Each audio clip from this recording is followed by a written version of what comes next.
Good morning and welcome to Derby Date Night. It's gonna be May edition. We are live at Perry Park in Indianapolis, Indiana, where we are getting ready for 3 games of hard-hitting roller derby action. Our first game of the day is a juniors matchup between our hosts, Indianapolis Junior Roller Derby, and their rivals from the north, Kalamazoo Beez from Michigan. Later today, Kalamazoo adults will be sticking around to play 2 games against the hometown hosts as Naptown Roller Derby in their home opener. Before we begin, let's introduce ourselves. You are watching Derby Date Night, where we bring you live roller derby in and around the Midwest. I'm Aria Kidding Me, and I'm your play-by-play announcer with all the action and a peppering of off-topic commentary and bad jokes. Behind the camera is Seriously, my forever date night and the real brains behind the operation. He is not only our technical producer-director, he also has to keep me focused while pressing all the buttons to make everything work. For those of you who don't know what we do here at Derby Date Night, we bring you both good roller derby and bad jokes. Every stream we have a theme for our jokes, and today is no different. The theme for today's joke is It's Gonna Be May. I curled my hair today in honor of Justin Timberlake, but I'm not sure I can do the ramen noodle hair justice. Our jokes today will be in the theme of May and spring, with a good dose of NSYNC and boy band jokes thrown in to make it fun. Take a second and let us know your favorite boy band growing up. Sadly, mine was New Kids on the Block, which tells you about how old I am. And Sirius, of course, says he doesn't have one. Boy bands are gross. If you are just finding us for the first time, welcome. We love to interact with our community, affectionately known as our third wheels, and would love to have you along for the ride. Sirius and I love our Derby Date Nights and want to keep bringing you all the best derby action. If you want to help take us to the next level, there are so many ways you can support us. Please like and subscribe as it helps us grow our channel. We are getting so very close to 1,500 subscribers. We were less than 30 away just a few minutes ago, and we are hoping you can help us get there this weekend. You can also find us on Facebook, Instagram, and our website. If you want to be an even bigger part of the Derby Date Night crew, you can join our YouTube membership program. Becoming a member not only helps create even more awesome content, it also unlocks exclusive perks just for you. As a member, you get access to things like bonus content, shoutouts in our videos, members-only badges, and even sneak peeks at upcoming episodes. Plus, your support helps us travel to more Derby events, improve our videos, and keep the Derby love rolling strong. So if you want to be a bigger part of the Derby Date Night crew, hit that join button and check out all the awesome perks waiting for you. Every single membership we get makes a huge difference to us, and we appreciate you all so much. Let's grow this derby-loving community together. All right, with that being said, I opened a poll at the beginning of this to see who everybody was rooting for, and it looks like I Just Want Both Teams to Have Fun is currently winning. So we've got 1 vote for Indianapolis. I don't know if we have any Kalamazoo people in the crowd. I'll keep the poll open for a few more minutes in case you want to let us know who you're here to root for. And we are about to get started with the action. We've got 2 jammers on the line. This is a juniors game. It's a level 3 game, which pretty much means it's almost exactly the same as regular adult roller derby, except these kids are like Gumby. They are incredibly flexible and they have no fear. So always fun to watch a level 3 juniors game, and these 2 teams know each other very well. That whistle means it is the beginning of the game, and Evil C from IJRD comes out as lead jammer for Indianapolis. Meanwhile, we've got Barbie Basher as the jammer for Kalamazoo. Barbie is out and is not lead jammer. That honor goes to Evil C, who sees Barbie coming and decides to call the jam by putting his hands on his hips, and he will earn 4 points for Kalamazoo, while Barbie will not earn any, or he will earn 4 points for Indianapolis, while no points will go to Kalamazoo, and that is how we are going to start this game. Mighty Mouse on the line for Indianapolis.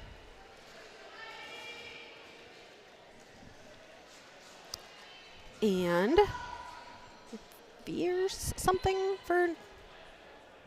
Feline for Kalamazoo. Both jammers trying to find space. Fierce Feline getting pulled to the back.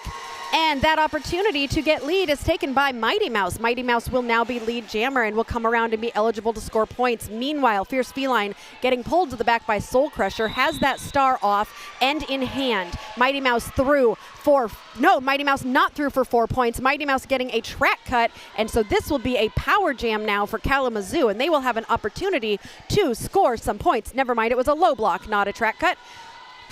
I'm working on it, serious, I promise. Okay, so Kalamazoo now has the opportunity to get through. Fierce Feline does not need to pass that star and is able to put it back on and will now be in point scoring position. There is no eligibility to get lead now, as Mighty Mouse was lead when she went to the box, so it will be a 2-minute jam. Fierce Feline is through for 4 points. This game is now tied. Mighty Mouse is released from the box. Both jammers approaching the pack. Both jammers eligible to score points right now. Mighty Mouse pulling the pack to the front, stuck behind a Kalamazoo tripod. Soul Crusher coming in to try and push Fierce Feline. Fierce Feline was so close to out of the pack, but gets called on I think a high block?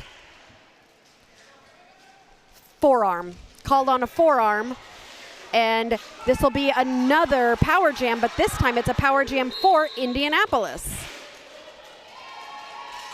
And Mighty Mouse is through for 4 points for IJRD. No pack getting called, which means the back of the pack needs to attempt to reform the pack, which is why you just saw them kind of scooch up closer towards the pack. And Mighty Mouse makes it through for another 4 points for Indianapolis.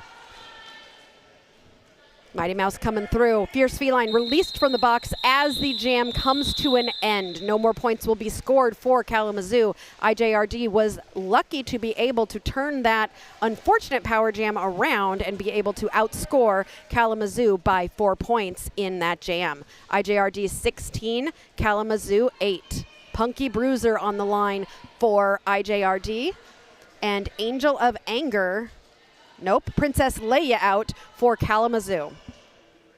Okay, it's currently 50-50 for IJRD, and I just want to have fun. I would love to see a tiebreaker here. Where are my Kalamazoo people? Are y'all here?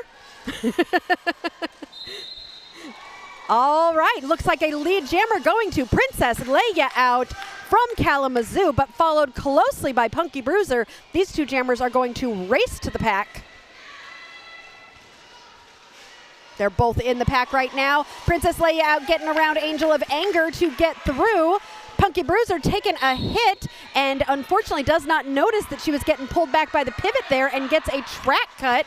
So this will now be a power jam for Kalamazoo and Princess Leia out, who just swishes and like nice little zigging and zagging getting through the pack there to grab 4 points to bring us to a tie game. Princess Leia out jumping that apex to grab another 4 points and put Kalamazoo in the lead. Princess Leia out approaching the pack again as Punky Bruiser stands in the penalty box. Princess Leia out needs to get past Lily and Angel of Anger, which she is able to do as she pulls those two apart and calls the jam. But Punky was released from the penalty box, so we will not start the next jam with anyone in the penalty box.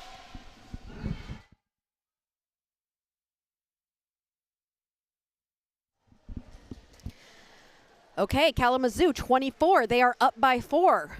This is how fast the score can change in Derby. They were down by 8 at the beginning of the last jam. I'm going to end the poll. We're going to go with 50% of people are here for Indianapolis Junior Roller Derby, and 50% just want to have fun.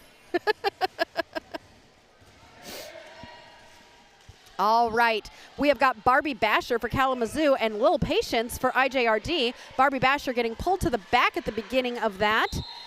Barbie Basher finds space at the inside line and comes out as lead jammer for Kalamazoo.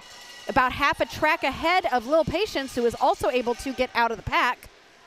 Barbie takes a hit and falls towards the top of the apex and decides to call the jam after scoring 1 point for Kalamazoo, bringing them up by 5.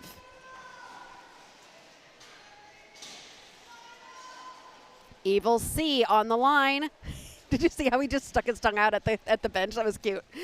Evil C is ready to go up against Fierce Feline for Kalamazoo. The penalty box looks to be empty right now, so we've got 4 blockers from each team out. Evil C pushing on that outside line and is able to get through. Fierce Feline getting pulled back by Death Pixie, or as we like to say, Ka-chow Pixie. Evil C coming in on a scoring pass. Ooh, great hit there by on death rows from Kalamazoo to slow down Evil C. Evil C is able to get through to grab 4 more points.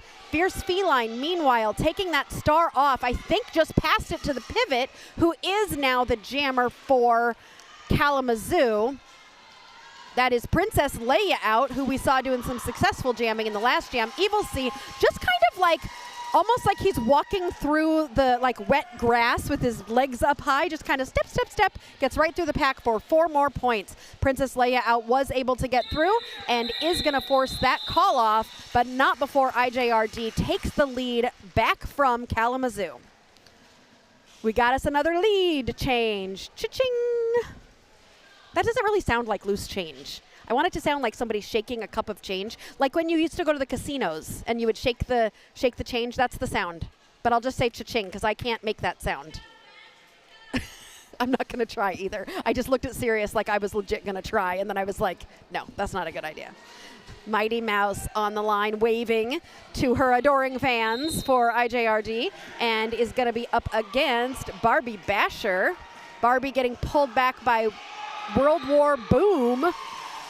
But Barbie not able to recover in enough time as Mighty Mouse takes that lead jammer status for IJRD and is approaching the pack on a scoring pass. Barbie, meanwhile, getting stuck by Soul Crusher, who gets called on a penalty and gives Barbie the opportunity to get out. Barbie now eligible to score points. Meanwhile, Mighty Mouse has scored 4 points, and both jammers are racing to the pack.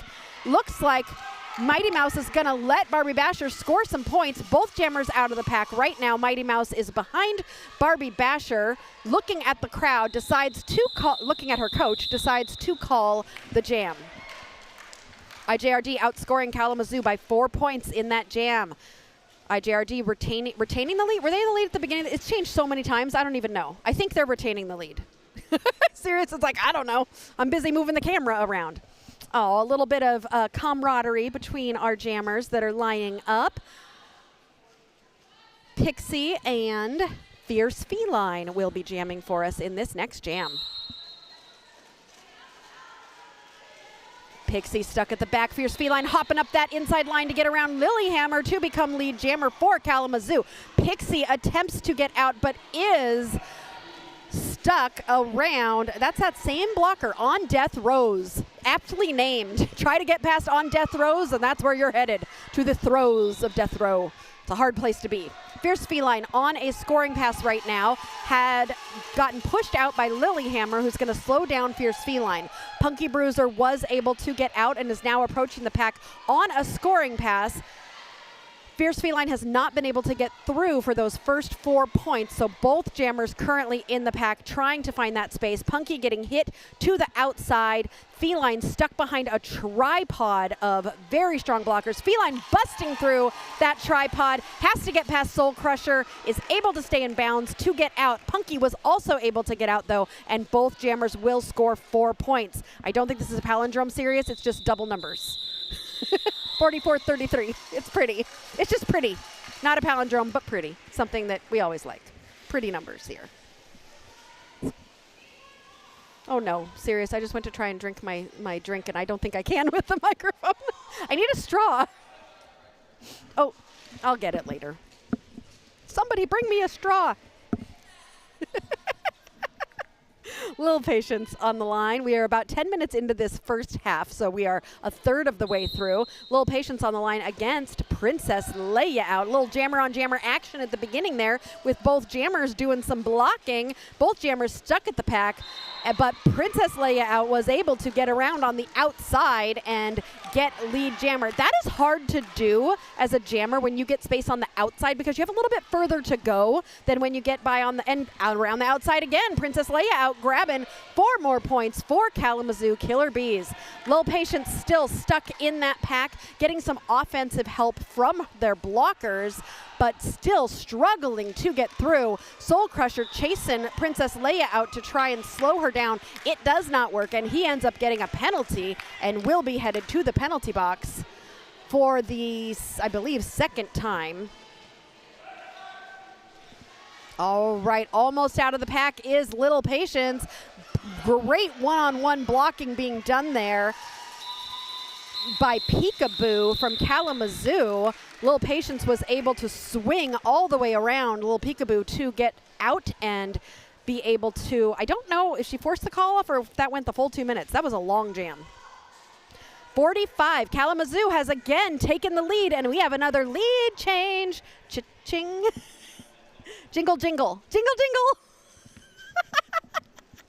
This is, if I keep doing badly at these sounds, I hope that means you'll make me sound effects, Serious. Oh, he's now saying yes. Yeah, it's now a priority.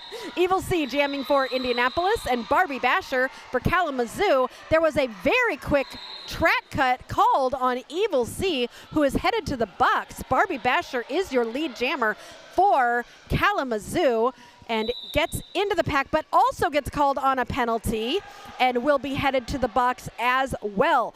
Both jammers getting called on track cuts, so Evil C will be released from the box. He will now, or Barbie Basher will now sit in the box for only as long as Evil C was in the box. That's what happens when we have a jammer switcheroo, or as we like to call it, a shenanigam. Jam. Hi, Michael Kwan. Nice to see you. You missed like 6 lead changes already, and we're only halfway through the first half. Oh! Evil C with a beautiful apex jump between turns 1 and 2 to get through and score 4 points. Barbie Basher was able to also score 4 points. This jam is going the full 2 minutes since there is no lead jammer. Evil C with another 4 points. These jammers are going point for point. Barbie Basher zigging and zagging, getting around Death Pixie to grab 4 more points for Kalamazoo. Evil C also in the pack, also zigging and zagging and grabbing 4 more points. Let's do this again, people. Here comes Barbie Basher. Penalty being called on the white pivot, and Barbie Basher is able to get through. Lots of people falling down, and Evil C able to get through as well. IJRD up by 3 right now.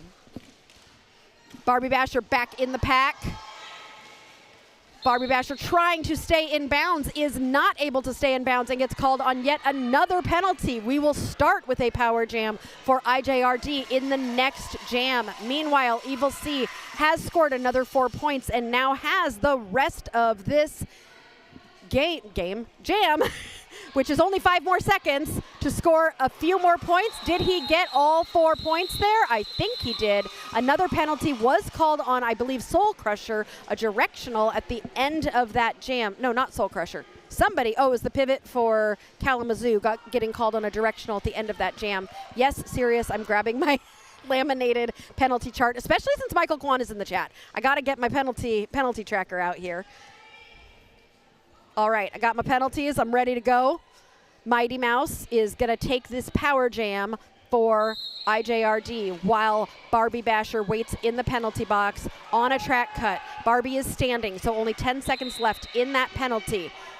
Mighty Mouse getting pulled to the back, trying to get through, and is able to separate them and get through to become your lead jammer. Barbie Basher is out of the pack, still on her initial, so Barbie Basher is not eligible to score points yet, but is able to get through. Mighty Mouse, meanwhile, entering the pack and is pushing through a tripod that has slowed her down and has allowed Barbie Basher to approach the pack in the back. Barbie Basher's also going to be scoring points here.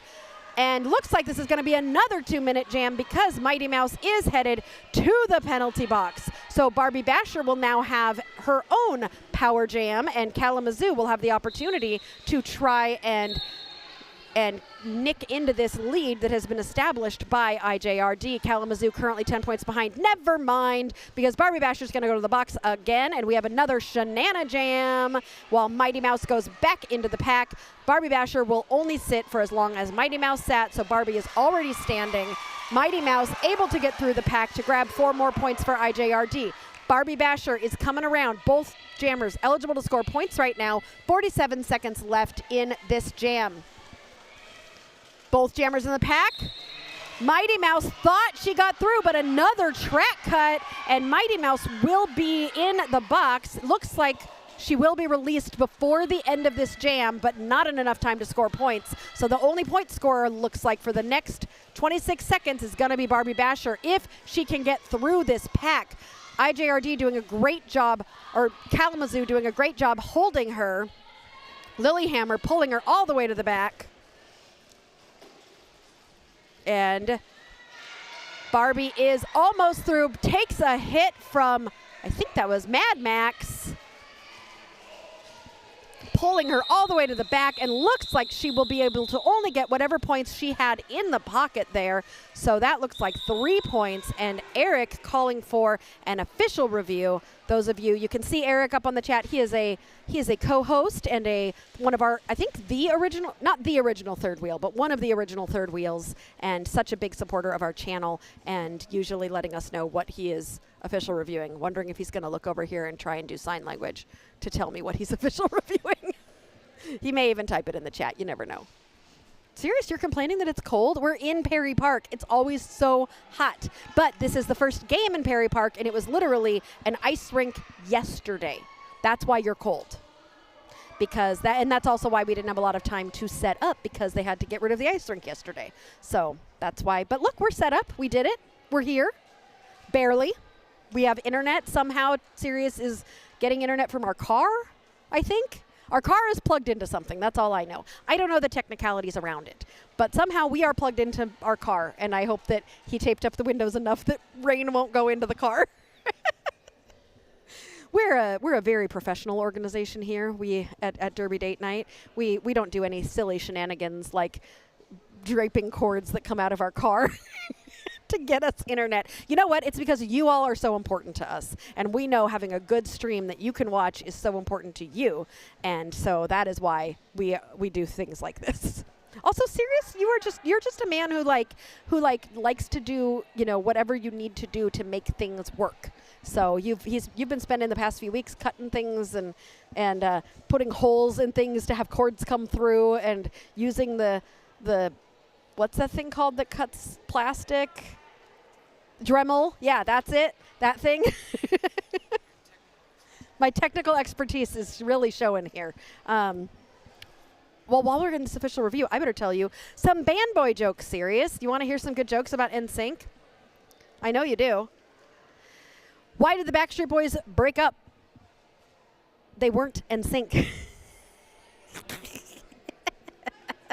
3 people told me that I look like Justin Timberlake. They were pretty in sync. There are more jokes than just God made oceans, God made lakes, God made NSYNC, but we all make mistakes. Oh, you like that one, of course.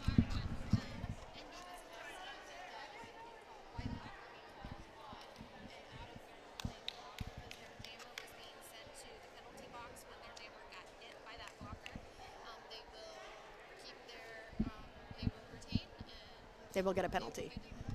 All right, that official review was a request for a blocker to be called on an out-of-play block because they were blocking a jammer who was headed to the penalty box. After discussion, the refs decided that they agree. That blocker will now sit in the penalty box, and IJRD will retain their official review.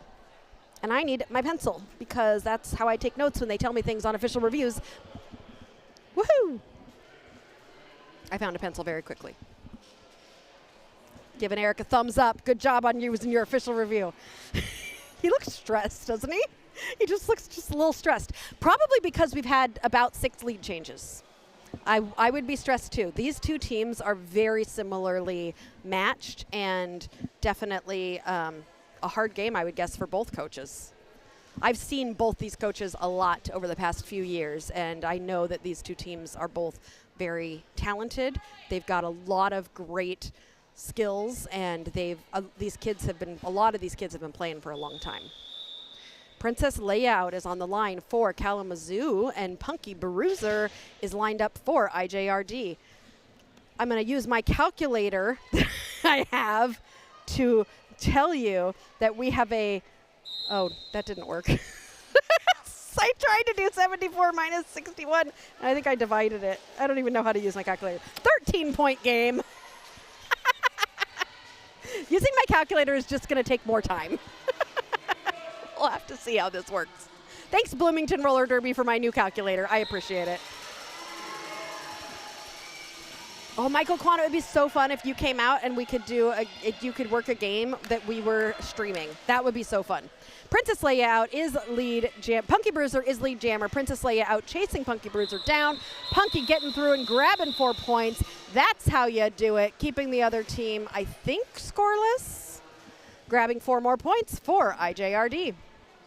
We have 12 minutes left in this first half, and we are 17 points away from each other. I just used my fingers to add 13 and 4.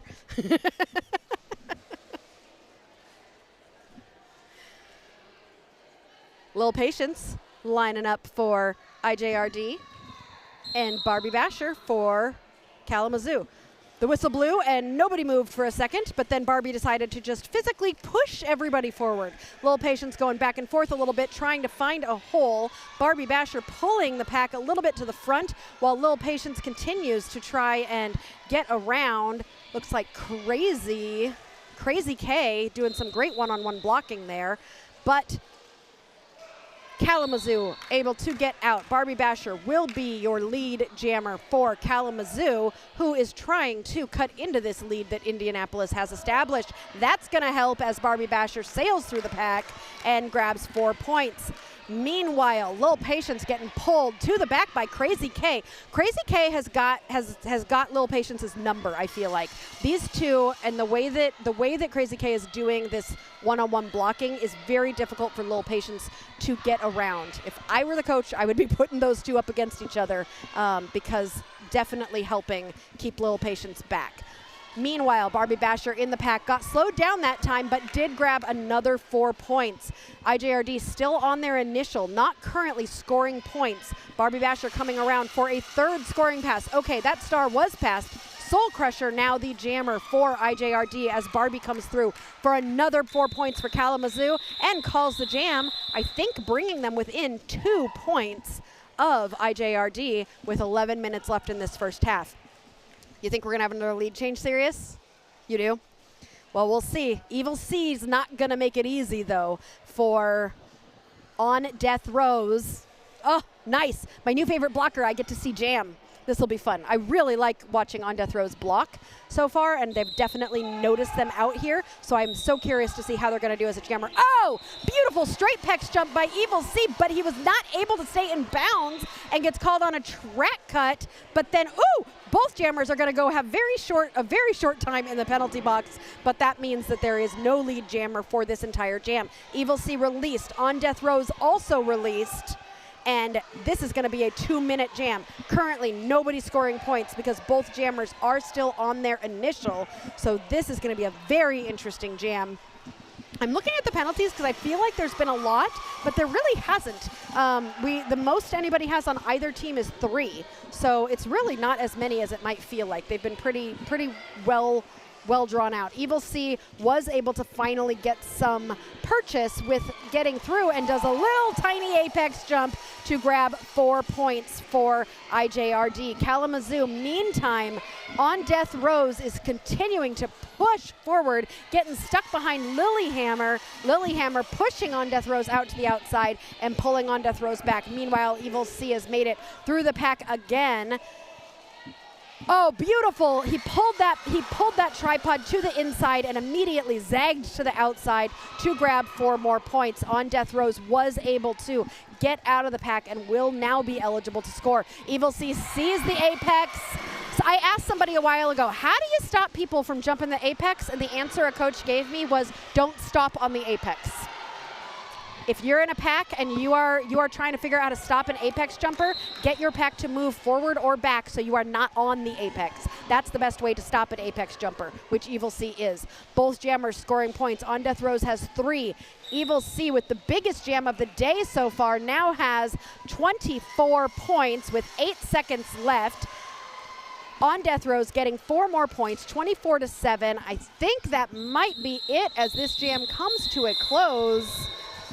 Indianapolis grabbing a more commanding lead. Sirius, they heard your prediction about another lead change and said, oh no, we're going to put Evil C out as a jammer and let him do his thing, which he just did.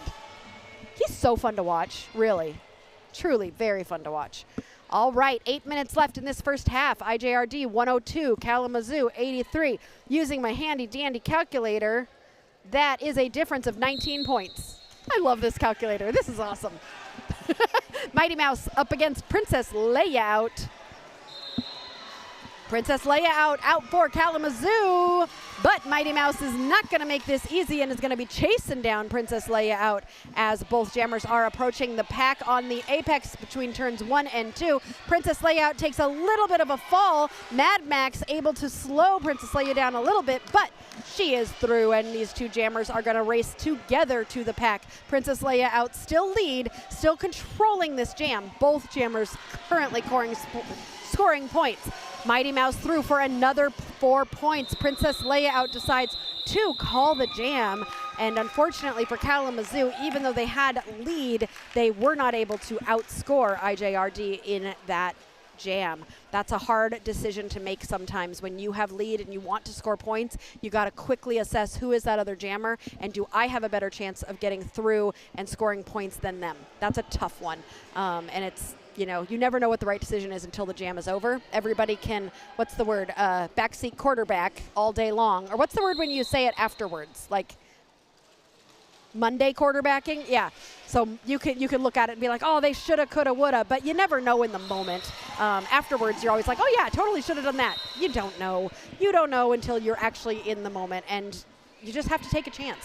Punky Bruiser is your lead jammer for IJRD, followed by Barbie Basher. Punky is almost through, grabbing 4 points, hoping that she was able to keep Barbie Basher from scoring any, but Barbie was able to sneak a point for Kalamazoo. The two OPRs in pink helmets, one of them, let me look. One of them is Harley Sin, who plays for Circle City and Bloomington Blockheads.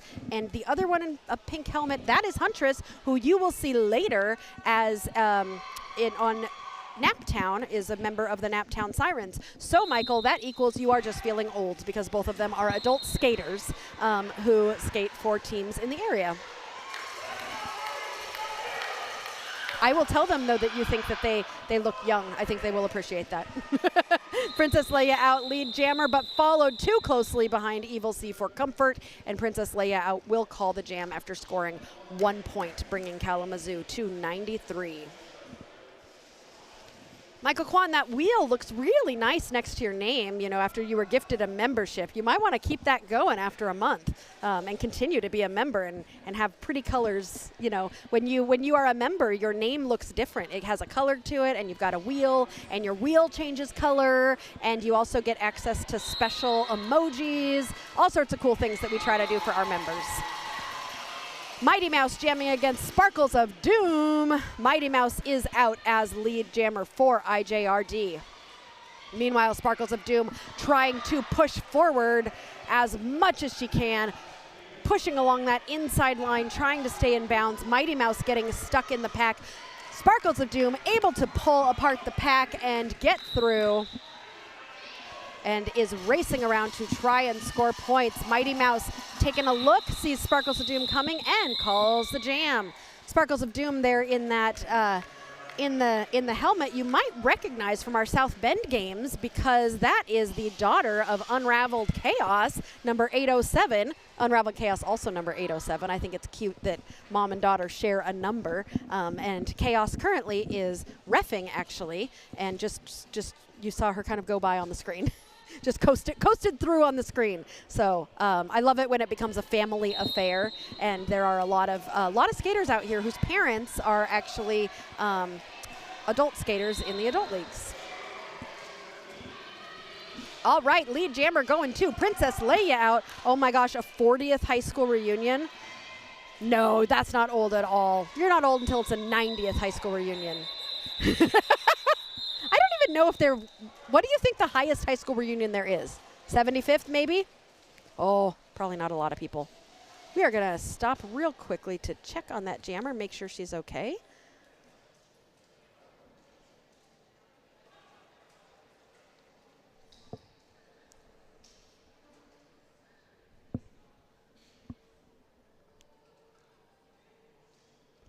We're going to go to a quick injury timeout.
are back. Looks like that skater took a big hit, maybe to the chest, and just needed a minute, and is over. Oh, not even over with the medics. So back at their bench and working on.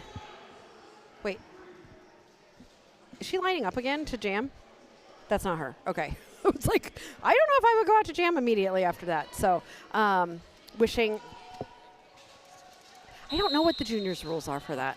I know the adult rules are, I don't know. Anyway, we're playing Derby again. And Evil C is your lead jammer.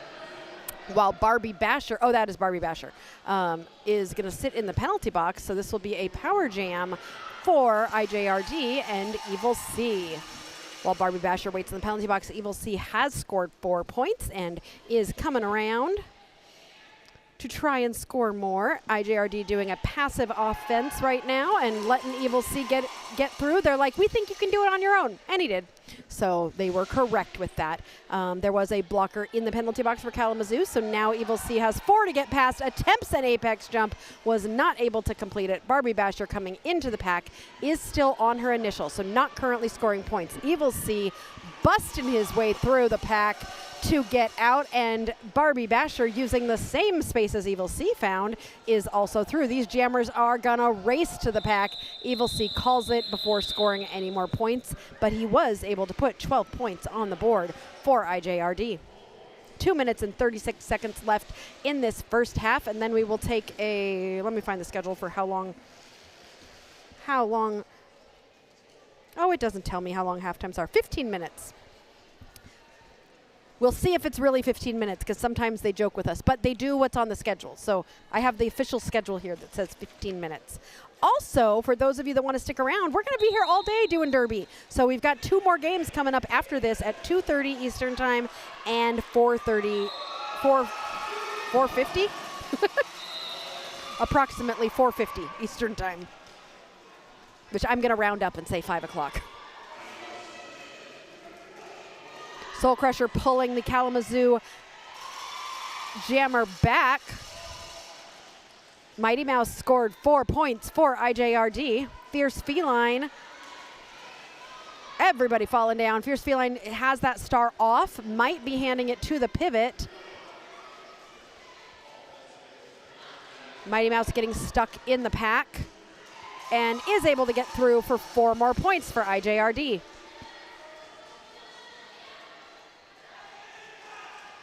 Fierce Feline did pass the star. It looks like the pivot is now the jammer and is also gotten through as Mighty Mouse comes through. I don't know where Mighty Mouse came from. Got 4 more points.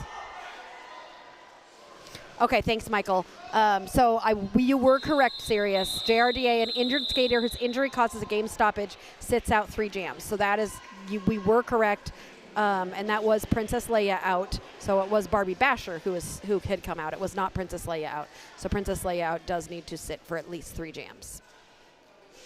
We got 47 seconds left, so this is probably going to be the last jam of the first half. And then we'll take a quick 15-minute break before we get to the conclusion of this great. I love watching juniors. I remember when someone first said, Derby Date Night should come do juniors. I was like, no, it's just going to be like, kids. And this is like fully, like, this is roller derby. It's not just kids. These are future adults, and they are better than a lot of adults that I know. So definitely has been just a joy to watch these juniors, and we love being able to support the juniors here at Derby Date Night. Punky Bruiser out as lead jammer for IJRD, followed by Cemetery Girl. I love this. Okay, so they have a Cemetery Girl, and they have a, what's the other one's name? On Death Rose. There's got to be something fun you can do with those 2 names, right? On Death Rose and Cemetery Girl. Like, especially if On Death Rose passes the star to Cemetery Girl. Okay, we're at intermission. I can just stop making... I just love puns. This is so much fun. All right, we're going to take a quick break, and we will be back with the conclusion of this game on Derby Date Night.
back to Derby Date Night. Looks like we've got a few, maybe at least one, maybe two fans of the Kalamazoo Killer Bees in the chat.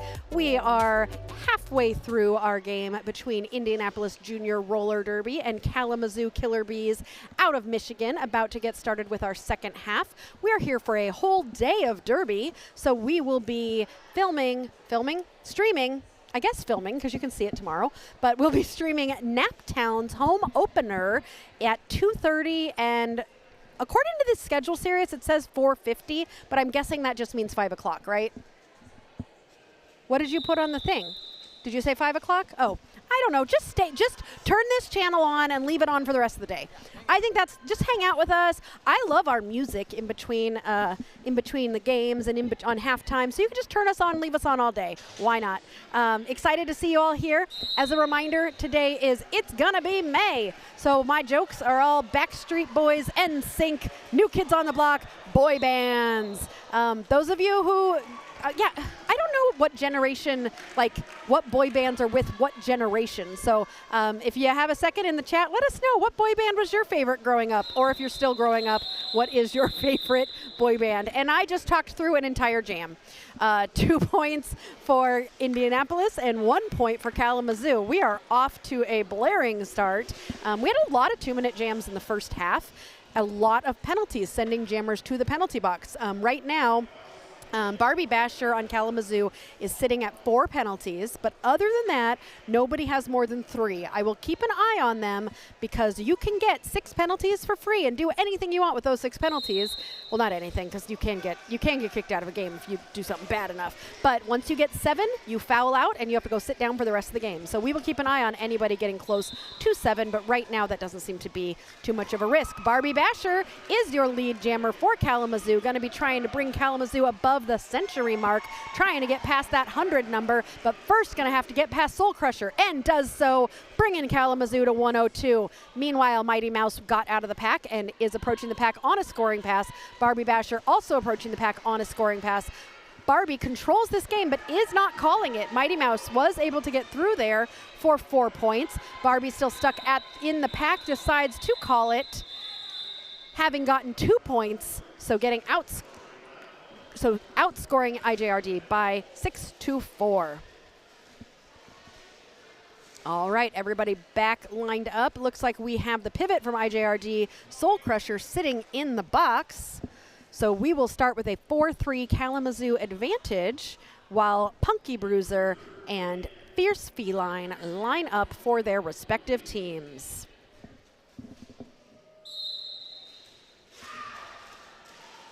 All right, Punky takes a little bit of a tumble, which gives Feline an opportunity to grab lead jammer status for Kalamazoo, but Punky has recovered and is chasing Fierce Feline down about half a track behind. Fierce Feline approaching the track on a scoring pass. Hey, we got a blockhead here, Gen X. Woo, pretty one-footed way to get out of the pack for Fierce Feline. Punky also out of the pack and scoring 4 points. Soul Crusher getting out of the box. The box is now empty, so everybody is out on the track unless we hear a penalty whistle. Punky getting out of the pack with some zigging and zagging, but the biggest smile on their face, like just pure joy of roller derby. Yeah, we're doing I keep saying Backstreet Boys instead of boy bands, but boy band jokes. And I asked Sirius this morning, I was like, okay, so who was your favorite boy band? And he just looks at me and he goes, none. and you liked my joke earlier, the rhyming one that was God made oceans, God made lakes, God made NSYNC. But hey, we all make mistakes. It's still funny. You're still laughing. I loved New Kids on the Block when I was growing up. I had a poster of them in my room. Evil C and Princess Leia out, both competing for lead jammer, and just barely Princess Leia out gets it. And these jammers are gonna race to the pack. Princess Leia out gets there first. Evil C with a beautiful little jump there.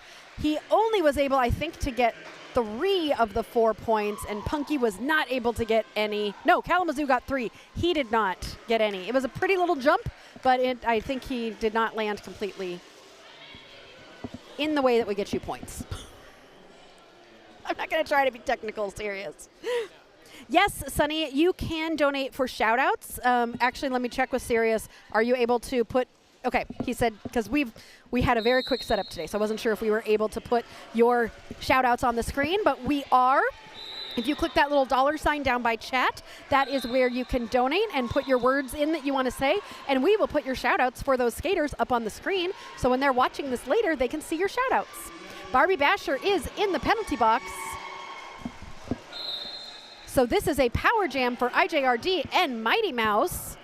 Barbie Basher went for a forearm. That makes 5 penalties for Barbie, so she's definitely going to be wanting to watch that. It's called a super chat, not a shout out. Sirius is correcting me. If you want to donate, you're donating for a super chat. So to support that skater, and it also helps support our channel and keeps us bringing you more roller derby in and around the Midwest. I have no idea. Did you get Evil C from bad oranges? Oh, I get it. Like vitamin C. Oh, so the vitamin C goes over here. Evil C goes and plays roller derby. Mighty Mouse grabbing 4 more points and calling the jam. Score is 175 to 115. Hey, Goldie Blocks is here using her member exclusive emoji for Joke Alert. Goldie, you are going to love the jokes today. I have so many good boy band jokes and NSYNC jokes, although the NSYNC jokes are a little bit repetitive because it's just, you know, hey, we're NSYNC. Like, we work together. Serious? And we've been married for 20 years because we're NSYNC.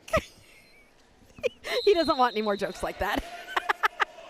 Neither do I, honestly. Punky Bruiser, just kind of skating up the outside line there, practically unnoticed. So nice job with the offense from IJRD to help Punky Bruiser get through on that outside. But Fierce Feline is able to get out. Punky entering the pack on a scoring pass as Fierce Feline is racing to the pack. Punky is through and decides to call it, but I think Fierce Feline might have gotten, yep, Fierce Feline was able to snag 2 points there. Princess Leia out having recovered from the injury from the first half. Love to see people getting back out there. So after getting the wind knocked out of her, she is ready to go and ready to jam up against Evil C. Now I want to know where Evil C got his name, because it should be something to do with orange juice. I would say that Evil C would be too much pulp, because I do not like, pulp. I do not like pulp and orange juice. Not a fan. Ooh, very quickly, Princess Leia out getting lead jammer there. Evil C hopping from side to side. Thank you, Sunny Sporell. Sunny Sporell cheering on Kalamazoo Killer Bees from home. So excited. Sunny, thank you for your support, and Killer Bees are gonna hopefully use that power from the sun, get it, to start scoring some more points and catch up to IJRD. And look at that, Sunny. You made it sunny for Kalamazoo, because Evil C just went to the penalty box on a forearm. So this jam will be going the full 2 minutes, and now Princess Leia out and Killer Bees have a power jam, but not a long one, because Evil C is already out of the box. Yes, Michael, I have pulp friction.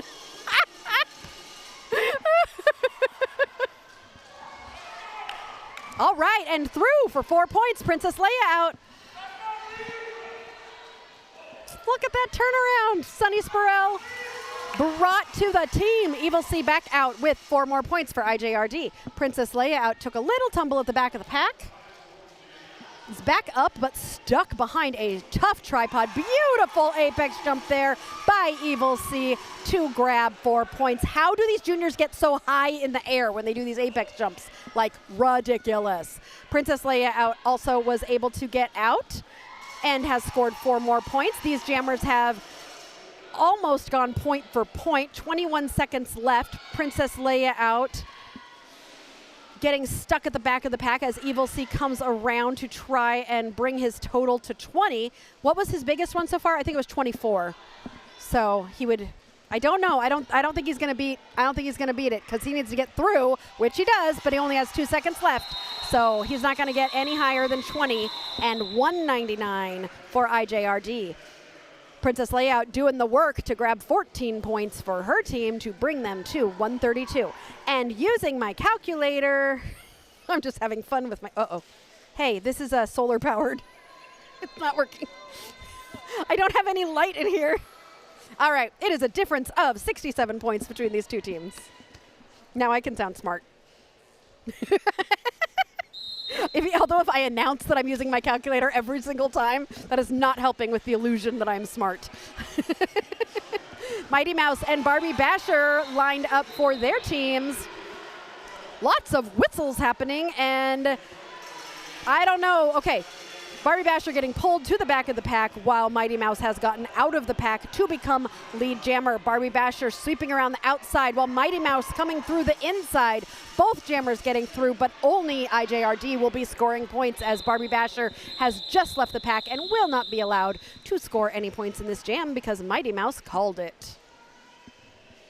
4 points for IJRD, bringing them above the 200 mark to 203. We have 20 minutes left in this game, and then we will be having a short break, and then at 2:30, we will be having the home opener for the Naptown Sirens versus Kalamazoo Roller Derby, followed by the Naptown Warning Bells and Kalamazoo Roller Derby. We got a Michigan, Indiana fight on our hands today, all day long. Punky Bruiser for IJRD and Fierce Feline for Kalamazoo. Fierce Feline out for Kalamazoo and thought she was lead jammer, but instead is getting called on an illegal contact penalty. That's the chop. And will be sitting in the penalty box for 30 seconds. So this will be a power jam for Punky Bruiser, who was able to get out of the pack and become lead jammer. So Punky Bruiser now in the pack on a first scoring pass. Punky stuck behind a tripod, is able to jump up on those toe stops and get through. All right, Punky decides to call it, freezing the Kalamazoo jammer in the box.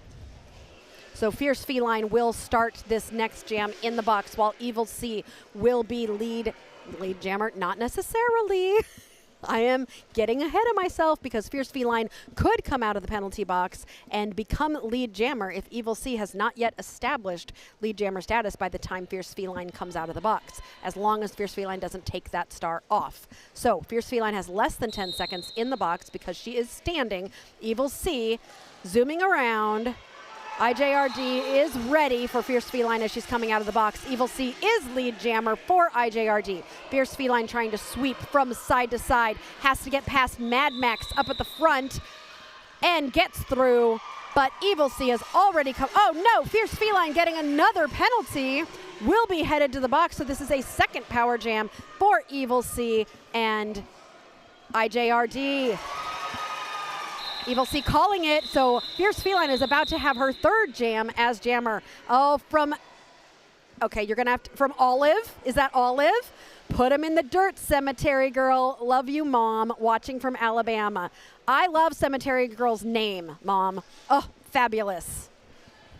Cemetery Girl, I just think it's so fun. It's very derby, very derby. Thank you so much for your super chat. We appreciate you here at Derby Date Night, and I'm sure Cemetery Girl really appreciates that shout out when she gets to see it on screen.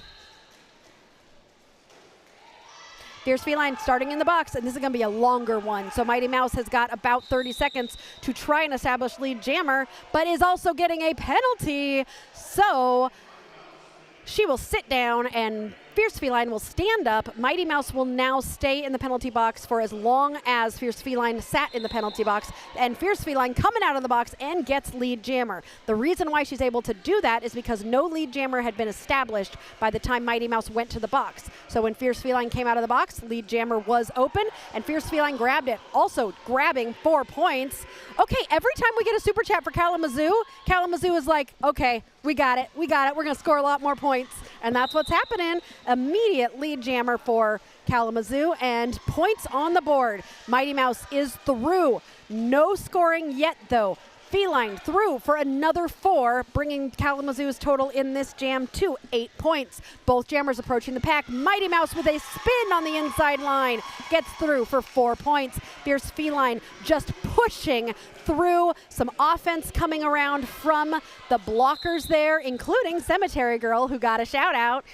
Helping out Fierce Feline, who is through the pack for another 4 points. Mighty Mouse also through the pack, but has been outscored by 4 points by the Killer Bees. 36 seconds left in this jam. 15 minutes left in this game. Nobody's moving. This pack is starting to stretch out. Fierce Feline stuck at the back of the pack. Mighty Mouse getting pulled to the back of the pack by Crazy K. Now Feline getting pulled to the back of the pack by Lilyhammer. And finally Mighty Mouse getting out to score 4 points. Fierce Feline also out to score another 4 points for Kalamazoo, and this jam is coming to a close. While I'm looking at this, I do need to let you know that Barbie Basher from Kalamazoo has fouled out of the game. I did not notice it when it happened, but Barbie Basher will no longer be in the game for Kalamazoo. Meanwhile, on IJRD's side, Lilyhammer is sitting at 6 penalties right now, so 1 more and Lily could foul out of the game, so we will have to see. We've got 15 minutes left in this game, and now we are having is this a team timeout or an official review? Oh, Sirius is showing us the officialness of everything. The officialness. Oh, can we do our shout outs for people who don't have penalties? Okay, Angel of Anger, Rapunzel, Death Pixie, what do I say for Pixie? Ka-chow, Pixie, Lil Patience, World War Bean, Kitty Wampus, and Mad Max. 0 penalties, very clean. How about Kalamazoo? Cookie Crasher, MT Hammer, Bloodbath and Beyond, love that, and Sparkles of Doom, all penalty-free so far. Great job. This is my own way of kind of encouraging skaters to try to have less penalties, is that they get shout-outs on Derby Date Night when they don't get a lot of penalties. It's hard to go a whole game and not get penalties.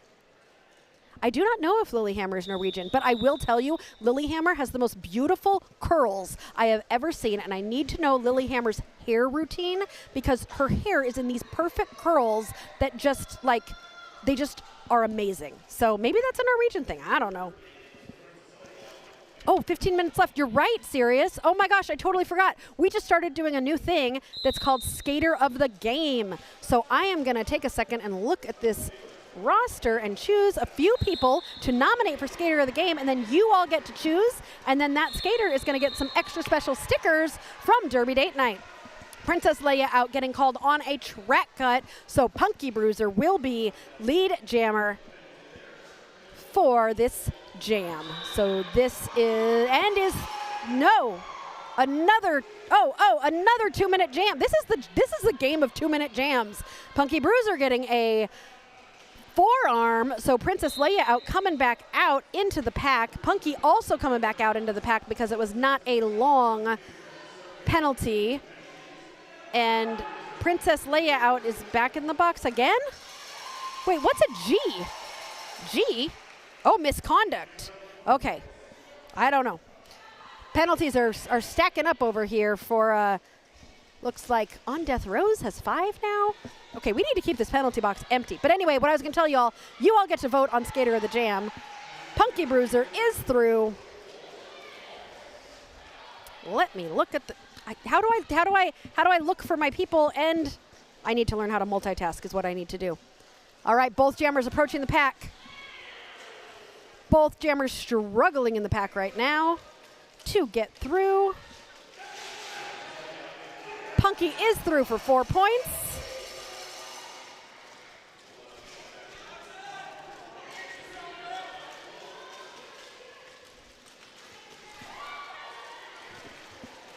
Princess Layout also through for 4 points. Oh no. Oh no, Punky's going to the penalty box. So we are going to start this next jam with a power jam for Kalamazoo. Nobody can call it. Oh no, another penalty? Okay, that was a track cut being called on Princess Leia out, which that's going to bring her up a little bit higher in penalties. But I don't think she's too, okay, she only had 3 going in. So we're going to have a quick timeout, and I'm going to, before I tell you more jokes, I got to figure out who I'm nominating so I can put up the vote here.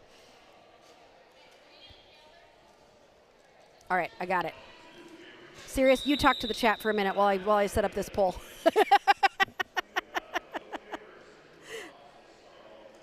Why am I offline? Uh-oh. Hold on. Uno momento, por favor. That was the most, like... Oh.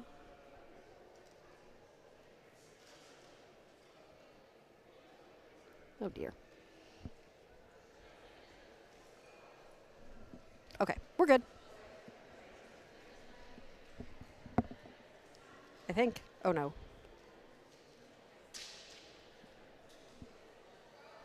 Wait, I don't. Uh-oh. I'm good. I'm good. I'm here. I'm here. Penalty box party. Yeah, right? Penalty box party. Oh, no.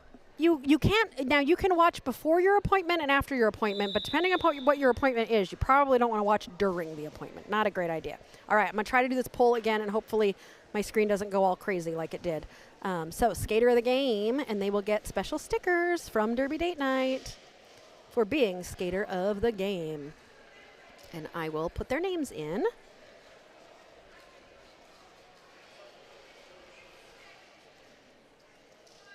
For you while we get started with another jam.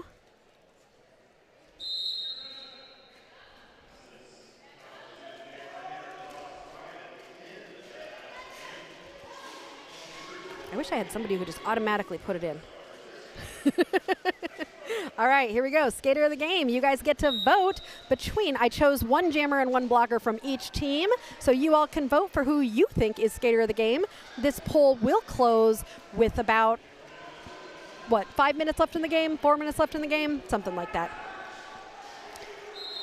So you get to help choose who our skater of the game is. In the meantime, Punky Bruiser is lead jammer while Princess Leia Out is waiting in the penalty box on this power jam. Punky Bruiser hitting a tripod of players. Ooh, that's a tough tripod right there. All right, 68. Here's no pack and pulls back to make sure that that pack is not broken. Princess Leia Out coming out, attempting an apex jump, takes a hit from Lilyhammer to pull her all the way back. Punky coming around. Ooh, nice little sneaky star pass from Princess Leia Out to, who is that? Good little star pass. The Iron Maiden, ooh, lovely name. I like that. The Iron Maiden was able to get out of the pack and force the call off. So Punky Bruiser did call that jam off, but not before scoring 8 more points from IJRD. Kalamazoo was able to grab 1 point there. How does Punky do it? I don't know. These jammers are just amazing. Well, and Punky is very sneaky with the way she goes through and does all the things she does. I love how every single different style of jammer does things a little bit differently, and they all are successful in their own way. All right, another timeout being called here. I don't know why. Oh, wait. Yes, I do, because I can look at the... Nope, I don't, because the little thingies aren't blinking. So all those circles you see next to, where it says Indianapolis Junior Roller Derby Kalamazoo, and then you see the numbers, and then there's a bunch of circles. Usually, if a team has called a timeout, one of those circles will be flashing. So this means it's an official timeout. The officials are taking a break to discuss something or figure something out. And in the meantime, the blockers are going to spin in circles because they're not getting enough energy, I guess, playing this game. They're not getting their energy out. Sunny Spurrell says, "We love you, Beez." Oh, you're gonna try for your good luck charm here to see when we come back to playing Derby if we are gonna have more good luck for the Killer Bees by sending another super chat. In the meantime, I am going to tell you some more bad boy boy band boy band jokes. I don't know where that came from. What do you call a swimming pool full with the members of NSYNC? Frosted Flakes. Oh my God, you are laughing so hard at that, serious.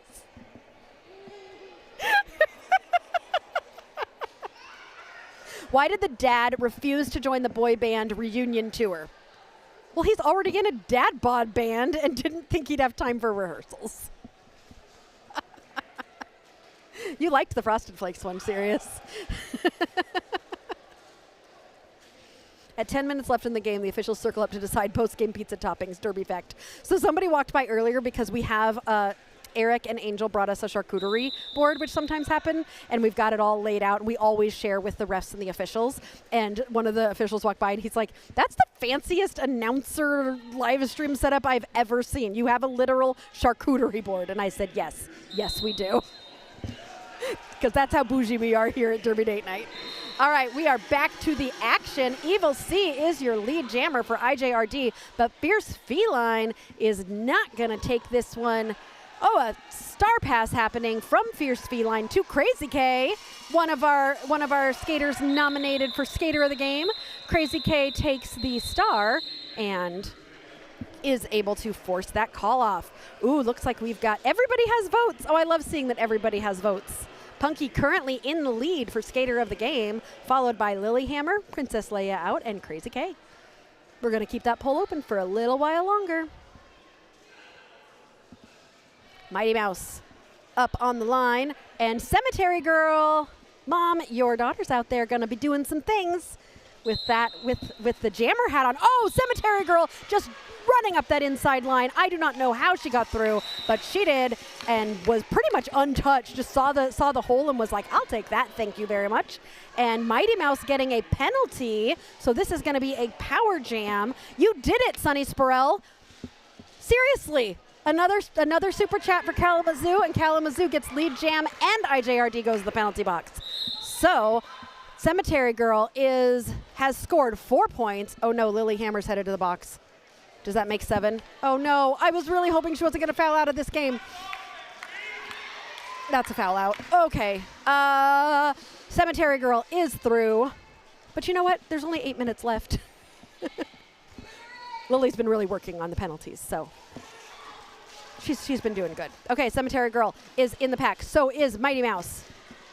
Mighty Mouse still, I believe, is still on her initial, because whatever penalty she got called on, I think, happened while she was still in the engagement zone. And so she has to go through one more time before she is eligible to score points.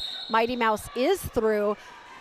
Cemetery Girl hits the pack hard, and I think got a penalty for that. And the jam is called due to injury. But the skater who was injured is standing up and skating back to the bench. So I think we are good. But I have a feeling, because whenever big impacts like that happen, sometimes there are some discussions afterwards. Oh, another super chat. Great work, both teams. Can't wait till playoffs. Kalamazoo kicks some butt. Sincerely, Monster. Now, is Kalamazoo coming here to Indy for playoffs? Because I know there's 6 teams coming to Indy for playoffs, but I don't know. But everybody in IJRD, in Junior Roller Derby goes to different places. So where is Kalamazoo going for their playoff? Are they coming here, or are they going to one of the other juniors' playoff locations? You let me know, because I don't know. Clearly.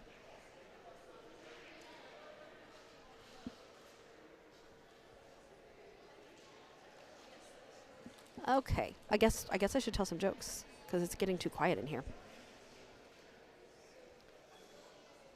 What do you call NSYNC when they're running late to pick up their kids?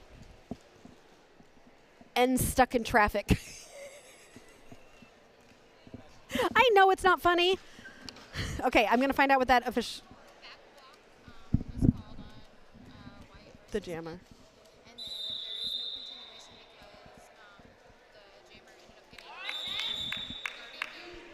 Got it. Okay, so when I'm going to try to explain this.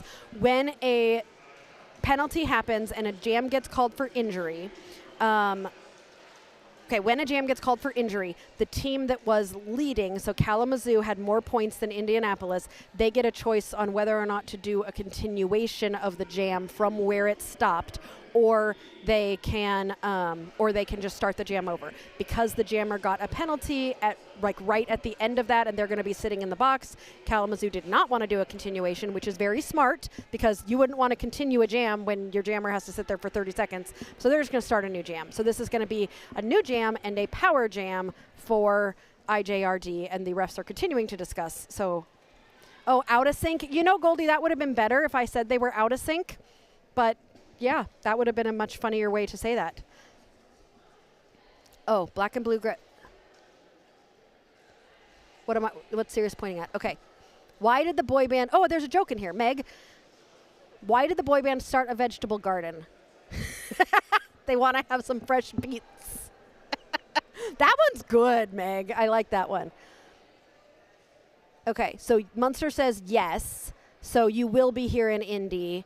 Savannah Roller Derby, Black and Bluegrass, Cincinnati, Pittsburgh Derby Brats, and Indy. Oh, cool. Those are all good teams. We saw Cincy, Pittsburgh. No, we didn't see Cincy. We saw Pittsburgh and Black and Bluegrass at the tournament we had a month ago, the Speedway Smackdown. I think that was about a month ago.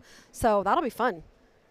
All right, we're getting the inside intel. I had a feeling that they were going to be asking for this. So that back block, that penalty on 240, the jammer who's currently sitting on the box, this official review is being called by IJRD, and they are asking to upgrade the penalty to an egregious back block as opposed to just a regular back block. I didn't see the actual back block, so I don't know. I mean, I know that the jammer went in pretty hot, but I mean, you guys can discuss in the chat what you think, and let me know. Also, Punky still winning the vote for player of the game. Lilyhammer, Princess Leia out, and Crazy K all with 20%. So we've still got a few more minutes to continue with that vote. And we will be here all day long. So even when this game is over, we will be sticking around for 2 more games.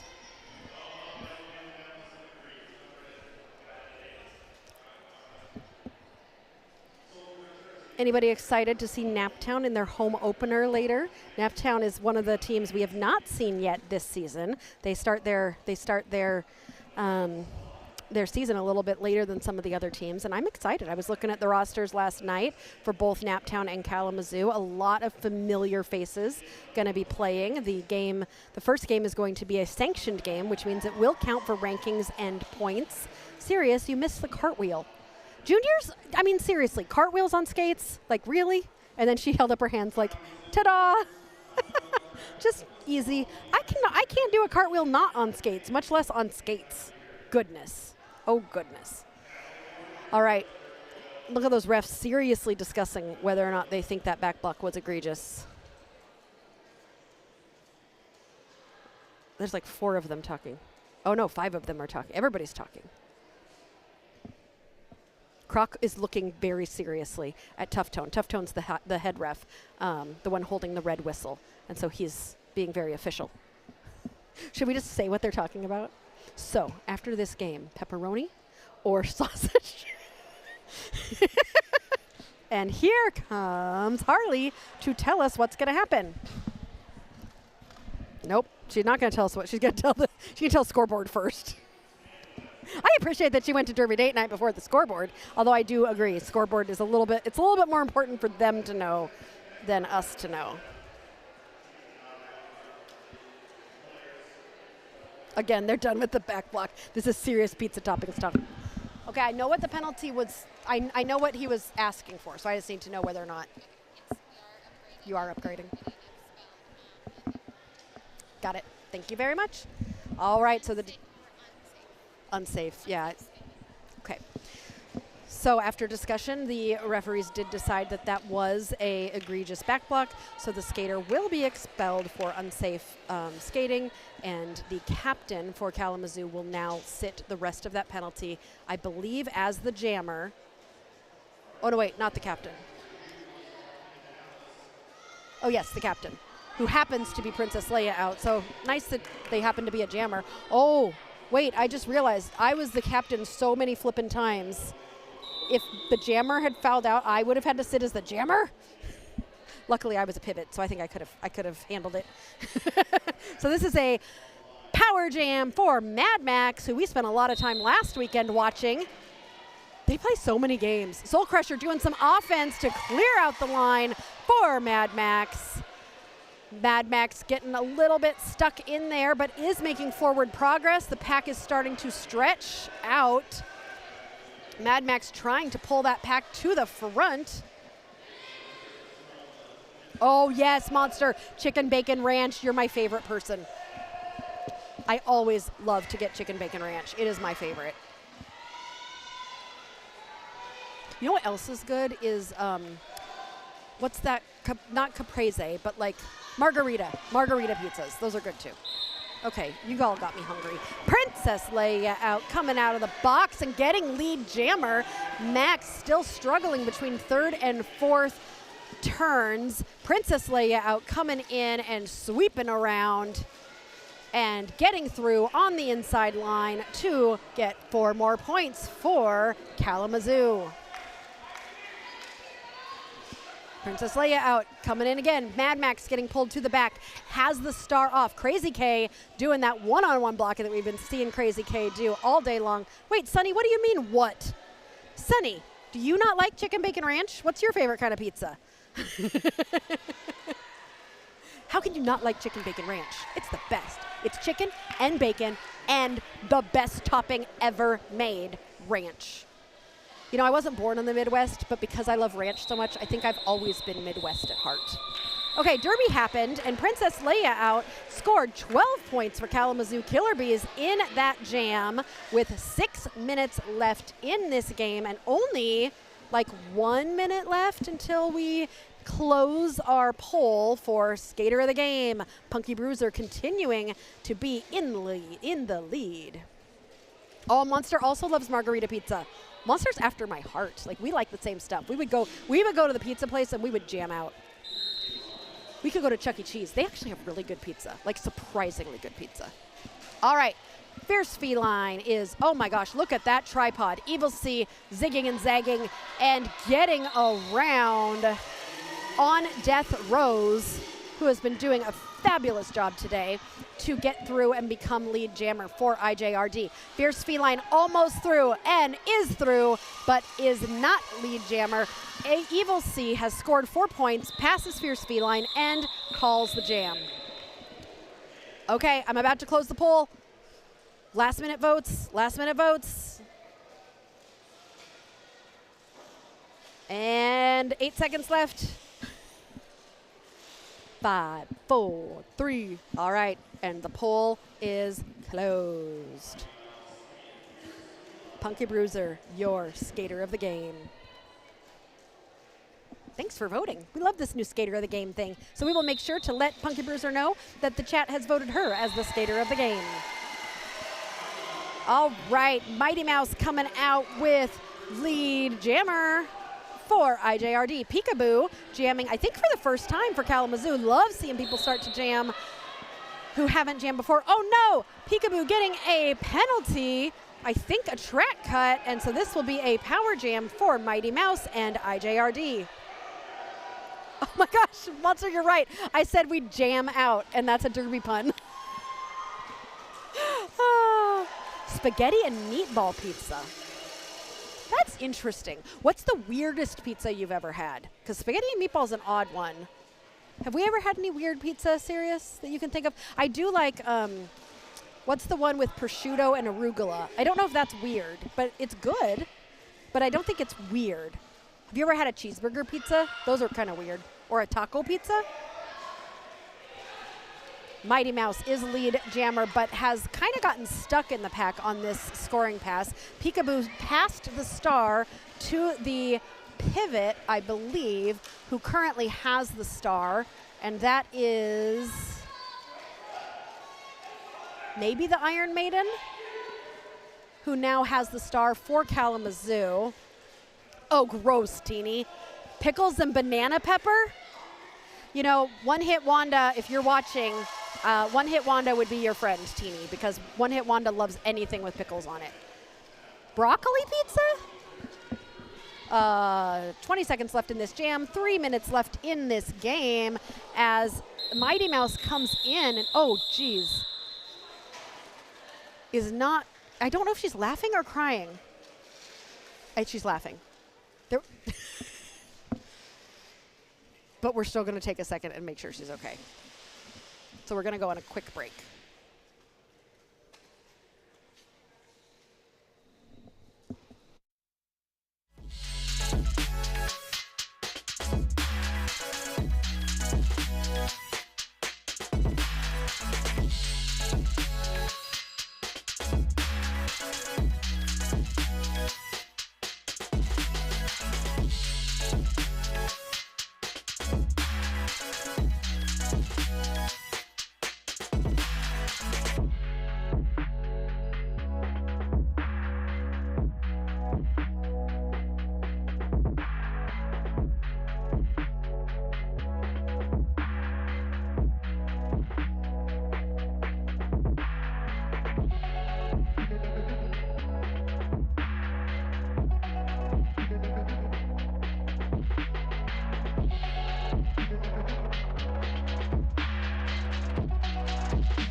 All right, we are back, and the jammer Mighty Mouse was a little bit tangled up, but was able to skate back to the bench and with a smile. So looking good here.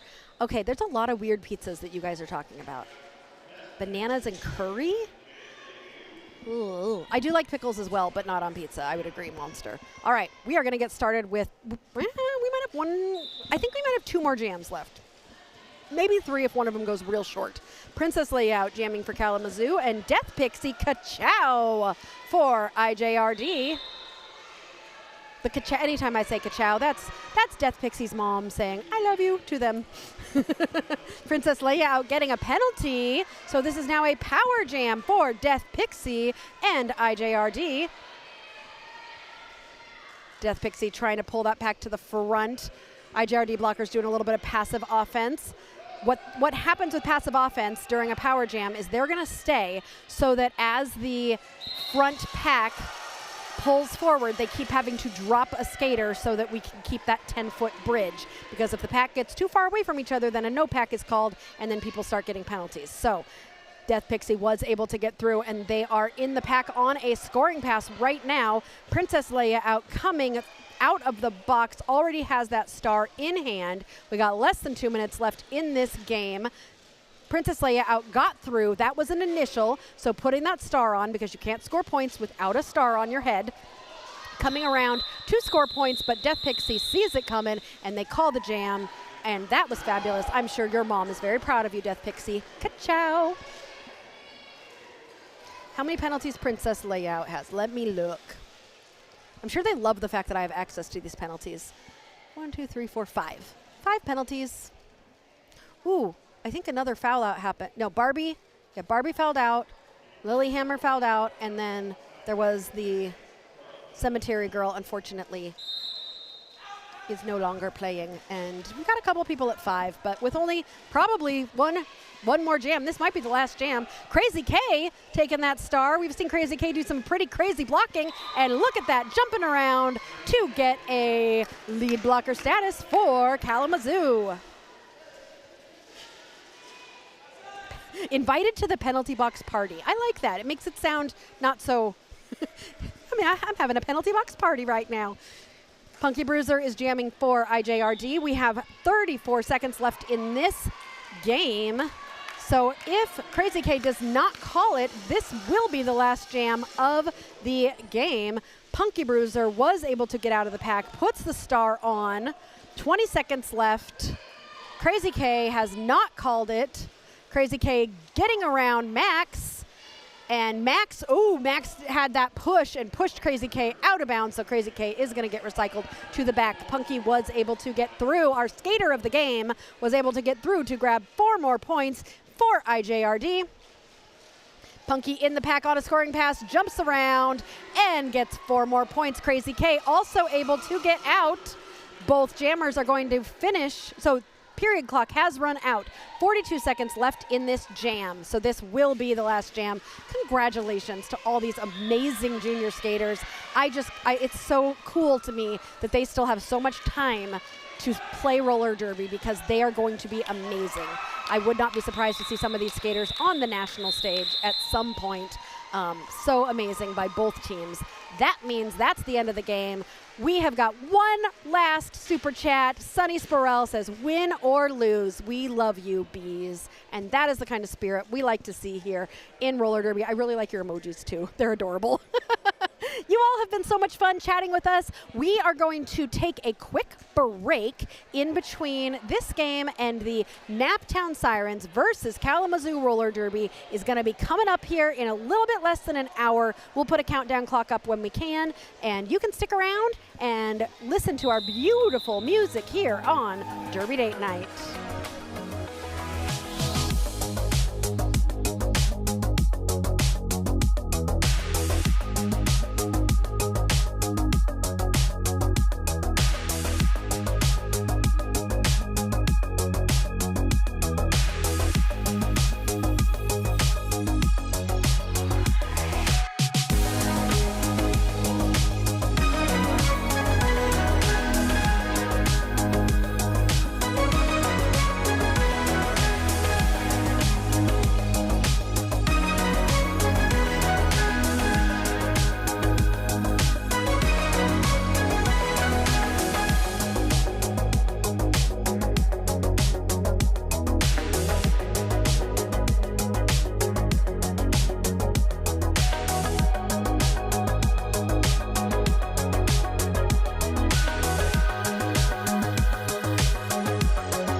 afternoon, and welcome to Derby Date Night.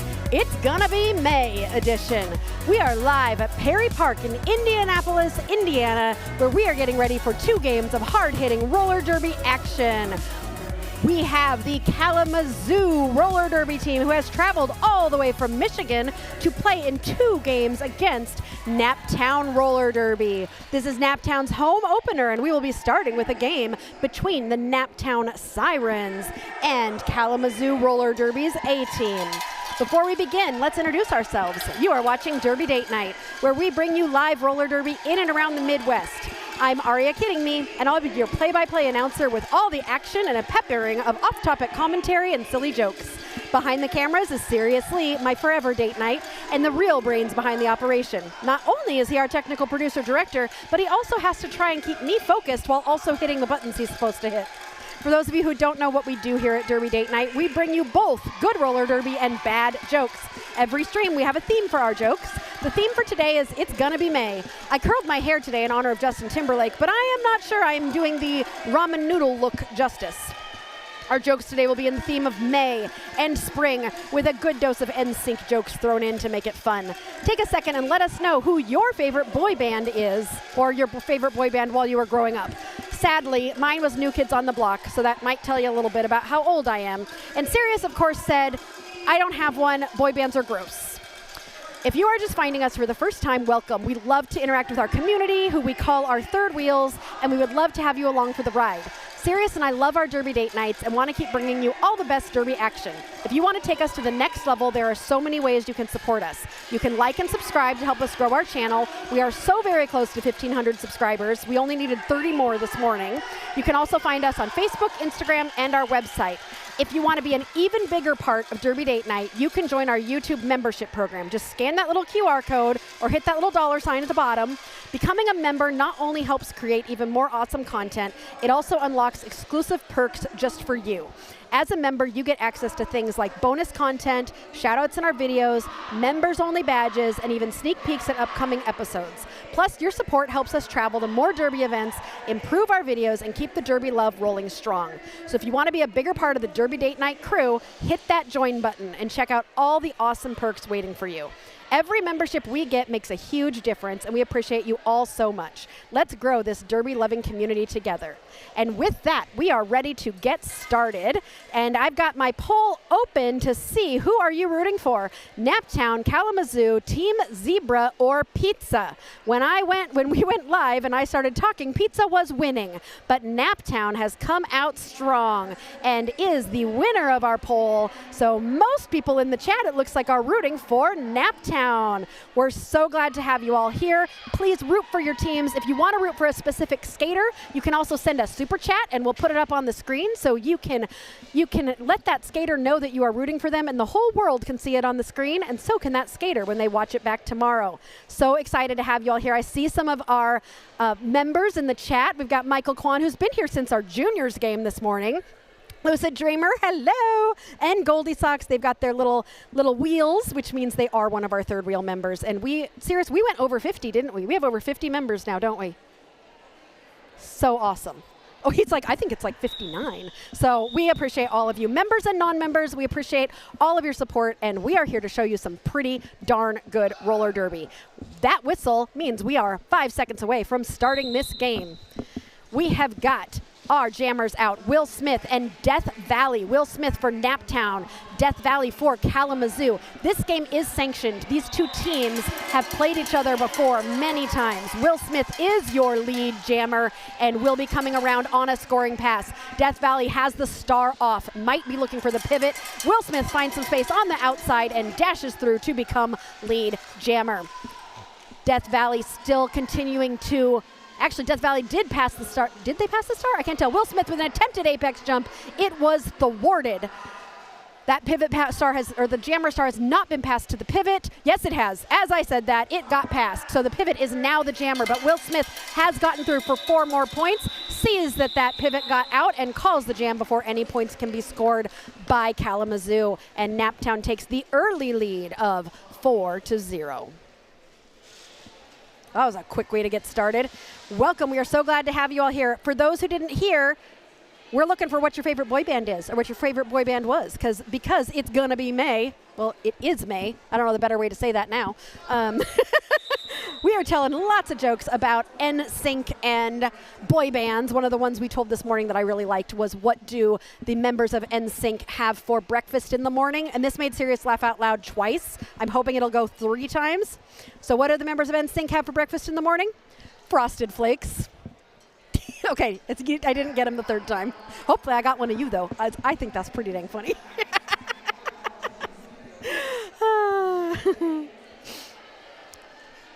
All right, why are we already having a timeout? Is it because of the scoreboard? I think it's because of the scoreboard. That's my guess, at least. All right, well, I can tell you some more boy band jokes already. We're going to start going through them. Why does a dad bring boy band CDs on every... Who brings CDs anymore anyway?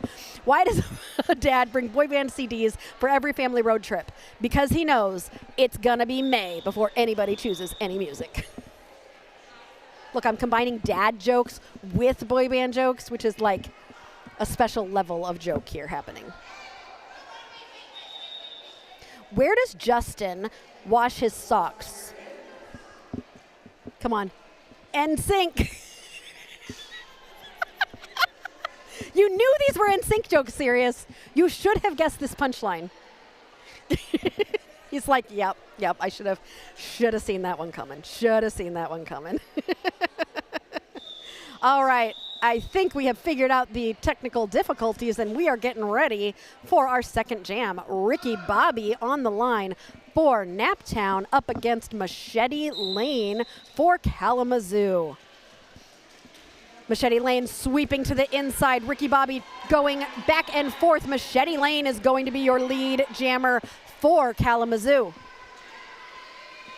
And Naptown is up 8-0, which is what I thought. Timberlake, yeah.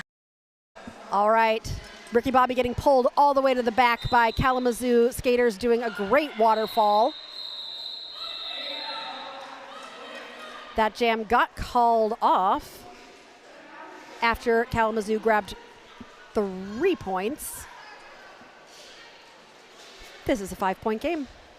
Once the math gets hard, I do have a calculator. Thank you, Bloomington Blockheads, for the calculator present that I got last weekend. Much appreciated. Except for I keep announcing that I'm using, oh my God, do those shorts say Gas Giant? That's Headhunter, your jammer for Kalamazoo, who is up against Ricky Bobby again, who is in the penalty box. So Ricky Bobby is going to be in the penalty box. So this is a power jam for Kalamazoo and Headhunter. Headhunter stretching out that pack at the front is through for lead jammer. Now eligible to score points. Ricky Bobby is standing in the penalty box and is holding that jammer cap in hand as Headhunter enters the pack on a first scoring pass. Ricky Bobby out of the box and in the pack. Headhunter just has to get past Asian Sensation. Does a little spin. There is a toe stop on the ground. I don't know if the skaters realize that. Headhunter is through. Yep, that toe stop is right where the skater skates are. I hope nobody gets hurt. Roulette Wheels took the star and up on those toe stops. Oh, it's a joy to see Roulette Wheels on those toe stop hops again. It's been a whole year. Roulette Wheels coming through to try and score points, but Headhunter calls the jam, but not before Kalamazoo takes the lead. This is a 3-point game. Kalamazoo scoring 8 points in that last jam to Naptown's 8. Sarge on the line. Coming up next to Death Valley. So great to see Sarge back out here. Sarge had an injury last year and missed most of the season. We saw, it was last year. No, Sarge came back quick. I'm pretty sure it was last year. Anyway, Sarge is back and jamming for Naptown. So excited to see Sarge out there. Death Valley on the line. This is the second time Death Valley's jammed, so I'm curious to see if this is going to be a 1-2 jammer rotation for Kalamazoo, whereas Naptown currently using a 3 jammer rotation, so we'll see if that continues. Oh, it is. No, Where's Waldo? Okay, they changed it. Where's Waldo is jamming. They are not using a 2 jammer rotation. That is Death Valley. Okay, ignore what the screen says. Death Valley is the one sitting in the penalty box as the jammer. regardless of what the screen says, because I saw the back of their jersey. Sarge is getting pulled all the way back. Kalamazoo doing some really nice reverse waterfalling to force Sarge all the way back to the apex of turn 1. Lead jammer has still not been established. Death Valley is not going to be eligible for lead jammer because Death Valley went to the penalty box. Sarge now through after passing the hips of all 4 Kalamazoo blockers. Sarge is now called lead jammer, and Naptown controls this game.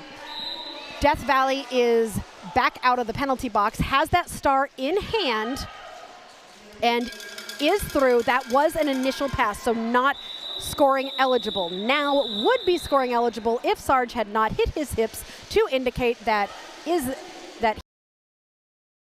us to a tie game. Right, Ego?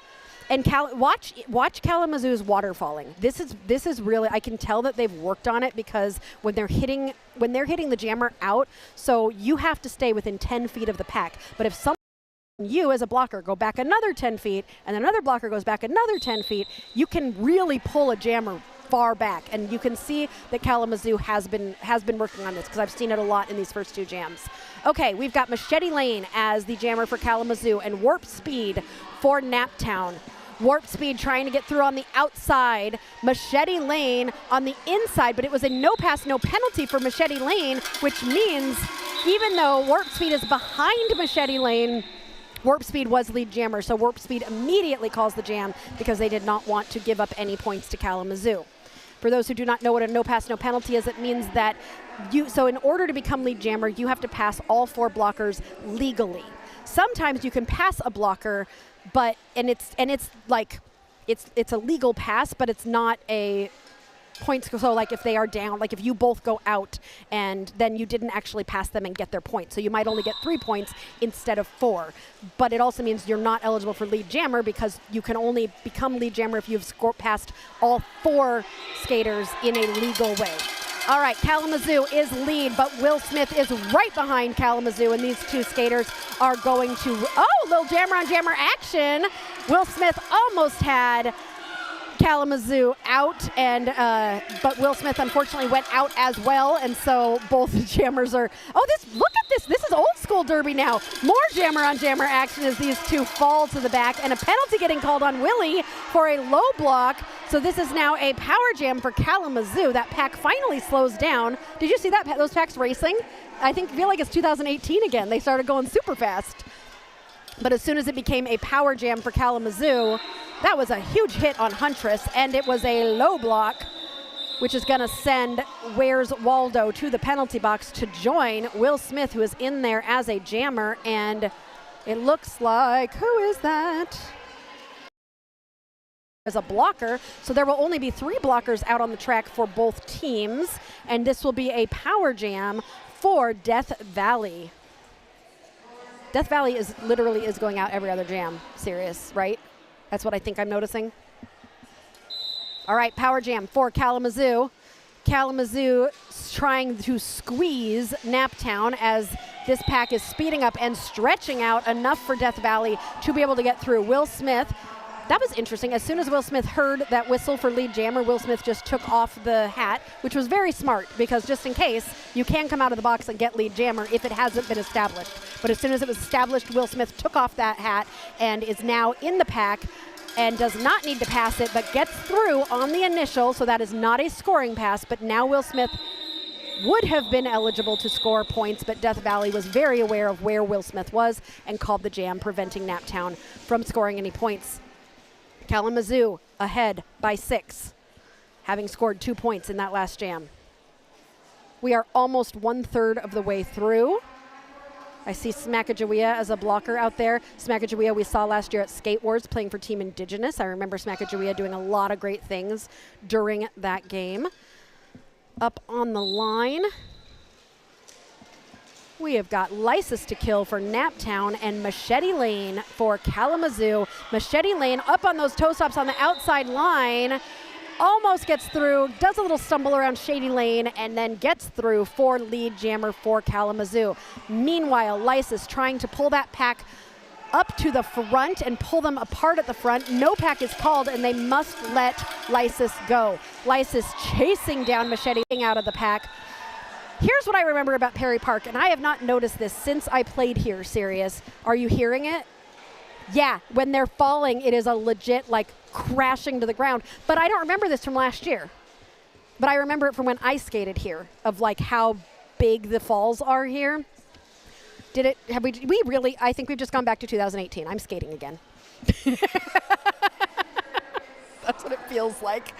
Whew! All right, Sarge on the line against Headhunter. Sarge trying to find space on the outside, pushing the pack forward. Headhunter getting pulled back by Warp Speed. Nice backwards waterfalling by Naptown there. And look at how they come right into that triangle. So Warp Speed pulling back, and the other two Naptown blockers ready for a tripod. Oh no, Warp Speed went a little bit too far back and got a penalty. Asian Sensation pushing out Headhunter and thought that she got that track cut, and she did. This is now a power jam for Naptown and Sarge. Sarge has not taken that star off, so Sarge is still eligible, I think, for lead jammer, getting some offensive help from the blockers. Sarge up against a tough Kalamazoo tripod here. Whistles getting blown. Looks like roulette wheels getting called on a penalty, but Sarge is through and will be lead jammer for Naptown. With a clap. Clap, clap, clap. If you can hear those cowbells are rooting for Naptown. They came up to me before this and they were like, we hope they're not too annoying. And ring those cowbells. Yes, my family has a cowbell story. I'll tell you all later. But cowbells mean a lot to my family, and we always encourage cowbells. All right, Sarge getting pulled back, back, back. Warp Speed along with Sarge, ready to do some offense here, but Headhunter is out of the box. That is Headhunter. Okay, both jammers having a hard time getting through here. There's lots of box visiting happening. We do not currently have penalty tracking, like live penalty tracking, but I will find out during halftime where we are at with the penalties and share that with you. Headhunter was able to get through, is not lead jammer, so not eligible to score points, and Sarge calls the jam. That was a scoring pass for Sarge, and Sarge, while Sarge didn't make it through the pack all the way, Sarge did pass 3 people's hips, and so will get 3 points. Trouble. I find cowbells very moving. I love it. I love it. I love it. Story and why I love cowbells. So some of you know I grew up in Seattle. My grandparents were the very first season ticket holders for the Seattle Mariners. And my grandma used to bring a cowbell to every game. And when Ken Griffey Jr. would come out to bat, she would always ring her cowbell. And they would write news articles about her in the Seattle Times. Ken Griffey knew who my grandma was. She was a big deal. They all called her the cowbell lady, and everybody got used to her having the cowbell like at everything. And so when my grandma died a few years ago, we had the cowbell at her funeral. We also, when my dad got honored a few years ago at a Mariners game, he got to throw out the first pitch. We had the cowbell there with us to honor my grandma. And so cowbells are always allowed around Derby Date Night because of my grandma and her love of cowbells. And every time I hear a cowbell, it makes me think of my grandma. It's kind of like every time a bell rings, an angel gets its wings.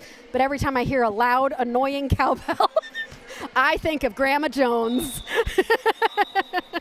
I miss that lady. She was a spirited one, and she would have loved what we are doing here with Derby Date Night. All right, I think we are almost done with that time out. Ricky Bobby on the line for Naptown. Oh, Ego, you're one of the coolest people I know. I adore you. Death Valley and Ricky Bobby are both jamming for their respective teams. Death Valley getting pushed to the inside. Ricky Bobby trying to push that pack forward, but is not able to get lead jammer. That honor is going to go to Death Valley. Kalamazoo blocker headed to the box to join another blocker already there. So Ricky Bobby's got one blocker left. Smackajawea, nice recycling to the front being done there by, who is that? Bacon and Legs. What a great name. Bacon and Legs forcing Ricky Bobby all the way to the back. Ricky was so close to being out there, but Bacon and Legs has just got Ricky's number right now. Death Valley is also having a hard time getting through, coming up against Flannery O'Clobber and Pink Stitches. Shady Lane holding the back of that pack there. All 4 blockers focused on blocking. Who is this? Bacon and Legs? They are good. I'm gonna be keeping my eye on them today. Now, if you were paying attention, of course I wasn't, Michael Kwan. The Jam Timer did the right thing. Jam Timer warned the skaters at the pivot line the end of timeout whistle was coming. Solid Jam Timer tip. Yes, it is appreciative, especially when they say, like, this whistle does not start the jam. Hey, do you know the thing that at Jam 11, that some Jam Timers, instead of saying 5 seconds, they say, what is it, chicken fingers or something like that? Because chicken has 11, Kentucky Fried Chicken has 11 spices and herbs. Will Smith is lead jammer for Naptown. Mexican Takeout is jamming for Kalamazoo. I love watching Mexican Takeout skate. I've seen Mexican Takeout in a few different games and just really enjoy watching their style. But not going to be enough today to stop Will Smith. The star has been passed to Skatin' Not Hatin', who is now the jammer for Kalamazoo. But Will Smith is going to grab 4 points for Naptown, bringing them within 1 point of Kalamazoo. Yes, fried chicken, not chicken fingers. Thank you. I knew it was wrong, but I didn't know what it was going to be. Whew, we are halfway through this first half, and we have a 1 point game. Goodness. Warp Speed on the line, up against Headhunter. Back. Headhunter also getting pulled back by Amelia Bikilia. Warp Speed trying to find space on the inside line. That space keeps getting taken up by a Kalamazoo blocker. This pack is starting to stretch out. Somebody's going to need to bridge. Warp Speed getting pulled to the back again. Who's going to come out and become lead jammer? It's going to be Warp Speed. No, it's going to be Kalamazoo. I thought it was Kalamazoo. Headhunter, but Warp Speed got ahead of Head, and nobody's going to score any points. I knew it was wrong, but I did it anyways. So many drinking stories start like that. Yeah, a lot of my stories start like that too. You know, let's just see what happens. Why not? Let's just try it. All right, Sarge on the line giving a high five to Machete Lane from Kalamazoo. This continues to be a 1 point game. For those following the story of the sound effects, no, I do not have a sound effect of loose change yet. So I'm still continuing to annoy Sirius by asking him for my lead change sound and making my own. Okay, Machete Lane did get through and is lead jammer for Kalamazoo. Meanwhile, Sarge using pure force trying to bust his way through these packs, is passing the star, trying to pass the star to Roulette Wheels. Oh, nice awareness there by Pink Stitches to see Machete Lane coming and just blast them to the inside line.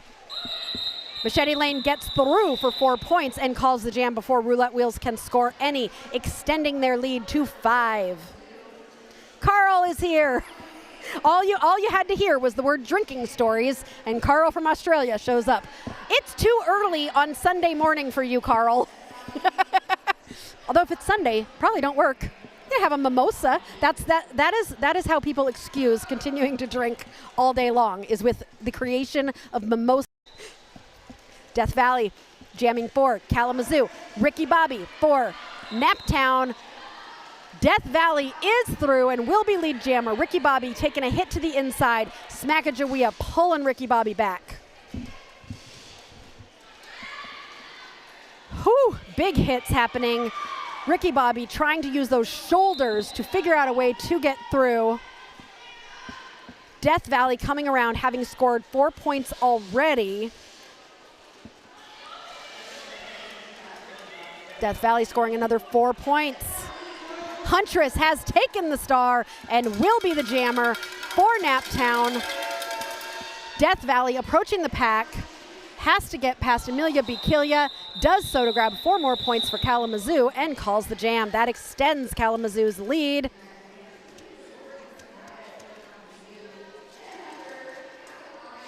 To 17. Carl has to go to work, so it's coffee. Not coffee with Kahlua, just coffee for Carl.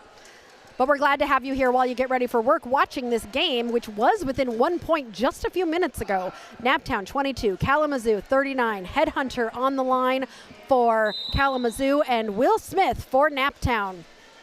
Will Smith pulling the pack to the front. Headhunter swinging from side to side, trying to break apart the Naptown tripod. Will Smith is lead jammer for Naptown, going to be trying to make up some of these points, but only if Trudy and the rest of Naptown can hold her back. It doesn't look like they're going to do it for very long. Will Smith has scored 4 points. Will Smith working on that. That is like the signature jammer on jammer action that Will Smith does to try and slow down Headhunter. So, ooh, so smart. Really working on getting Headhunter swallowed back up in the pack. Do you see the smile on Will Smith's face? Like, really working. What do they call that? Eating the baby. I don't know if they still call it eating the baby, but they did, and it worked. Will Smith is now out of the pack. Headhunter, who was out of the pack, has now been swallowed by. That was so flipping smart. That is amazing derby to watch. Will Smith with a spin almost got out of the pack, but took a big hit there from Bio and is going to be pulled back, but has already scored 4 points. I think has gotten the other 4, but is going to need to get through. 49 more seconds left in this jam. Will Smith being pulled to the back. Headhunter continuing to be held by the Naptown blockers. Asian Sensation at the front with Flannery O'Clobber. They are having to warp speed, having to bridge, and they do have to finally let Headhunter go. That was Headhunter's initial. They are now in a point scoring position, so Will Smith will call the jam. That was gorgeous. But I think Will Smith did get a few more points there. Yep, all 4. So this is now a 9-point game as Naptown was able to score 8 points to Kalamazoo's 0. Okay, the chat is not going wild, and I thought that was the craziest, smartest thing. Like, you can only do that if you're really confident in your one-on-one blocking, like Will Smith did. What does that look for, Sirius? It's so fast. Are you not following? I'm trying to explain this all to you. License to Kill is jamming for Naptown and Machete Lane for Kalamazoo. Machete Lane with a quick lead jam status established. License to Kill trying to get past. Who is that? Is that? There's a lot of skaters with the number 1, so I don't know. It's one of them. Smackajawea pulling back. License to Kill. Machete Lane in the pack on a scoring pass. Has got all 4 Naptown blockers at the front. Trying to get past Huntress and Flannery. Getting some offensive help from one of her blockers and is able to get through for 4 points for Kalamazoo. License to Kill being pulled to the back again by Smackajawea. Smackajawea wasn't even the one who hit License to Kill out, but Smackajawea saw it happen and immediately went back. Machete Lane is through for another 4 points. That pretty much nullifies Naptown's last jam where they had caught up almost. Huntress has taken the star and will now be the jammer and pulls away from Wierswaldo to be able to get out and start chasing down Kalamazoo. Huntress is approaching the pack, hoping to be able to score points. I know Huntress got at least 1 there. Looks like 2. 2 stolen points by a pivot. Loving to see it. Fabulous job by both teams there.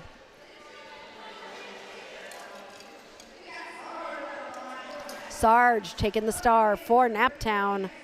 And Mexican takeout for Kalamazoo. Ooh, now you guys get to see Mexican takeout jam. I love watching Mexican takeout skate.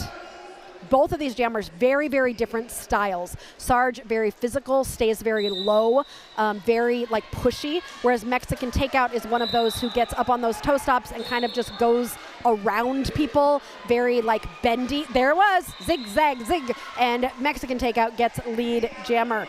Is Sarge in the penalty box? Oh, no.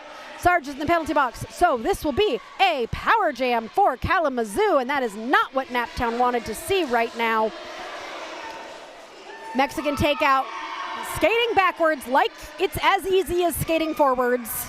I do not get it, but like that is so hard to do. I know, Ultra. Another one, and Ultra, watch Mexican takeout, who's jamming right now. Mexican takeout skates a lot like you. So I would definitely suggest watching the style of how Mexican Takeout approaches the pack and watch the spinning and like what she just did. She ducked down as she saw that the blocker was coming with the shoulder, just ducked under it and kept going. She's very able to bend while staying up on skates. Sarge is out of the penalty box, got through the pack, and is now approaching the pack on a scoring pass. Mexican Takeout calls the jam, but I think Sarge might have been able to steal, 1 point, but not before Kalamazoo scored 16 points in the biggest jam of the game so far by Mexican Takeout with 16 points. And we only have 6 minutes left in this first half. Something we have started doing at Derby Date Night in the last few games is we have been choosing a skater of the game. So I get to choose one jammer and one blocker from each team to nominate for skater of the game, and then you all get to choose who that skater of the game is during the second half. With that being said, if you have any suggestions as to who I should nominate, feel free to drop them in the chat. I would love to see them, and I will consider them as I am deciding who I'm going to put up for the skater of the game. Ricky Bobby jamming against Death Valley. Ricky Bobby has that star off as Death Valley has become lead jammer. Ricky Bobby is at the back of the pack, might be looking for the Naptown pivot. 5 minutes left in this first half. Ricky Bobby has passed the star to Huntress, who is now the jammer. Huntress has put the star on. Everybody is stuck in this pack right now. This pack is hardly moving.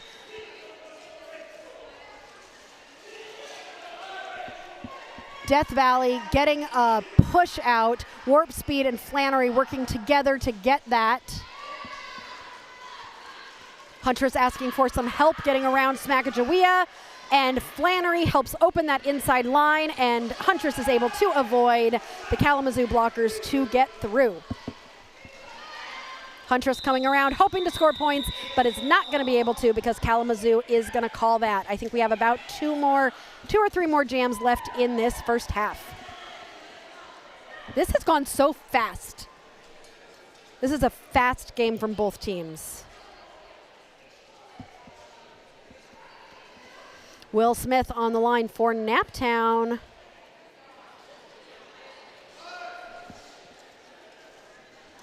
And Machete Lane for Kalamazoo. Machete Lane finding space on the inside line, getting through to become lead jammer. Will Smith getting pulled back on the outside.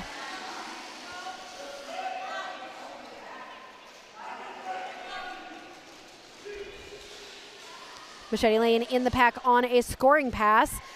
Coming up against Asian Sensation. That is a bunch of people all jumbled up there. Machete Lane getting stuck in the pack on this scoring pass. Will Smith still on an initial, getting pulled back by Javelin, trying to break apart Javelin and skating, not hating. And Will Smith did not get out on their initial in that jam, which does not usually happen. Kalamazoo was able to grab all 4 points. Kalamazoo is from the north, Carl. They are from Michigan, our friendly neighbors to the north. Sarge on the line for Naptown and Mexican Takeout for Kalamazoo. Sarge with a little push on Mexican Takeout. Mexican Takeout trying to get out and on the outside line, but unfortunately takes a little tumble. Both jammers getting pulled to the back. Sarge on the inside, Mexican Takeout on the outside. Mexican Takeout up on those toe stops, managing to stay in bounds, takes a hit to the outside by Shady Lane. Mexican Takeout swinging from side to side. Sarge just trying to go up the middle.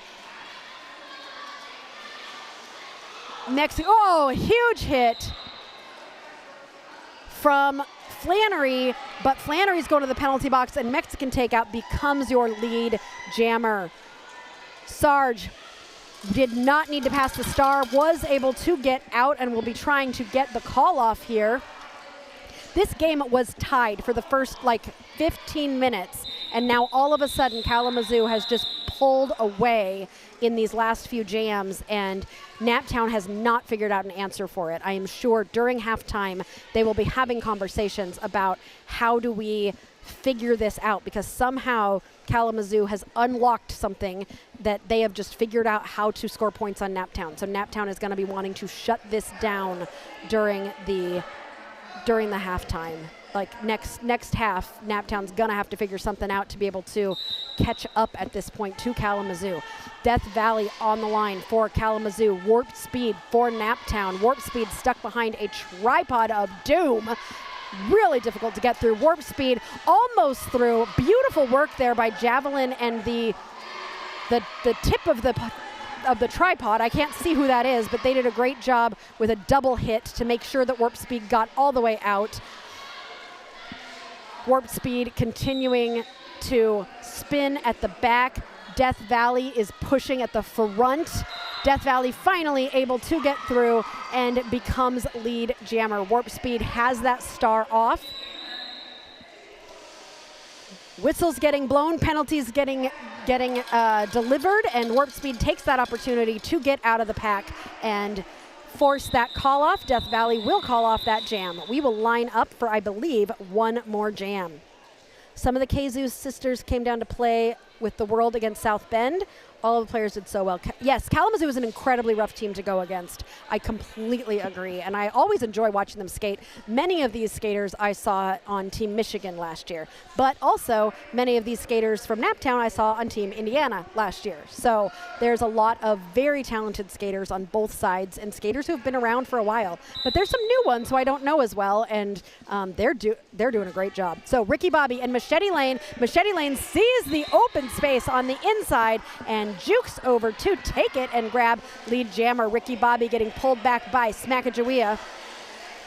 As Machete Lane enters the pack on a scoring pass, jam time period clock has run out. We are in jam time only. 1 minute and 30 seconds left in this jam, and it is Machete Lane's choice whether or not we keep going or not. Machete Lane has scored 4 points, is entering the pack on another scoring pass.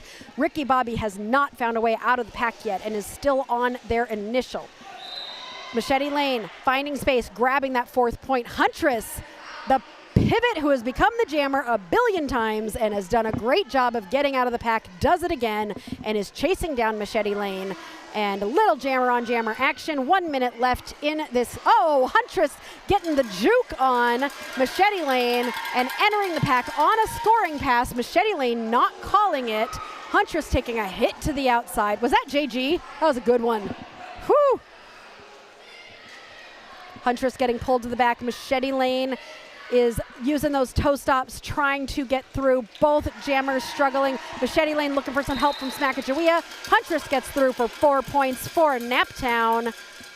And Machete Lane gets through for another 4 points, bringing them above the 100 mark. So Kalamazoo is going to go into halftime at 102 to Naptown's 36. Oh yeah, that hit was yeah, it hurt me. All right, well, I'm going to take a break because I forgot to drink anything. I was just talking the whole time. So I'm going to take a little hydration break, and I hope you do too. And we will be back in just a little bit under 15 minutes, and we will see you soon.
Welcome back. All right, don't worry. Yes, Ego, I got my Diet Coke. I am all freshly watered. I drank my drink and I ate like 20 olives. I don't know. Somebody gave us a charcuterie board and I just went ham on the olives and ate them all. It was great. Okay, penalties. I'm going to give you real quick before we get started again. So nobody with more than 4 on Kalamazoo. That honor of 4 penalties is going to go to Allie Kate Contusions, number 1148. We've got Skatin' Not Hatin', who is sitting at 3. Otherwise, everybody at 2 or 1. Big congratulations to the no penalties in the first half going to Smackajawea, Bio, Machete Lane, and that's it. Everybody else decided. Oh, and Killabell Lecter. That's it. Everybody else has penalties. All right, Tornado Sirens. Biggest amount of penalties is 3. Flannery Clobber.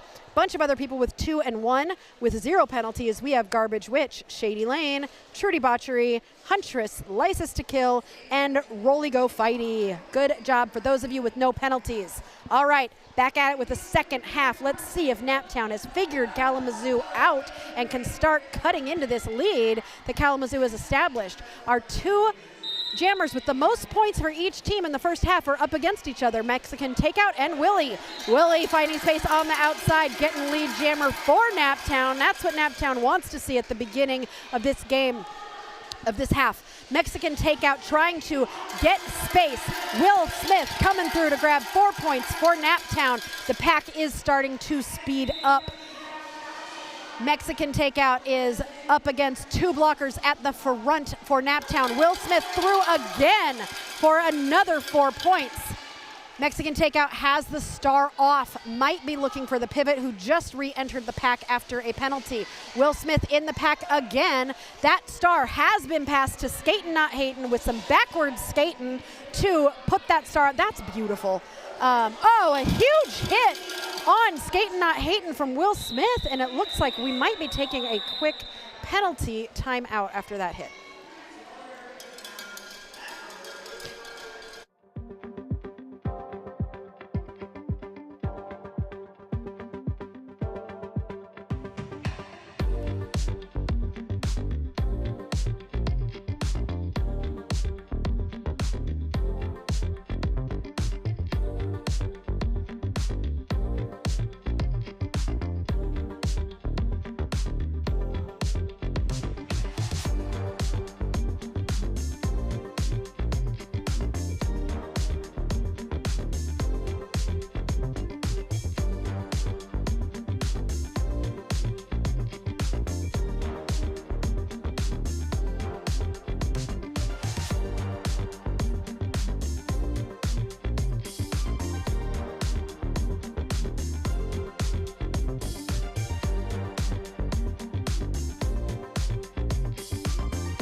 And we are back. That skater is skating over to the medic area, and that jam ended due to the injury. That skater is going to be getting taken care of by the medics, and we appreciate all of our medics for being trackside to help us out anytime we need any support from them. We appreciate our medics being here to help us out anytime somebody has any sort of an injury, and they are right here to help us immediately. So we are getting ready for another jam, but first the refs are discussing something, and I wouldn't be surprised if it would be that hit. So we will find out. They have been doing a good job today of coming over to us and kind of letting us know where things are at. Looks like they are done discussing, and I don't think that we're going to have... Nope, nothing's going to happen, it looks like. So we're just going to get going again. Ricky Bobby on the line for Naptown, getting some words of wisdom from Captain Trudy Botchery, who came over to chat. And Trudy Botchery is now talking to the blockers as well, just making sure everybody is doing well. And the blockers are ready to go. We've got 3 blockers for Naptown because Asian Sensation currently sits in the penalty box. So KZoo will have a 4-3 advantage. Who is talking to who? I'm looking around trying to figure it, because the refs are not discussing anything anymore. And, like, I'm not sure what. Oh, are we paused because the medics' eyes aren't. You have to have at least one medic with their eyes on the track. I think both medics were helping the skater out, so they need to make sure that one of the two medics has their eyes on the track. That's what it is. Okay, so now that both medics are looking. One medic is looking at the track. Oh my gosh, words are hard. We got one more game after this. Don't forget, stay tuned. We're going to be here all day. We've got another game at around 5. So stick around for the game between the B teams of both Naptown and Kalamazoo. Machete Lane is out as lead jammer for Kalamazoo. Naptown making up some ground in that last jam, bringing themselves to 44. Kalamazoo still sits at 102, but they might be about to change that as Machete Lane is approaching the pack on a first scoring pass. Ricky Bobby has the star off, has got a big tripod, a strong tripod to get through at the front. Machete Lane taking a trip over. Flannery O'Clobber is going to be pulled back. Ricky Bobby down to 2 blockers at the front of the pack, takes a little tumble, has got 2 blockers to contend with. This pack is speeding up and is going to potentially swallow Ricky Bobby again as Machete Lane gets through for 4 points for Kalamazoo. A whistle being blown. Okay, piece of advice to all of you. When a whistle is blown, everybody doesn't need to stop. Keep playing derby. If it's you, you will hear your number. So, but anyway, that was Ricky Bobby who got sent to the penalty box, and so now this is a power jam for Machete Lane and Kalamazoo. Kalamazoo has scored 8 points, and they're going to have an opportunity to score some more while Ricky Bobby waits in the penalty box as jammer. Ricky Bobby is now standing with star in hand, so might be looking for pivot Huntress when they come out of the box. Machete Lane takes a hit from Shady Lane, but is able to keep going, and Machete Lane scores 4 more points for Kalamazoo. Ricky Bobby, meanwhile, out of the box and in the pack, still on their initial. Machete Lane coming up against a tripod of blockers from Naptown, who are trying to slow Machete Lane down. Ricky Bobby has passed the star to Huntress, who is now the jammer for Naptown. Huntress was about to get out, but that jam was called, and it's so close to a palindrome, serious. It's so close to a palindrome, but it's not. It's very upsetting. Oh, now it's really not a palindrome. All right, timeout has been called, or official review has been called by Kalamazoo. So while that's happening, I haven't gotten to tell you guys any of my boy band jokes. So I'm going to let you hear some of these fantastic, fabulous, all sarcasm intended, boy band jokes. Why did the boy band member become a dad? Because he heard there's an opening for a new member of New Kids on the Block in daycare. All I got from Sirius was rolling of the eyes. What's a dad's favorite Backstreet Boys song while driving the kids to soccer practice? I Want It That Way. And by that way, he means no fighting in the back seat. This is what boy bands have come to. They're all dads now with dad jokes. What is a dad's go-to boy band line when the kids won't clean their room? Quit playing games with my heart and put your Legos away before I step on one. Serious is like, what are these jokes? I found a whole page, Serious, of boy band jokes, but also dad jokes. I think I'm almost done with them, don't worry. Okay, I think this is the last one. Why do dads love bye, bye, bye so much? It's what they sing when their kids go to bed. Bye, bye, bye. I'm getting nothing from Sirius at all. At all. Okay. I'm telling you guys a lot, but I'm enjoying these. I know that Sirius isn't, but at least I am. Ooh, Trudy looks very nice today, as Trudy the captain and Huntress, Huntress and, are they both, one of them's captain and one of them's alt, but they're having a fun discussion. Okay, last one. What do you get when you cross a hurricane with a cruise ship full of 1990s boy bands? I think Sirius might laugh at this one. Cruise ship with 1990s boy bands and a hurricane, you get washed up musicians. Oh, I got him with that one.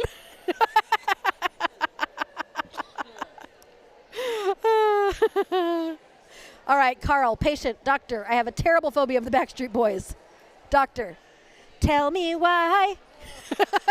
Oh, Carl, you got to laugh out of serious. Lucid dreamer. Why did the boy band become chefs? They wanted to form a group called Boys to Menus. Why are you laughing at that one?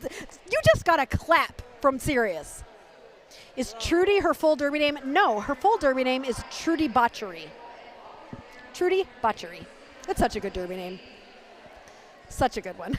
These are great. I like boy band jokes.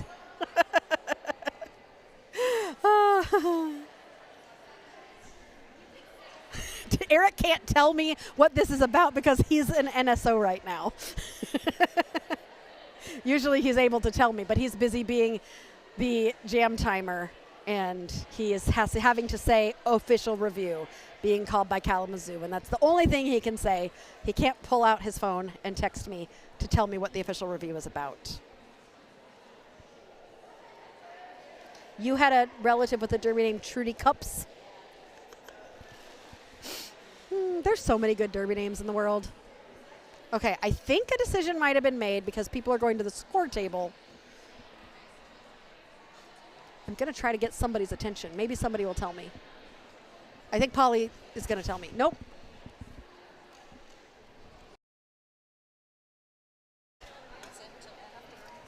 Yeah.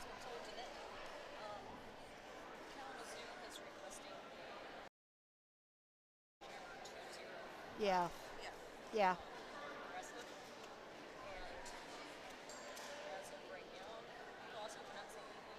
Until it happens. Yeah. Got it.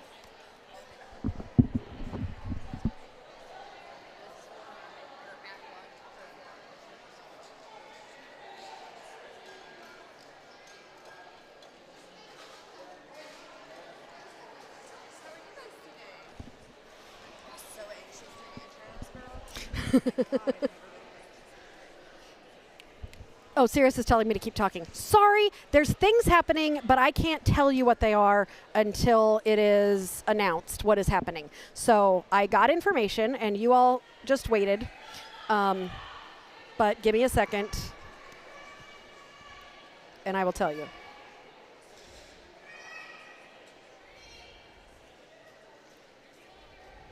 I didn't see it. Okay, so now that the information has been shared, I will let you know that Kalamazoo was looking for a penalty on Jammer 205, and they for reckless blocking or jamming, I'm not sure which one, and that the refs did agree, and that skater has been expelled, and so will no longer be skating in the rest of this game. It was Ricky Bobby. I know. So that is tough for any skater, especially, you know, when you've still got 26 minutes of derby playing. It has happened. It hasn't happened to all of us, but it has happened to me. And I know how it feels, and it's rough, and it's tough, especially. I do believe, I think this might be Ricky's first time. And that's a tough one. That's a tough one to handle. And so Naptown is going to be okay. We're going to make it through, and we're going to keep going. So I know, kind of a shocking one, but that happens sometimes. It just happens sometimes, and that is what is going to happen. All right, Roulette Wheels has the star on. I love to see Roulette Wheels jamming. Roulette Wheels has just got this, you'll see, beautiful jamming style. So, yes, post-game expulsion meetings. Expulsions are difficult for everybody, and this is a sanctioned game, so there is going to be a lot of paperwork afterwards, especially for a sanctioned game.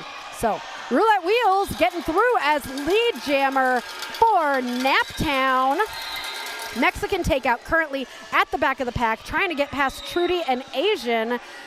Mexican takeout sweeping to the inside. Naptown blockers going with. And Roulette through for 4 points. Mexican takeout also through. And these two jammers are going to be racing to the pack. which isn't very much. A skater just fell, had a little bit of a helmet bounce, so that jam is going to be called, even though the skater is getting up whenever we see a helmet bounce. And I saw it from across the rink, and I heard it because this floor is the loudest floor I've ever seen. So that jam is going to get called for injury. If this was juniors, are we fixing, is there something going on with the floor? Oh, I think they might have stumbled on the 10-foot line, which is being replaced right now. Niels, you're here. Oh no, now I have to remember what country. The Netherlands, right? I always get it wrong. I think maybe is it the Netherlands? Have I figured it out? Niels is gonna be like, no, wrong again, Aria. At least you keep trying. Okay, so they're fixing the floor, and we've got our refs checking out to make sure that none of the other pieces of tape are up. Again, we want to make things as safe as we possibly can for all skaters. We've got Willie and Death Valley waiting on the line to jam. Netherlands! I got it right! I don't think Niels is excited that I got it right. He's like, sure. Aria, it's really sad that I've been watching Derby Date Night for almost 2 years now, and you have finally figured out that I'm from the Netherlands.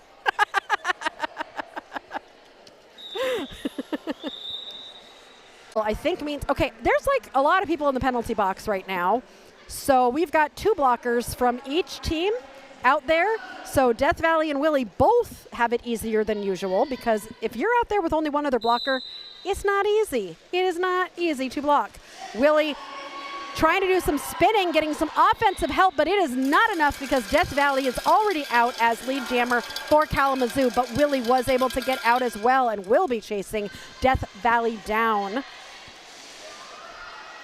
Willie in the pack, hoping that, oh, did you see that straight pecs jump? Willie thought that they had all 4, but the jam ref says 3 on that one. But it was still beautiful. Naptown getting 3 points to Kalamazoo's 0 in that jam. Everybody is falling down like randomly, and I'm a little bit worried about the floor right now. Maybe they're just tired too. We have 25 minutes left in this game. But then we have a whole nother game. But I am running out of boy band jokes, so who knows what we'll come up with later. Willie back out as jammer and will be lead jammer, as looks like we have got a jammer waiting in the penalty box for Kalamazoo. Death Valley must have gotten a penalty at the end of that last jam. So this is a power jam for Will Smith and Naptown. Will gets 4 points, and something happened. What happened? Why did we just stop the game? Will Smith did not call the jam off. So why did the jam stop? Wait, people are pointing. What is happening? Oh, it was a delay of game.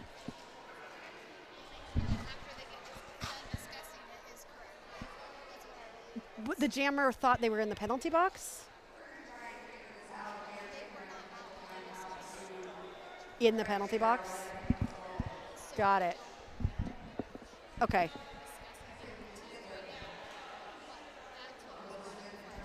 Okay, thank you. Thank you for letting me know. I appreciate it. Okay, so it's delay of game for not fielding a jammer. So even though we saw Death Valley in the penalty box, I think what was being discussed, I don't know what the outcome is here, but it seems like Death Valley maybe wasn't in the penalty box at the time that the jam started. So if your jammer's in the penalty box, they got to be in the penalty box at the time that that whistle blows. So, but I'm not sure, because Will Smith was able to get 4 points before that delay of game was called. Everybody looking a little confused. Okay, the chat said stuff. Let's see. Okay, Michael Kwan's explaining how someone can get expelled without having 7 penalties. Good job, Michael. You pulled up the rules to check the definition. That's a good NSO/ref, making sure that you're giving the correct information. Oh no, Carl, you only have 20 minutes left before you leave. You're going to miss the end of this game. It's been a very exciting game. Okay, now I'm going to get the rest of the story. Oh, it had nothing to do with that? Okay, it had nothing to do with that.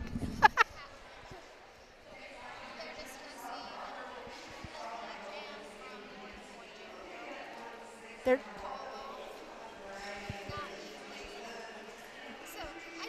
Oh, it was called off by somebody who wasn't lead? But that's... Oh, this is going to be a lot of paperwork. This is going to be a lot of paperwork. Okay.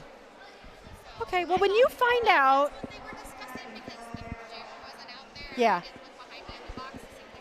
Okay, so they're discussing a call-off being made by someone who was not lead jammer in the last jam?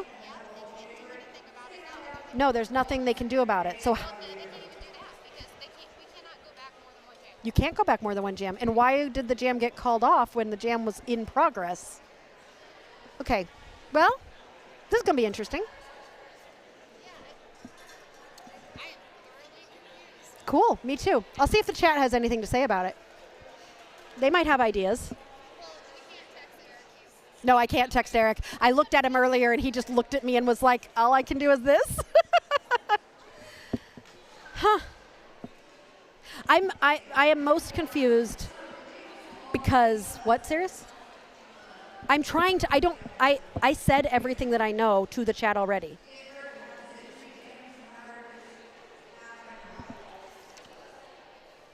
Okay. So everybody's in different circles talking about different things. My biggest confusion here is that that jam was called off in the middle of it, which I don't think you can. Okay, so what she was telling me was that they were discussing not this jam that we were watching, but the jam before, that a jammer called off the jam without being lead jammer. But what I don't understand is, can you call off the next jam mid-jam? Because I thought once a jam starts, you can no longer be discussing penalties from a jam before. Like once it's done, it's done. So now I just don't know. I just don't, because okay, let's just hypothetically. I never say the refs are wrong, but let's say the refs called it off and they weren't supposed to. What happens? I mean, currently there is a ref unintentionally sitting in the penalty box. So we could just say that we're penalizing refs. But that's just bad humor, people. Bad humor. I don't. Okay. That made Sirius laugh. Do we know which official called off Jam 5? I do not know which official called off Jam 5, because that's my confusion here. I don't know. In my opinion, I don't know if Jam 5 should have been called off. But again, I am just a lowly announcer. I have no power or knowledge. I mean, I have some knowledge. Some of it's right. A lot of it's wrong. But, yeah. Oh, here. I'm going to find out finally. Okay. Well, no, we actually focused on you because I was confused as to who called off Jam 5, and I said, well, there's a ref in the box in case we... I was told that a prior jam was called off by the jammer. It was not. It was called for injury. So it was called by who? It was called for injury. Okay, Jam 4 was called for injury. So when that person came back in this jam, they had not sat through. But that is because I was told it was called off by the jammer. And so when they asked me, I said it was called off by the jammer. Which is why I put myself in the box. Okay, so why was that jam called? Because the person came back on the track without sitting for Oh, and they have to call the jam immediately because that person has to sit for... Got it. Okay. That is absolutely not what any of us... So you put yourself in the box. Okay. Okay, so we... Yeah, because the jam still did need to end. Okay. Okay, here we go. Darth Blue actually put herself in the box on purpose because, so what happened was the jammer the game was called for injury in Jam 4. The skater who had the injury in Jam 4 came back out in Jam 5. They asked Darth Blue, I got it.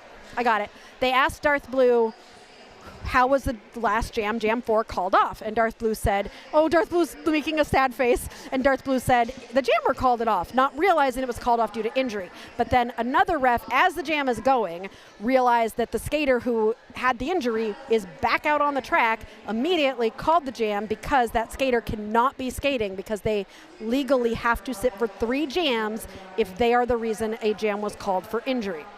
So now what's going to happen is the captain for Kalamazoo, who is Death Valley, is going to now sit in the penalty box, but they were already in the penalty box, so I don't know if they're going to sit for 2 now. So they're either going to sit for 1 or 2, so everybody just count to 60. And we'll serve that penalty for the skater who went out in a jam and after having not sat for 3 jams. Is everybody clear? Because I explained 2 things completely wrong, but to be fair, I think the refs were just as confused as everybody else. No, the injured skater was not in the penalty box. Michael Kwan says, we learned why communication with an officiating crew is somewhat important. Carl says clear. I win. I explained something. I think we might be about to get back to Derby. But everybody's still looking super serious. Oh, Darth Blue is back in the penalty box again. Darth Blue feels so bad. Sometimes we don't know.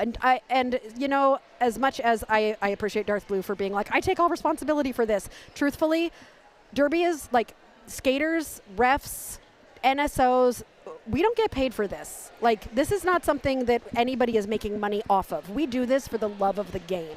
So mistakes happen, and we figure it out, and we move on. And I am correct that this is going to be a lot of paperwork later. But not for us. Not for Derby Date Night. We don't have a lot of paperwork. Okay, I hear things happening, which means we finally get back to Derby. Will Smith is on the line for Naptown in this power jam, which might, nope, it's not going to be 2 minutes because the jammer is standing. Wait, but if they are going to take the penalty, okay. I don't know. Now I'm confused even more. Okay, jammer standing in the box. Will Smith is out there with a power jam. This pack is moving quickly, which is not necessarily what you want to see during a power jam. Death Valley released from the penalty box. Will Smith is lead jammer for the, I think, 3rd time in a row as Naptown continues to try and outscore Kalamazoo to catch up to that lead that they have established. Will Smith is in the pack on a scoring pass. Death Valley chasing Will Smith down. Willie sees Death Valley coming and calls the jam. Will Smith scored 2 points in that jam.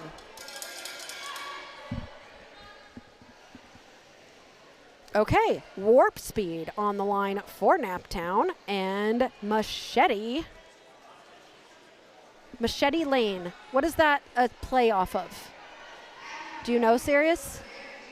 Machete Lane? Something Lane? Somebody in the chat's got to know. It is so chilly in here. I'm used to it being so unbearably hot. But I think because it was an ice rink yesterday, it's like and it's not a good cold. It's like a wet cold. It's a weird, humid cold. And I was silly and I curled my hair today and it has just fallen down. Okay, Warp Speed trying to pull the pack. Warp Speed is stuck. That was weird. And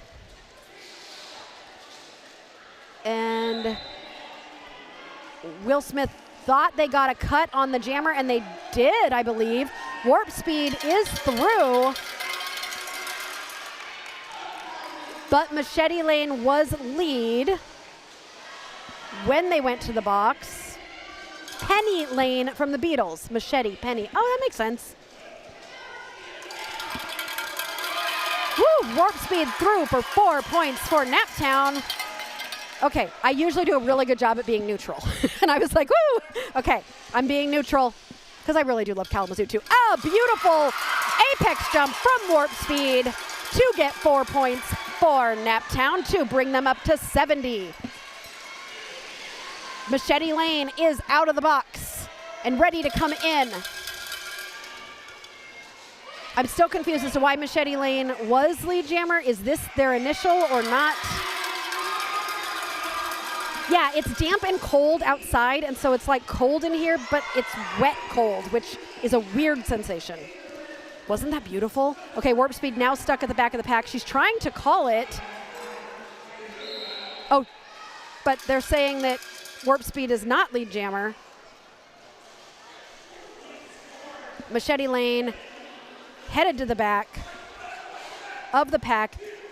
Warp Speed in the pack on another scoring pass is about to tie Machete Lane on another scoring pass is about to tie up Warp Speed for number of points scored. Machete Lane is through.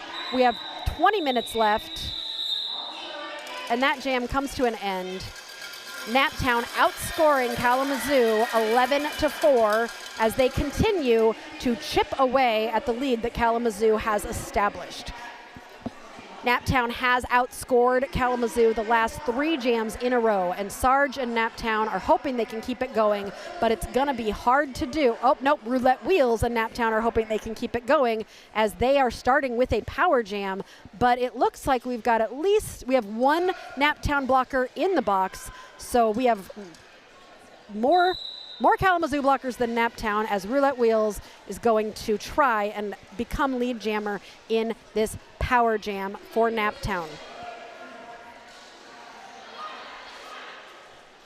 Flannery O'Cobber coming back in from the box to become the 4th blocker. Roulette Wheels spinning around to get lead jammer for Naptown. Machete Lane still sitting in the box. Roulette Wheels coming around on a scoring pass.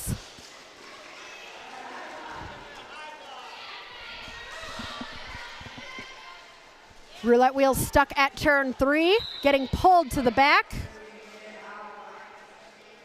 All the way to the back, all the way back to turn 2. Machete Lane still sitting in the box. I think that was a double penalty on Machete Lane because it has been now standing. Yeah, that was a whole minute penalty. Roulette Wheels has scored 4 points, is about to try and score more. I know a comeback would be so fun right now, and Naptown is working on it, but Machete Lane is out of the box, and Roulette Wheels is through. That makes 8 points for Naptown. Machete Lane coming around, still on her initial. So Roulette Wheels is eligible to score points right now, while Machete Lane is not scoring points because she has not made it through on her initial. Roulette Wheels getting stuck in the pack along with Machete Lane. Scrawny Brawny, Niels, I like your derby name. Machete Lane is out and will be eligible to score points, but Roulette Wheels is going to call the jam, putting Naptown at 12 points, bringing them to 85.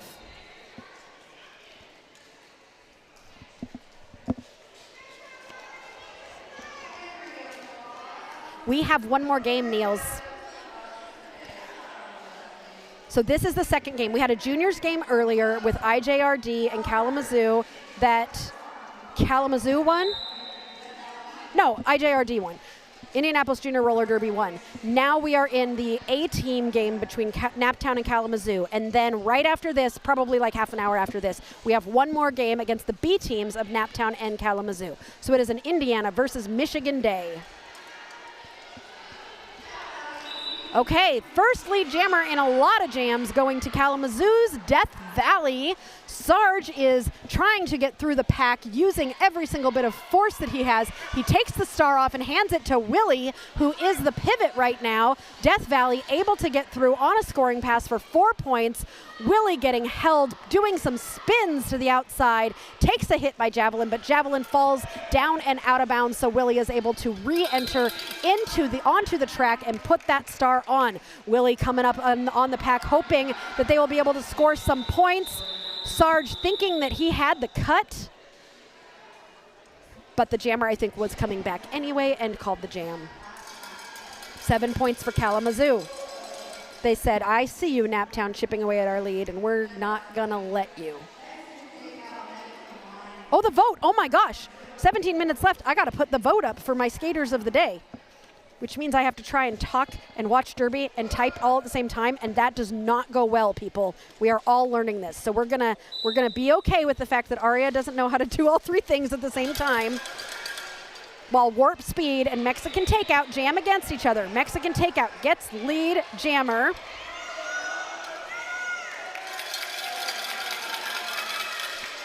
And Warp Speed is following Mexican Takeout about a quarter track behind. While I get this pole ready. I choose one jammer and one blocker from each team for this vote.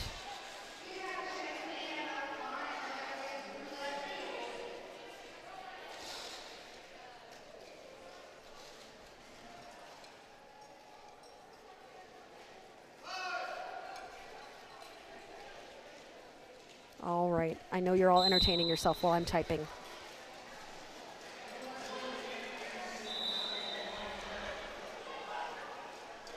All right, I have got the poll going. It will go until 5 minutes are left in the game. So you can go ahead and vote for player of the game, and whoever gets player of the game will not only know that they have the support of the Derby Date Night chat, but also they get some very cool stickers from us, and we are going to be having Skater of the Game stickers made for Derby Date Night. So in the future, if you become a Derby Date Night Skater of the Game, you will get a sticker that says Derby Date Night Skater of the Game. But we haven't made them yet, so it might take a little time. Okay, while I was typing, Kalamazoo got 2 points in that last jam. Will Smith on the line up against Death Valley.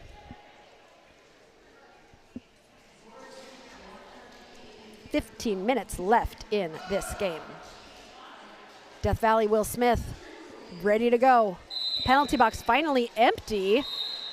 Death Valley trying to get out on the inside, is able to, but Will Smith is out right behind, and these two jammers are going to race to the pack as the pack starts to speed up a little bit.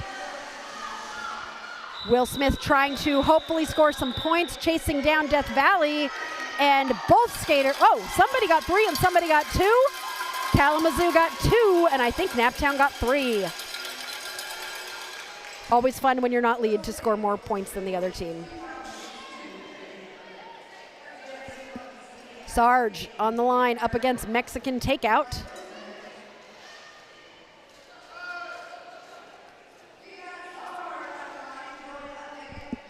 And penalty box has one skater in it from Naptown.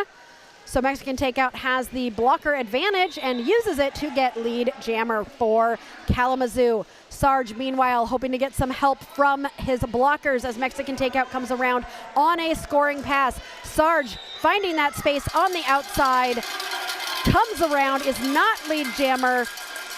Mexican Takeout getting a, calling the jam.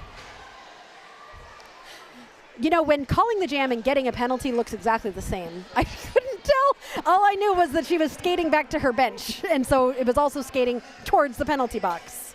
So it's a hard thing to define. Warp Speed with the star for Naptown and Machete Lane for Kalamazoo.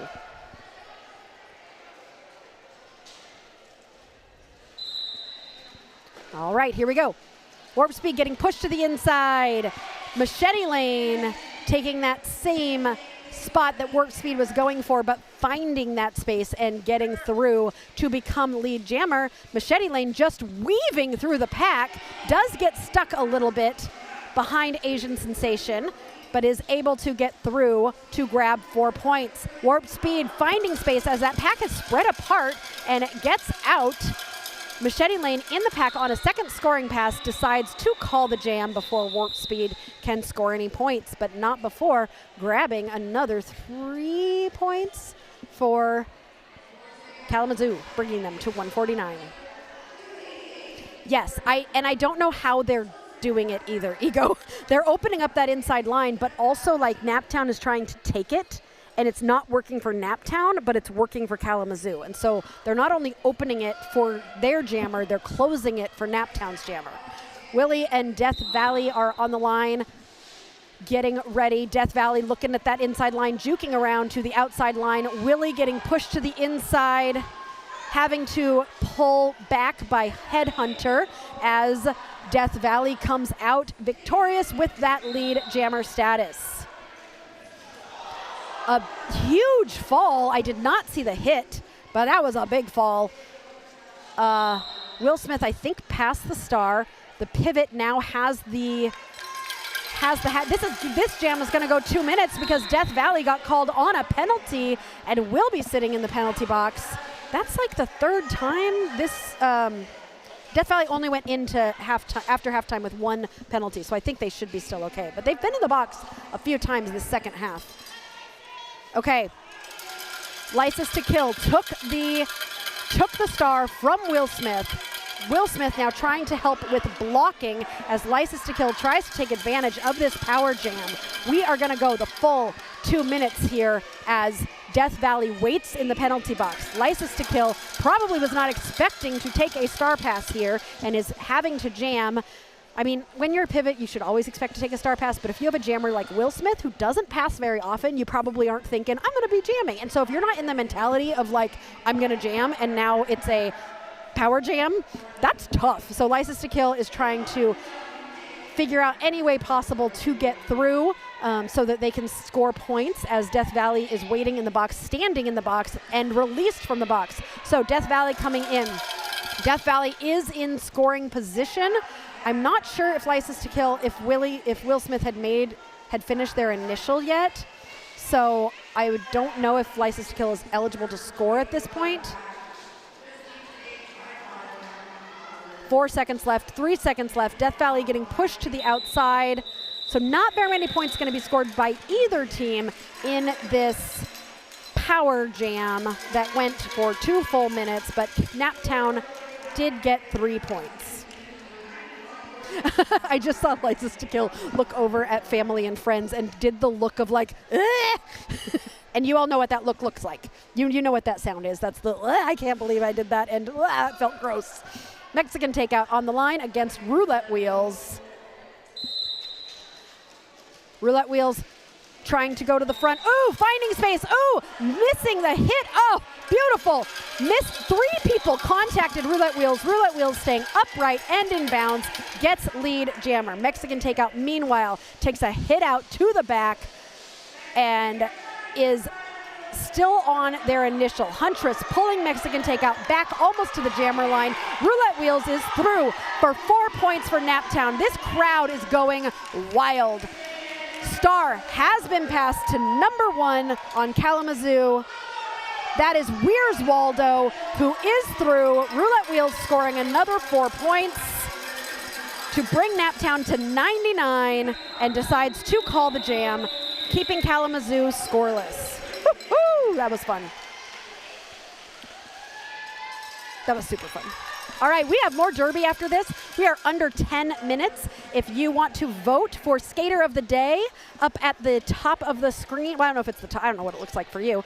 But lots of votes coming in. There is 1 jammer and 1 blocker from each team up to be Player of the Game, and they will get stickers from Derby Date Night, and they will know that the chat has voted for them as Skater of the Game. So you've got about 4 more minutes to vote in that poll.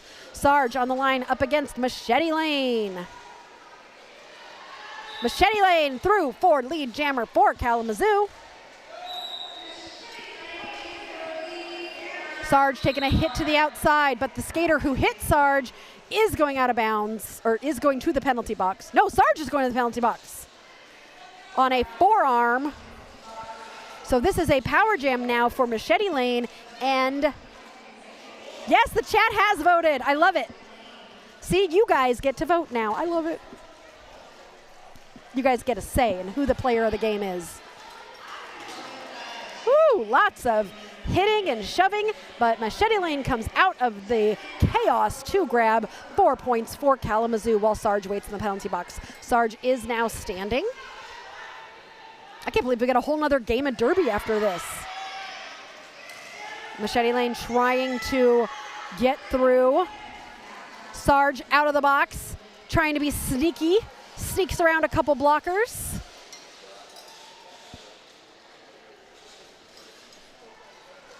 Machete Lane through for 4 more points for Kalamazoo.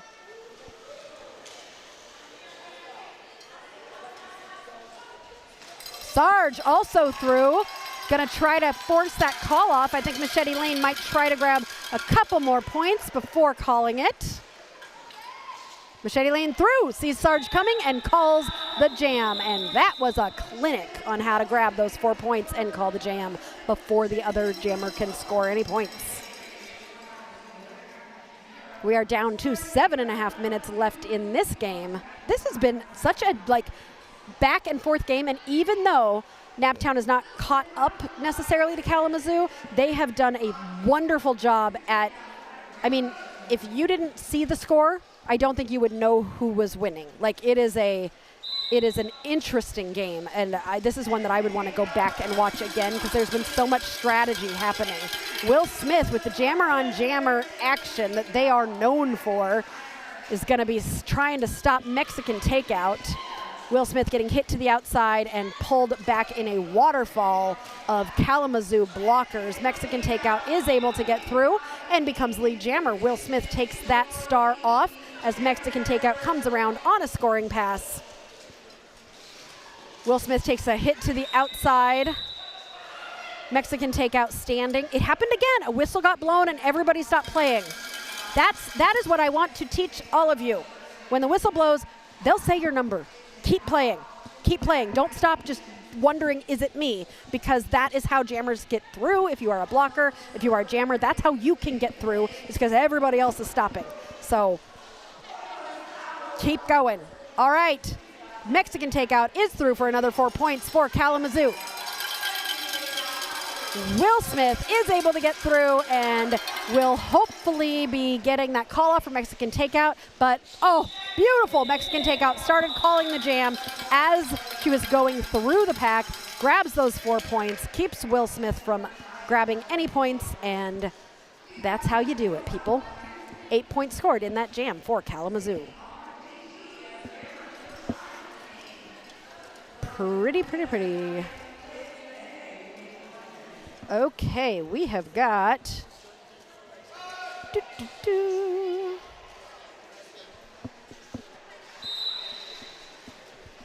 Skatin' Not Hatin' and Roulette Wheels on the line.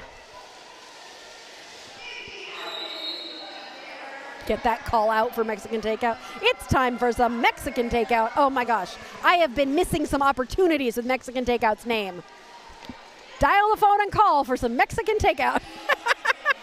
Oh, it's going to happen now. Well, the game's almost over, so I don't know.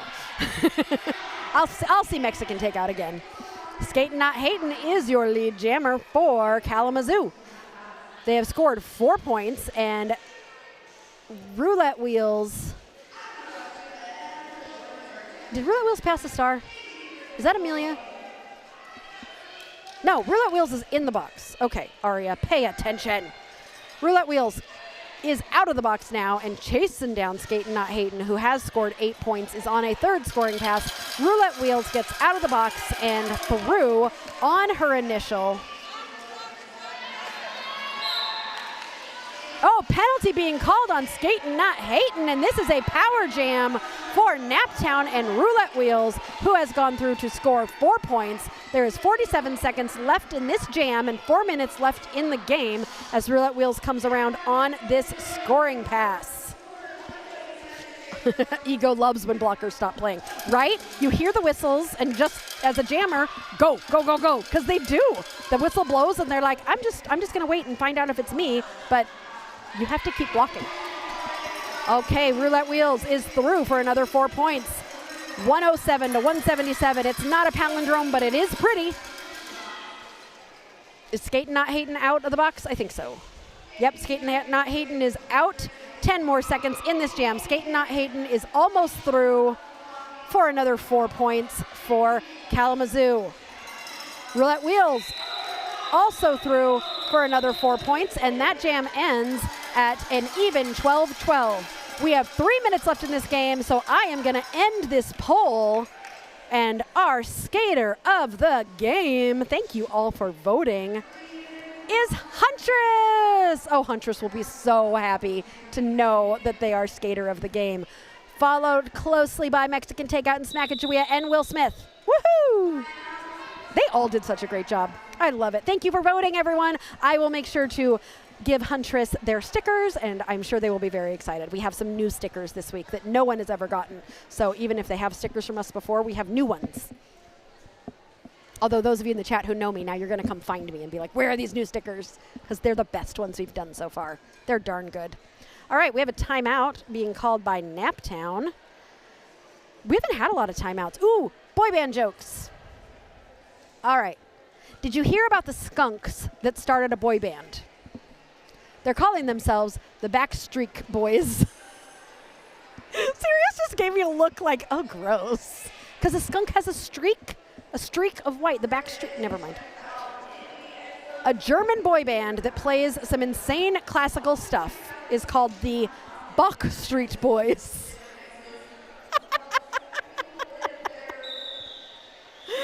And what book tells you everything you need to know about a boy band? Encyclopedia? An encyclopedia? Encyclopedia. Okay, Sirius, you're going to like this one. Tomorrow's forecast is a high of 98 degrees. The punchline is, I hate boy bands.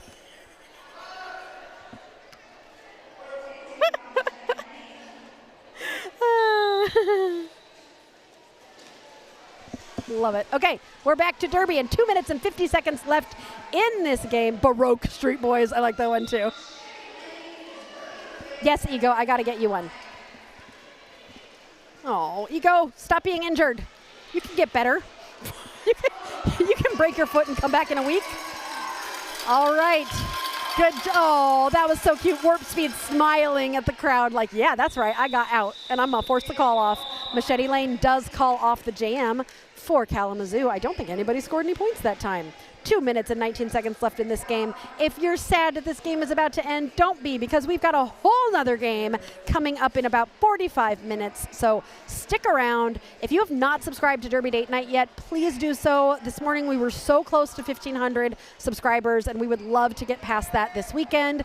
Sirius is taking a look now to see where we are at and how close we are. So, or text your friends. Send it to somebody. Ask them to subscribe. And we would love to get more subscribers because we're getting so close to 1,500.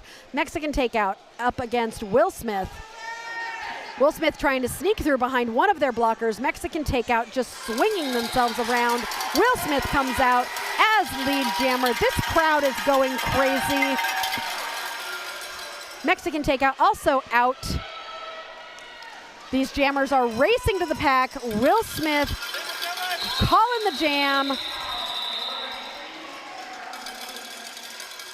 2 points to 3 points. Kalamazoo outscoring Naptown in that one. It's like a little bit of like, okay, we did it once, now we'll do it once the other way. I don't know if I am allowed to say that you can come back in 1 week, but sure, I'll let Vanessa know if Vanessa's not watching. Coach Vanessa, I have cleared Ego free to skate. And speaking of, in a game in 2 weeks at Cornfed and Burning River, we will be live on May something. Okay. Currently, we're using an official review as a timeout. Okay, where are we going to go in May? So in 2 weeks, we will be at Cornfed. Cornfed will be playing Burning River. We're finally going to be home again, Sirius. I said in 2 weeks. I haven't gotten to where we're going next week. So in 2 weeks, we'll be back home with Cornfed. And in 1 week, we get to go back up to South Bend again, and they will be playing South Shore. The Souths will be playing each other. South Bend and South Shore. What? No, I'm not going to do the jokes that are coming into your mind right now. No. Yeah, we're going north to see teams play South versus South. South Bend, South Shore. We're going north. Okay, I don't know what Sirius is trying to say to me. We're going north to see the South. Yes. Anyway, oh, Rogue's in the chat. It says, no, you are not cleared. Arya has no authority here. Yeah. Sorry, Ego. I'm getting outvoted by people who actually have authority. So you don't get to skate. But you can hang out with me in Derby Date Night chat always. All right, 58 seconds left in this game. One more game after this. Okay, as I've said, we're going to South Bend next week, next Saturday. We're going to see South play South, I think 3 games. So that'll be another fun day. Then we've got Naptown. And then Memorial Day, I get a break, and Sirius is crazy, and he's going to be freelancing with the Indy 500 stuff. And then it's time for our big tournament of the year, Small Town Smackdown, 8 teams in Muncie, Indiana, and 13 games, something like that. Something crazy like that. So we're going to be busy the month of May. And we've also got some exciting stuff for June. So stick around once we let that schedule out. If you are a member, you get to find out before everybody else where we're going to be in June once that schedule comes out. Okay, so far Kalamazoo has outscored Naptown 4-0. Skatin' Not Hatin' has gotten through. Will Smith still stuck in the back of the pack, continuing to get pulled back. And that whistle means it is the end of the jam and the end of the game. Unofficial score, Kalamazoo 192, Naptown 116. Look at all you wonderful people in the chat. I'm so excited to see all of you chatting. And I am gonna see you all in about 30 minutes, 30 to 45 minutes, when we are back with the next game, the B teams of Naptown Warning Bells versus Kalamazoo's B team, and it's going to be another great game, so stick around here at your favorite place for Midwest Roller Derby, Derby Date Night.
and welcome back to Derby Date Night. It's gonna be May edition. We are live at Perry Park in Indianapolis, Indiana, where we are getting ready for the third of 3 games tonight between Kalamazoo Roller Derby and Naptown, well, also IJRD. So this is the second game between Kalamazoo and Naptown.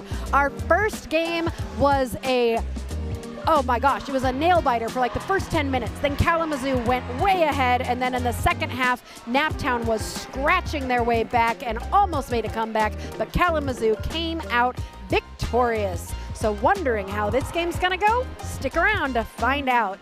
Let's introduce ourselves in case you are new. We are Derby Date Night, where we bring you roller derby in and around the Midwest. My name is Aria Kidding Me, and I'm your play-by-play announcer with all the bad jokes. Behind the camera is Sirius Lee, my forever date and the real brains behind our operation. He's the guy who makes all this work and tries to keep me under control. For those of you who don't know what we do here at Derby Date Night, we bring you both good roller derby and bad jokes. Every stream we have a theme for our jokes, and of course today is no different. The theme for today's joke is, it's gonna be May. I unfortunately have run out of most of my boy band jokes. I saved one really good one for this game, but I've also got some fun summer and May jokes that we will be going through during this game. I also curled my hair in honor of Justin Timberlake, but I did not do the ramen noodle hair justice. I don't think anyone can do the ramen noodle hair justice. So take a second and let us know who your favorite boy band was growing up. Sadly, mine was New Kids on the Block, which tells you how old I am. And Sirius, his answer was, he doesn't have one. Boy bands are gross. If you are just finding us for the first time, welcome. We'd love to interact with all of you, affectionately known as Third Wheels, and we would love to have you along for the ride. Sirius and I love our Derby Date Nights and want to keep bringing you all the best Derby action. If you want to take us to the new level, there are many ways you can support us. Please like and subscribe. How close are we, Sirius? I had you check. How close are we to 1,500? 23 away from 1,500. We're so close. We're getting there. So you can subscribe, find us at Facebook, Instagram, and our website. If you want to be an even bigger part of the Derby Date Night crew, you can join our YouTube membership program. Becoming a member not only helps create even more awesome content, it also unlocks exclusive perks just for you. As a member, you get access to things like bonus content, shoutouts in our videos, members-only badges, and even sneak peeks at upcoming episodes. Plus, your support helps us travel to more Derby events, it improves our videos, and keeps the Derby love rolling strong. So if you want to be a bigger part of the Derby Date Night crew, hit that join button and check out all the awesome perks waiting for you. Every single membership makes a huge difference, and we appreciate all 59 of you so much. Let's grow this Derby-loving community together. So excited to see you guys. I see Tara has joined us in the chat. We just watched the Sirens, so this is going to be a game with the Bells against the Kalamazoo Killacrew. So this will be the B teams, and this is the third game of the day. We've seen some great derby. I see lots of our members in the chat. Ultra Ego's been here. Kimbo, Sunflower, well, welcome. Carl is still here, even though he's working while watching, so he's only like half here. Goldie Socks sharing the Derby love with that Derby Date Night exclusive emoji. So don't forget that we are here and we're so glad to have you. We are also going to be live the next 2 weekends. Next week we will be in South Bend. According to Sirius, we're traveling north to watch the South because we're watching South Shore and South Bend battle it out next week. The week after that, we will be back home in cozy little Muncie, Indiana, watching Corn-Fed Roller Derby take on Burning River Roller Derby in our favorite matchup, burnt corn. Always fun, always fun. Look at all those. Tara is just showing off all the Derby Date Night exclusive emojis. We need to make some new ones, Sirius. The Siren game. So, okay, here's how it went. It was like tied. Kalamazoo's going ahead. Kalamazoo's going more ahead. Kalamazoo's going way more ahead. Halftime. Sirens are coming back. Sirens are coming back. Really long time out for a really complicated thing that took us a long time to understand. Kalamazoo winning. Naptown continuing to catch up. Kalamazoo pulling ahead. Kalamazoo wins. That's your summary of the game. Somebody should make a little cartoon of that. There you go. That was the game in a nutshell. Yes, I approved Ego to come back next week, but then Rogue and Vanessa jumped into the chat and said that I am incorrect and that Ego is not allowed to come back next week from a broken foot. Chapelpone on the line for Naptown as we begin this game, and Hot Pocket, who I've always loved to watch, is jamming for Kalamazoo. Chapelpone getting pulled back, and I know how to say Chapelroan, but whenever I see Chapelpone, I say it wrong, and so I'm afraid that this whole game I'm going to say Chapelpone wrong. Okay, Chapelpone at the back of the pack, trying to get through. Hot Pocket pulling the pack apart at the front, gets through and becomes lead jammer. Chapelpone taking a hit to the inside and being forced to recycle at the back of the pack. Hot Pocket in the pack on a first scoring pass, gets through and calls the jam after grabbing 4 points for Kalamazoo. Kalamazoo on the board first. Smackajawea on the line for Kalamazoo. And Sarge taking the star for Naptown. Sarge jammed so much in the last game, and Smackajawea blocked the whole last game. I don't know why these two aren't tired. People who can do both A games and B games, I tip my hat to you, because that is difficult. You got to have endurance to be able to do 2 games in a row. Smackajawea juking around the blockers at the back to get through and become lead jammer. Sarge pushing towards the outside, takes a little tumble and is recovering, trying to get through. Smackajawea coming around on a first scoring pass. Sarge pulling the pack apart at the front, gets through, is not lead jammer, but will be eligible to score points if Smackajawea does not call the jam. But Smackajawea will call the jam after scoring 4 more points for Kalamazoo.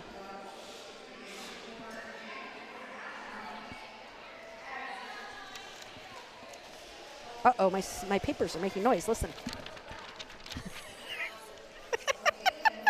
That's the wrong rosters. I got to get the right rosters, people. Okay, who is jamming? Pink Stitches, who blocked a lot in the last game. I'm seeing a lot of familiar people here. Pink Stitches and Ophelia Plenty. What a fun name. Jamming for their respective teams. Pink Stitches on the inside line, getting a first lead jam for Naptown, but Ophelia Plenty is going to be racing Pink Stitches as these two jammers are going to both be approaching the pack at the same time. Pink Stitches getting in the pack and hitting hips, but I think Ophelia Plenty stole some points there. Kalamazoo outscoring Naptown 3-0 in that jam, leaving Naptown still scoreless. Is Lipstick Riot going to change that fate up against Hot Pocket? Lipstick Riot, I need to see Lipstick's braids, because I always loved Lipstick's braids. So once Lipstick turns around, we'll get to see the fabulous braids. They're always different colors, and I love them every single time.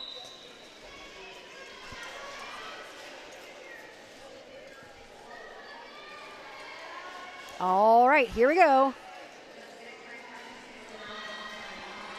Hot Pocket getting pulled to the back. Lipstick Riot, doing the splits at the front, but forced to recycle, getting pulled all the way to the back. Hot Pocket takes that opportunity to get through and become lead jammer. Lipstick Riot has 3. Oh no, Lipstick Riot is headed to the penalty box. So this is a power jam for Kalamazoo. This is not good news for Naptown. But Hot Pocket is getting a penalty of their own. Pocket having some trouble with a necklace, handing it to the coach as she's going to the penalty box. So she will sit. This is a shenana jam. Lipstick Riot will come back out, and this will be a 2-minute jam, which has 1 minute more to go. Lipstick Riot sees some space on the inside, takes a hit to the inside from Ginger, who is gonna pull Lipstick Riot all the way to the back of the pack. Hot Pocket gets back in the pack. That was a short penalty because Hot Pocket only has to sit for as long as Lipstick Riot sat. When you have a jammer-jammer switcheroo, it's not fair to have one sit 30 seconds or one sit 20 seconds and the other one sit 30. So, and you can't have them both sit there because there's nothing else for people to do if there's no jammers to block. So that's why those penalties get shortened when it's 2 jammers who get penalties back to back. Pocket taking a hit there from Shade of Cray, but Pocket is able to recover and get through for 4 points. Lipstick Riot, meanwhile, continuing to try and get out, is not able to, but did score some points there. Did they? Were they past their initial? Yep, 4 points puts Naptown on the board. Kalamazoo 19, Naptown 4.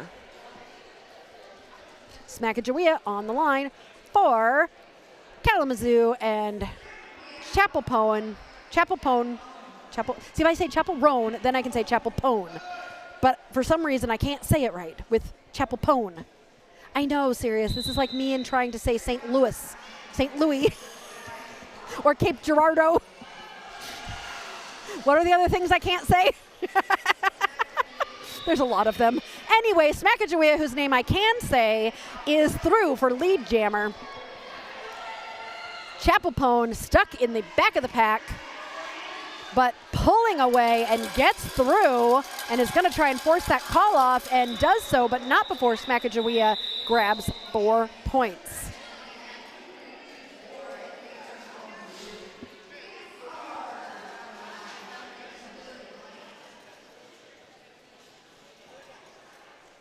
Michael, what's an ABA jammer swap? Is that like when it's like 3 in a row? I don't even know if I would know how to handle that. You're right. You see me lose my mind a lot about a lot of different things. Anyway, who is that? Let's find out. Ophelia Plenty and Sarge up against each other. Sarge is like a bowling ball in there, just up on those toe stops and getting through to grab lead jammer for Naptown, to the excitement of the crowd. Ophelia Plenty trying to duck through from the inside to the outside, takes a nice hit out there from, who was that? Shade of Cray. Nice job. Sarge gets through, grabs 4 points, and calls the jam, bringing Naptown to 8.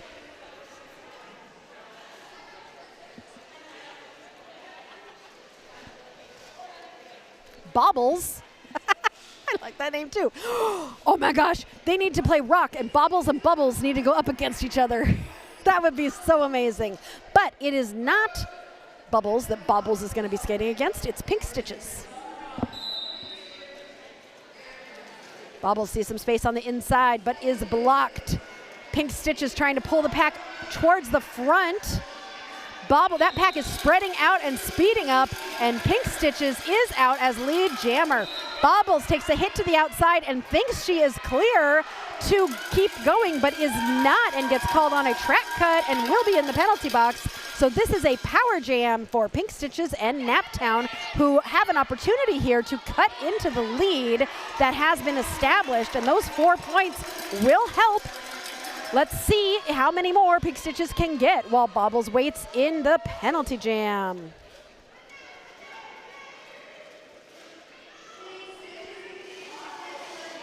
Pink Stitches calling the jam, freezing Bobbles in the penalty box. So Bobbles will have to jam again in this next jam, but Bobbles is standing. So who is this? Lipstick Riot will not have less than 10 seconds to try and establish herself as lead jammer before Bobbles comes in. If Lipstick Riot has not established herself as lead jammer, then Bobbles will have an opportunity to become lead jammer if she is the first one to go all the way through. Okay, Michael's trying to explain things to me. Jammer A comes in. Jammer B comes in. Right, I'm used to that. Jammer A released. B sits the same amount of time as A did, right? Jammer A returns. B can't be released. A's penalty is new. Oh, yeah, you're right. I will lose my mind. Rare situation where there's no jammer on the track. Yes, if that ever happens, I will 100% lose my mind. Oh, Brandy! Serious, can you feature this comment? Because I love it. Let's see what Brandy has to say. Brandy, we love you. You're the best. Brandy watched when Vet City was playing, and now just a fan of Derby Date Night. Thanks, Brandy. Welcome. You come for the Derby and you stay for the bad jokes, right? Lipstick Riot is now your lead jammer. Bobbles has the star off, but does not look to be looking for the pivot, is able to get around the Naptown pivot, but Lipstick Riot is able to get through for 4 points, bringing them within 4 points of Kalamazoo.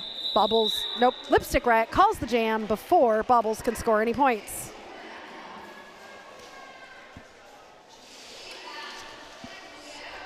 Oh. A ref just skated by me going, oh shoot, something was wrong with the whistle. Look, the behind the scenes stuff that you only get here at Derby Date Night. Oh, Secretary waving at us? Oh, waving at the penalty box. That was the cutest thing. I was like, I waved back. Sacagawea and Chapel Pone up against each other. Ego, if you're still out there, I'm trying to do Chapel Pone's name justice. I hope I'm doing okay. Speaking of, Chapel Pone is your lead jammer. Now I need Chapel Rowan songs to like do as puns for Chapel Pone. Okay, Sacagawea is through, chasing down Chapel Pone, who is currently on a scoring pass and decides to call the jam. Sacagawea hoping that she was able to steal a point there. She stole 3.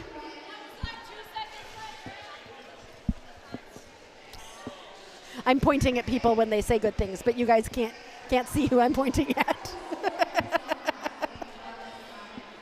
Sarge and Pocket with a hug on the jammer line. Yes, and Brandy, today you've missed most of the boy band jokes. My favorite being, what does oh, Sarge with the hit on Pocket. That was beautiful. Pocket was just like, hey, wait a second. So Pocket stuck at the back. Sarge trying to get through. I'll tell you the joke in just a second. Sarge is out as lead jammer for Naptown. Ooh, ooh, ooh. We might have a lead. Oh, no, I don't know if we're going to have a lead change because Hot Pocket is on Sarge's tail, about half a track behind. Sarge entering the pack. Oh, beautiful. Gets past all 4 and calls the jam. Keeping Hot Pocket scoreless. This is a 2-point jam. 2-point game. Yeah, that was beautiful, jammer and jammer. Okay, here's the joke. What does NSYNC eat for breakfast? Did I do it wrong? Frosted Flakes. Sirius is like, this is the 4th time, Aria. Look, there are people in the chat who haven't heard it yet, and it's funny. How many of you in the chat have heard it 4 times? Okay, Ophelia Plenty is lead jammer for Kalamazoo. And Tara, you're a moderator now, but you can't mute me, unfortunately. The only one with that power is Sirius. And it would be a very boring stream without me. Okay, 1 point scored. 2-point game. I don't need my calculator for this. For those who are curious, I did get a calculator gifted to me last weekend from Bloomington. So I have got my handy dandy calculator here that I keep announcing when I'm using, which is not helping with the illusion that I'm good at math. Sacagawea and Lipstick Riot on the line for their respective teams. And here we go. Penalty box is empty. Everybody out on the track. Sacagawea bouncing around between all the blockers. And does get through to become lead jammer for Kalamazoo. Meanwhile, Lipstick Riot trying to find some space, getting pushed to the outside and pulled back while Sacagawea comes in on a scoring pass, breaks apart those blockers who try to recycle around her, and they are able to slow Sacagawea down. Lipstick Riot gets out of the pack and forces that call off. Oh, look who I see for on Naptown. I think I knew this already, but Hell No Kitty, who used to be a junior skater on Naptown. I love seeing junior skaters age up. I feel like I used to see Pocket as a junior skater too. Serious. When we used to do Naptown stuff and Kalamazoo would come, I feel like Pocket was a junior skater. Sirius should have gotten some frosted tips for this game. Oh my gosh. He would never do it. But I would have loved it, and I could have taken a picture and shared it with all of you. Hot Pocket and Chapel Pone. Wasn't Hot Pocket just out there? I guess she has energy for days. All of Kalamazoo is calling a track cut on Chapel Pone. Okay, I see it. Chapel Pone is going to the box on a track cut, which means this is a power jam for Hot Pocket, who just got lead jammer. Kalamazoo ahead by 6. This is not what Naptown wanted to see. Hot Pocket in the pack on a scoring pass. trying to break these blockers apart. Some offense from the blockers is going to help Hot Pocket get through to grab 4 points for Kalamazoo, while Chapelpone stands in the penalty box. So less than 10 seconds for Chapelpone and Naptown. Nice offense being done to clear out that inside line. Warp Riot realized it, but it was too late, and Hot Pocket had gotten through the pack. Chapelpone out of the pack and back, still on her initial, I believe, is now through and will be eligible to score points if Hot Pocket does not call the jam. Hot Pocket through for another 4 points and does call the jam, so that is going to keep Naptown scoreless in this next jam. Oh my gosh, it's already halfway through the first half. How did that happen? How did that happen? Huh. Yes, Carl, Naptown is catching up. But Kalamazoo just got 12 points, so Carl. Shh. Yeah, you haven't said who you're rooting for, Carl. Barbara Little rooting for Naptown. Go Voldemort, watching live. Mom and son Theo. Oh, we love it when family is watching. We love to see it. All right, Sarge is, I believe, lead jammer. Yes, he is. And Ophelia Plenty stuck at the back of the pack as Sarge comes around on a scoring pass. Ophelia getting pulled back to the back by Pink Stitches as Sarge comes into the pack on a scoring pass, has one more blocker to get past, trying to stay inbounds. He finds that space and gets a push from one of his blockers and is through for 4 points. Ophelia is through as well, chasing Sarge down, who has now scored 4 points and is being chased down by Ophelia. Sarge hits the pack and his hips, grabs 3 more points for Naptown, bringing them to 7. They're within 11 points. Carl, did I just jinx it? I was cheering for Naptown. Yes, you jinxed it. Okay, we're going to be good now, I think. Look, Carl has to break his streak. So Carl, let's see it happen. One of these games, the team that Carl roots for is going to win. We're going to make it happen for you, Carl. Well, Naptown's going to try. We only got 12 minutes left in this first half. We've started doing a new thing where we do a skater of the game, and you will be voting on it during the second half. I will choose 1 jammer and 1 blocker for you to vote on from each team. If you have people you would like me to consider when I am choosing, let me know. Smackajawea is out as lead jammer, but Amelia Bikilia is chasing Smackajawea down and is going to try to snag a point. I don't think Amelia did, but did force that call off, and I don't think Smackajawea got all 4 points there. 2 points for Kalamazoo. That rhymed. Tara is cheering for Kazoo. Uh-oh. One of you is going to be incorrect.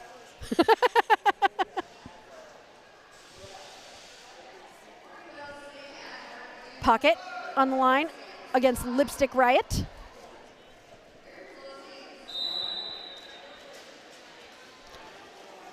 Some offense trying to clear that outside line for Pocket. But hell no, Kitty saw it coming and was ready for it. Who is going to come out of this jumble with lead jammer? It's going to be Hot Pocket, but Lipstick Riot is not going to be too far behind. I know Lipstick Riot is a cop in her real life, and so I want to be like, woo, woo. As Lipstick Riot is chasing down Hot Pocket. And Hot Pocket was able to grab 1 point, but Lipstick forced that call off.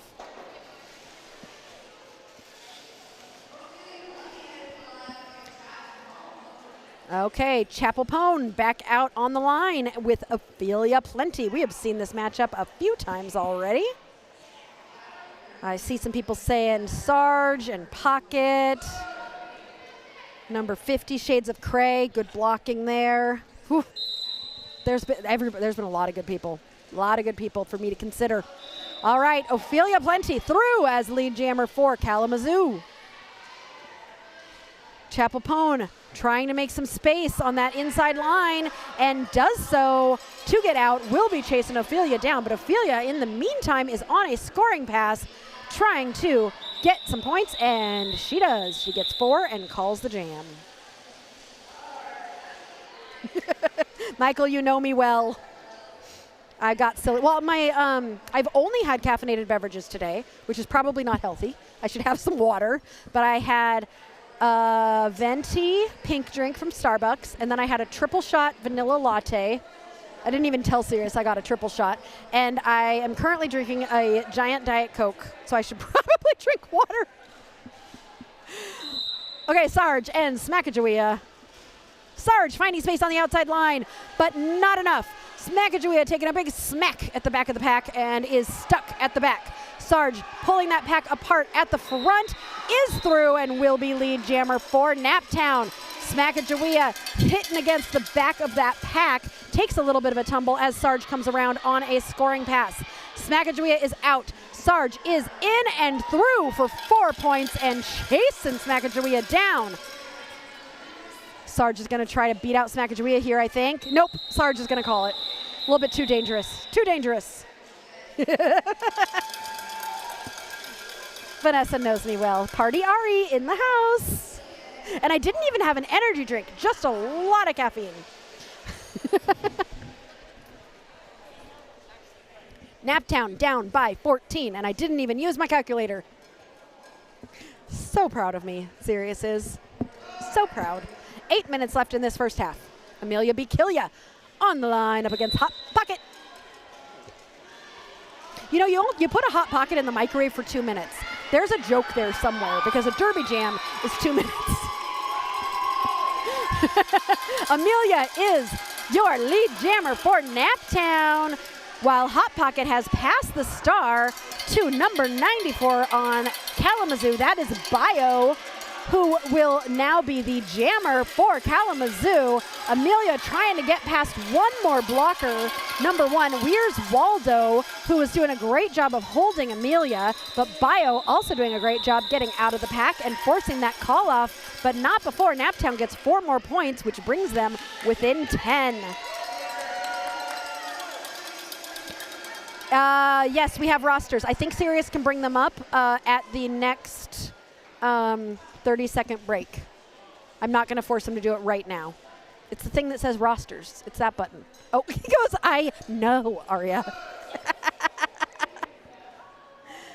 Penelope Bruce, Granny here from Arizona. Hi, Jerry. Nice to have you here. I know. It's always fun to see Pivots jam. Lipstick Riot finding space, getting through to become lead jammer for Naptown. Ophelia Plenty is, oh, what a good hit from Warp Riot. Oh, and good Killabell Lecter. Oh, that was beautiful. All those skaters just did beautiful things. I don't have enough time to tell you all about it because we're back in the pack. Lipstick Riot is through for 4 more points for Naptown. Ophelia Plenty is struggling at the back of the pack. Did she pass the star? Yep, the Pivot has the star right now, number 81. Some Killabell Lecter is approaching the pack. Lipstick Riot got a penalty?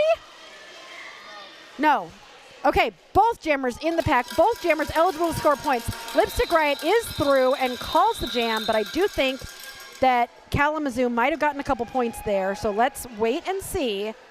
This has become a very close game as Naptown has brought themselves within 4. Ooh, I love a close game.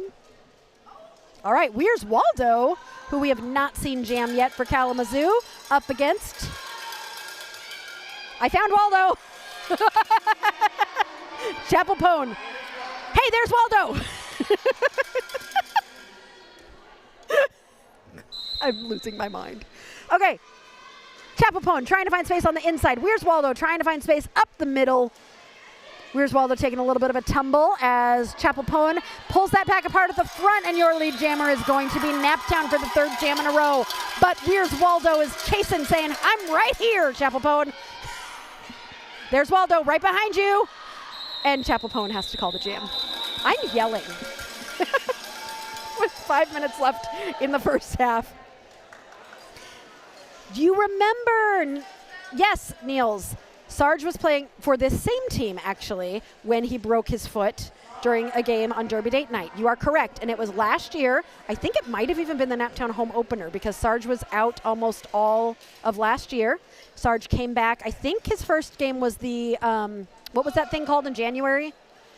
The scrimathon in Muncie, and this is Sarge's first game for Naptown, back from that ankle injury. So great to see him back playing. Okay, here we go. 5 minutes left. Sarge jamming against Smackajawea. Yes, Ego. She broke out like a debut single. Chapel Poen leads the track. All right, no points from anybody in that one. These teams are so evenly matched. Like, this is a fun game to watch. Although the refs might have jinxed themselves because right before this game, they looked at me and they were like, 2 out of 3. Wonder what's going to happen. And I said, 2 out of 3? What do you mean? And they were like, expulsions. And I was like, you guys. Why did I say? Because we are not superstitious at Derby Date Night. Otherwise, well, yes, we are. Because what do I always make? Oh, yeah, whenever I say somebody's doing a good job, they immediately get a penalty. I know, I'm glad Sarge is back to Derby again, too. Pocket stuck at the back of the pack while Amelia Bikilia coming out with lead jammer, but Pocket is like, no, I am not going to let this happen. The pack is starting to speed up. Amelia wants to grab some points before calling it. And Amelia calls it. Pocket's not going to score any points. Amelia scored 2, and this is a 2-point game with under 4 minutes left in this half. I always have to be careful not to say game because Sirius gets mad at me when I do that.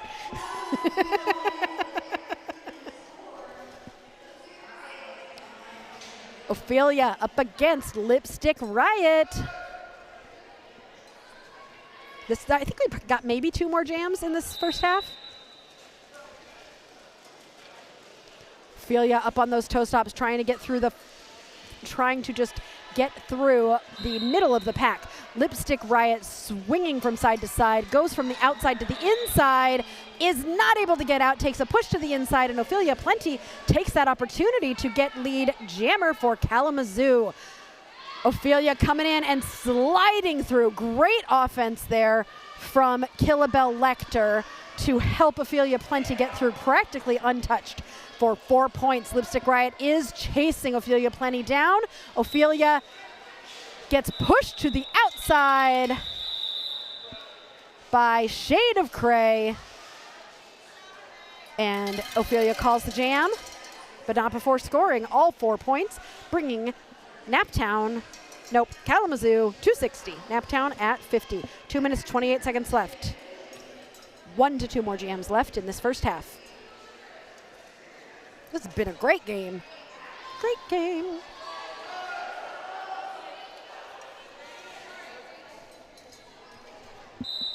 Smackajawea and Chapel Poen on the line for their respective teams. Smackajawea is through as lead jammer. Chapel Poen getting pulled to the back. Smackajawea coming around on a first scoring pass. Chapel Poen finding that space. Now, from what I know, I believe Chapel Poen, actually I know because I started having trouble saying Chapel Poen's name during the scrimathon. Chapel Poen is a new skater because I've never seen them before this season, and they're killing it. Like, this is Naptown's home debut. This is their opening game, and Chapel Poen is coming out like a pop star. Stop shaking your head, serious. Guess what? I found Waldo. But I can't find Sarge. Where's Sarge? Oh, there's Sarge. Waldo getting pushed to the inside. Sarge hoping for some space on the outside. The pivot from Kalamazoo, seeing Sarge coming, but unable to stop the train. That is Sarge. Choo-choo. Coming down the tracks. Oh gosh, you guys are getting the real aria with Derby Date Night right now. I have lost my mind. Sarge grabbing those points and calling the jam. Oh dear. At least I'm making myself laugh and ego. It is their first season. Okay, that's what I was thinking.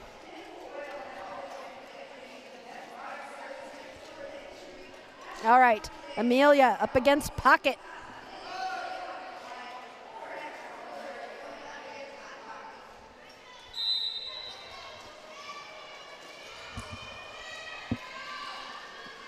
Amelia fighting space on the outside. And busting through a couple blockers to get lead jammer for Naptown. Amelia says, you keep trying to make this a 10-point game, Naptown. The period clock has run out, but the jam time has not. The star was passed to the pivot, Biohazard, but Bio is not going to be able to score any points because Amelia called that jam after scoring 4 points for Naptown, bringing Naptown within, 11 points. Oh, I don't know. Whatever. You can see the score. Yeah, no, that's 7 points, not 11. Okay, I'm going to go learn to do some math and get something that's not a caffeinated beverage, and I will be back, and so will you, here on Derby Date Night.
Derby Date Night Boy Band Edition since it's gonna be May. No, wait, I didn't say it right. Let me, hold on. It's gonna be May. Listen to me, I did it so well.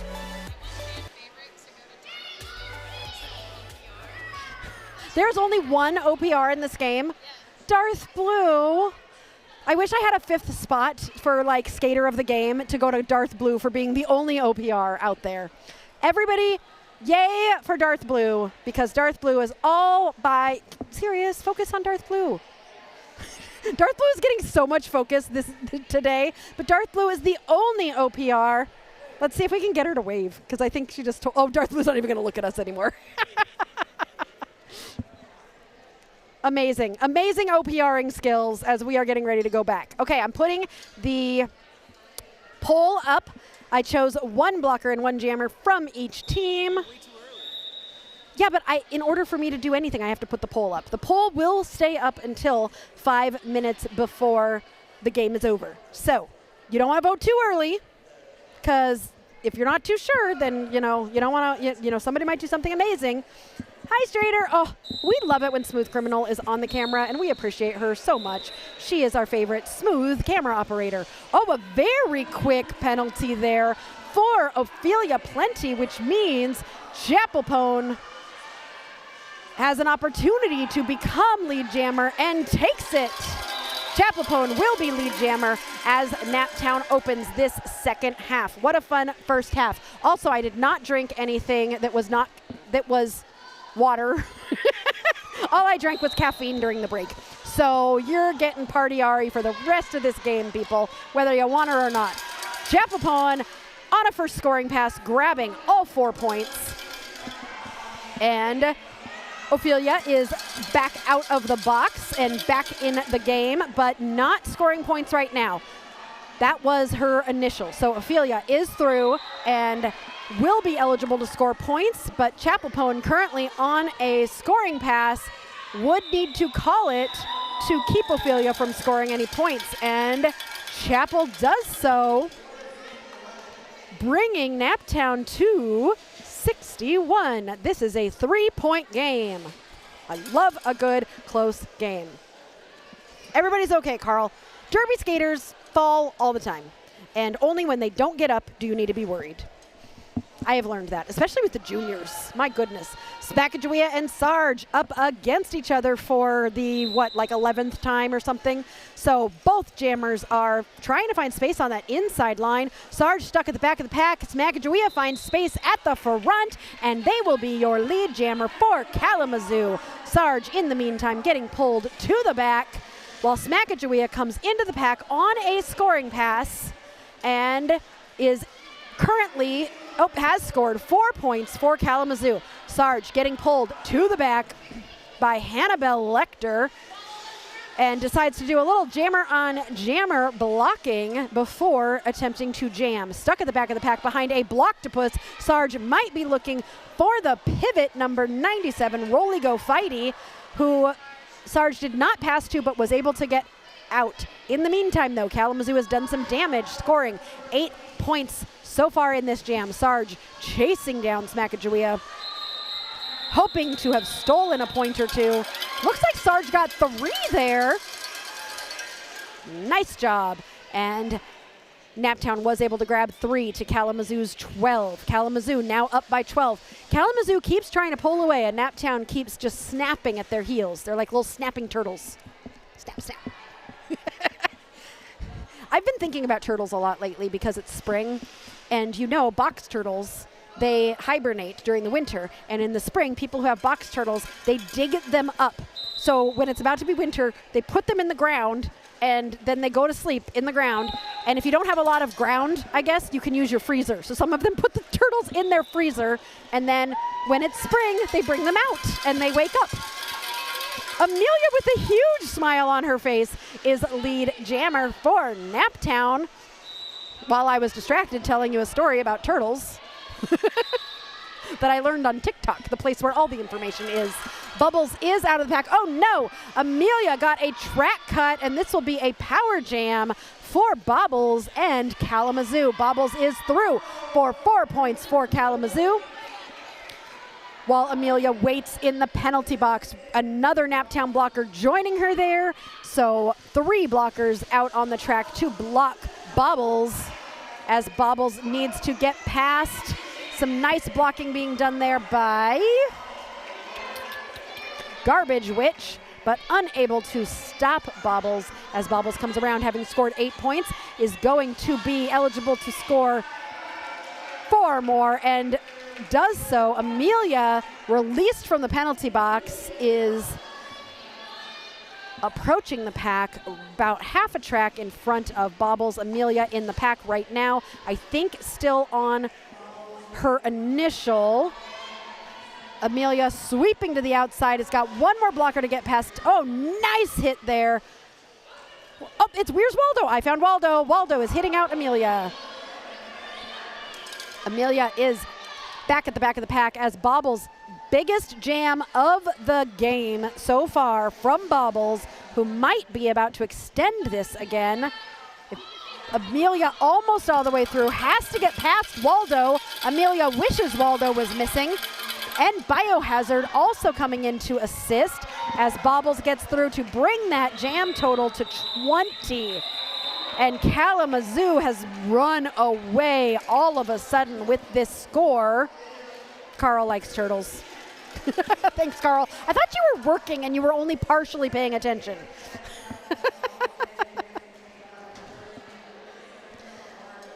Okay, who is on the line? We have got Lipstick Riot and Ophelia Plenty.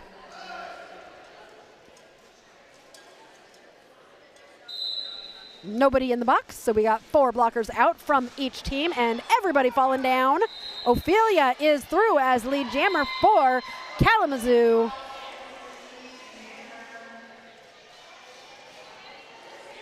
Lipstick Riot trying to push through that pack as Ophelia enters the pack on a scoring pass. Lipstick with a beautiful little turn manages to stay in bounds and avoid another blocker to get out of the pack.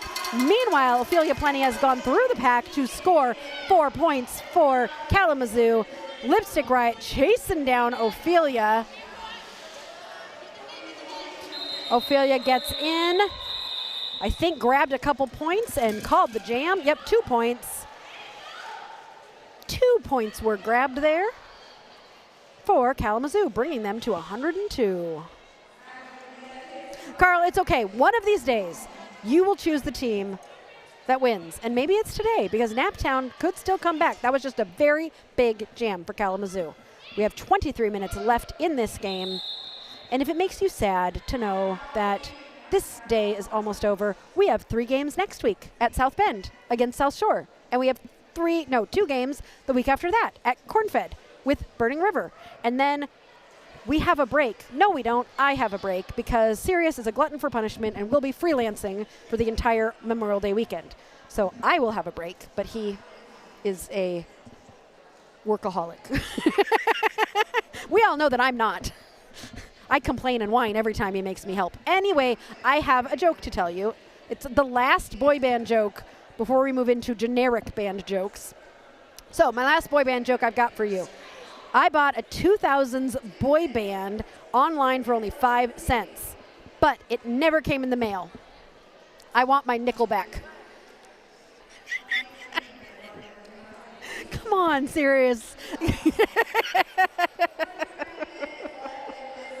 I thought I was good. Okay, we're going to get back to Derby now. Why do people hate Nickelback so much? Do you know? Do you like Nickelback? No? I don't know. Are they considered a boy band, though? Like, no, I don't think so. But still, it's a good Nickelback joke. Oh, well, Sacagawea is shaken a little. I think that gives you good luck as you go into the next jam. A little shimmy shake. And Chapelpoan is through as lead jammer for Naptown. Smackajawea with the hits in the back, trying to potentially find Biohazard, who is the pivot. Biohazard gets through and is now the jammer for Kalamazoo. Chapelpoan, meanwhile, stuck at the back of the pack.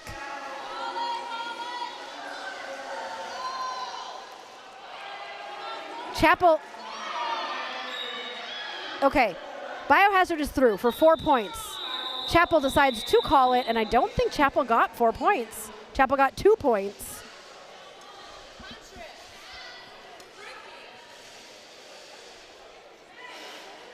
Okay, Bobbles on the line for Kalamazoo. And Sarge for Naptown.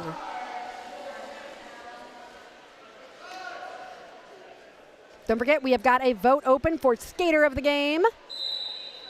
1 jammer, 1 blocker chosen from each team, and that vote will close with 5 minutes left in the game. So you've still got time to watch all 4 skaters skate around before you make your decision. Sarge taking a hit out from Hannibal Lecter, one of our nominees. And lead jammer goes to Bobbles. Sarge getting pulled all the way to the back by Ginger. But then Sarge managing to recover and get out of the pack on his initial. Sarge is through but is not lead. Bobbles has scored 4 points, sees that Sarge got out and calls the jam.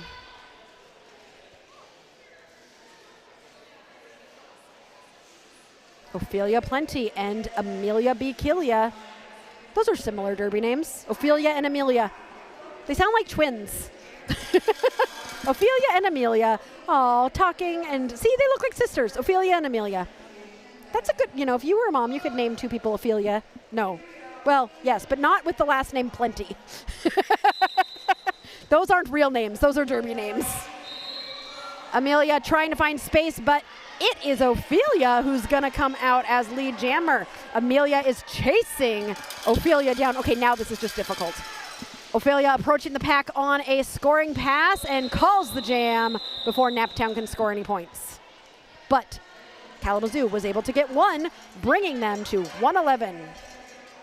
Not a palindrome, but pretty, again. We've had a lot of not a palindrome, but pretty scores. And this is 11166, 66111. Pretty. Lipstick Riot and Smackajawea on the line for their respective teams.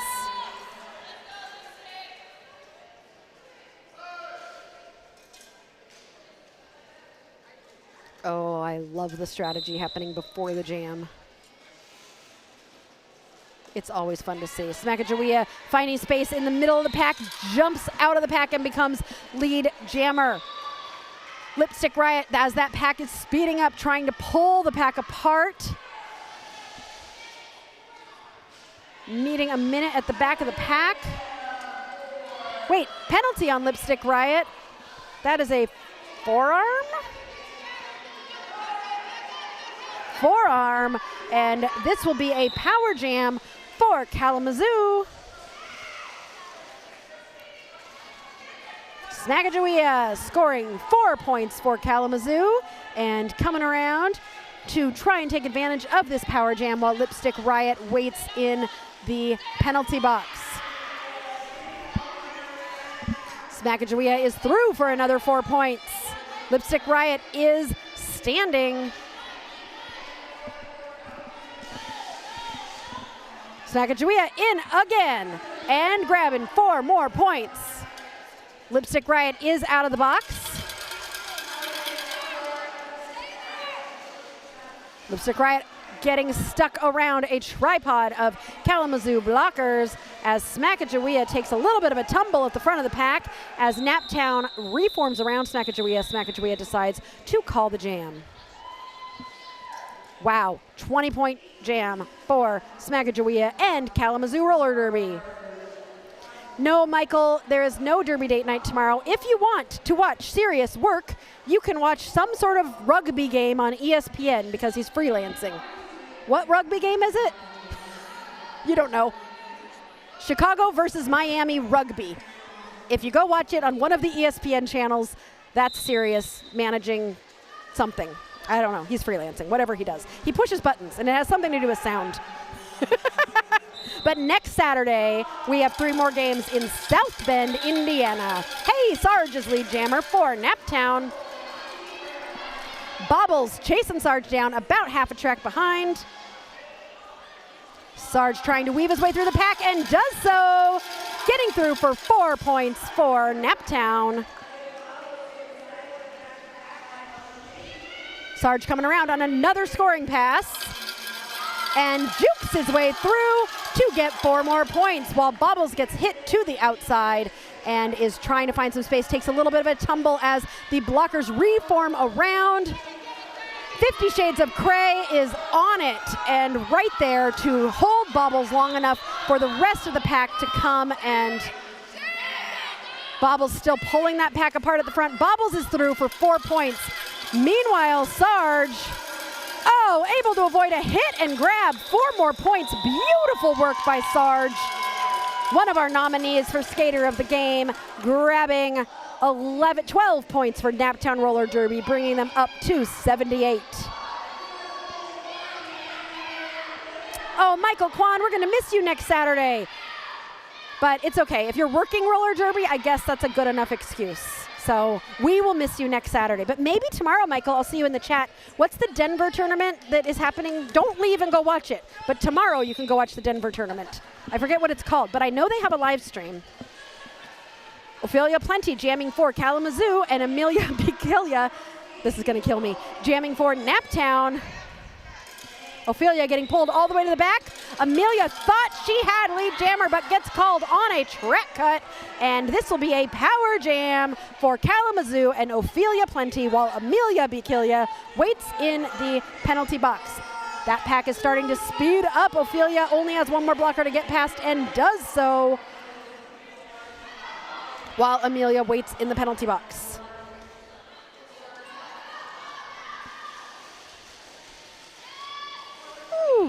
Pretty line work by Ophelia, staying right on that outside line and going around Amelia, coming around the back of the pack. This is going to be a 2-minute jam because no one is lead jammer right now. Amelia trying to sneak through the pack and does so successfully, getting through for 4 points for Naptown. Ophelia having scored 4 points. These jammers are going to just hope to match each other point for the next 44 seconds, which is how long this jam is going to go. Whoa, that is what I would call a banana jam. You know, I think we should give awards to anybody who kept standing during that, because that was almost everybody fell down. But almost everybody got back up. And Carl, you may have seen someone get smacked in the face, but that also happens a lot. People are kind of used to it. Like I said, you only have to worry if a skater doesn't get up. Ophelia coming around, trying to score more points. Both jammers having scored 8 points so far in this jam with 5 seconds left. Ophelia through for 4 more. Amelia stuck in the back of the pack, but was able to grab all 4 points. And I think they are going to match each other 4-4-4. Official review being called by, no, not an official review, a timeout. We're less than halfway through this. We're a little bit more than halfway through this second half. No, there's no timeout. Serious, you're wrong. Oh, oh, you called it before it happened? Oh, you saw? Look at you. Because you have eyes. Are you saying I don't have eyes? Ego, yes, Gurr is. I did hear that Gurr and Bambi are at the Denver tournament, so you probably did. Is the stream good? I want to go. I'm hoping there's some fun stuff to watch tomorrow. Ego, I'll be home alone if you want to come over, or if you want me to come over and keep you company as you rest and recover. Let me know. Ooh, we could have a Denver watching party tomorrow. Everybody, you're invited to my house tomorrow to watch Denver. Those of you who know me and know where my house is, you are all invited. Sorry, those of you who don't know where my house is. Smackajaweea on the line for Kalamazoo, and Lipstick Riot is jamming for Naptown. Ooh, Smackajaweea finding that space on the inside line, and they will be your lead jammer. Lipstick Riot taking a hit to the outside and getting pulled all the way to the back by Biohazard. Biohazard has done some damage today. Lipstick getting pulled back.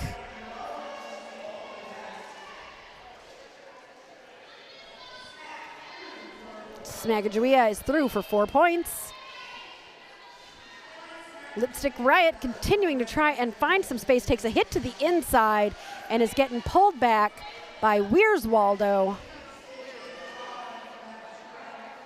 Lipstick Riot finding space on the outside, finding Biohazard, beautiful spin to stay in bound. Takes a little bit of a tumble, but is able to get back up and keep going.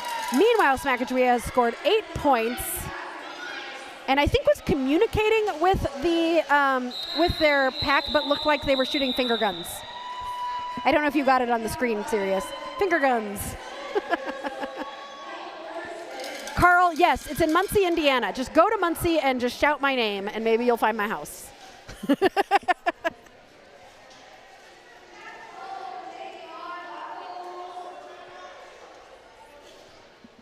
Oh, Michael, you flatter me.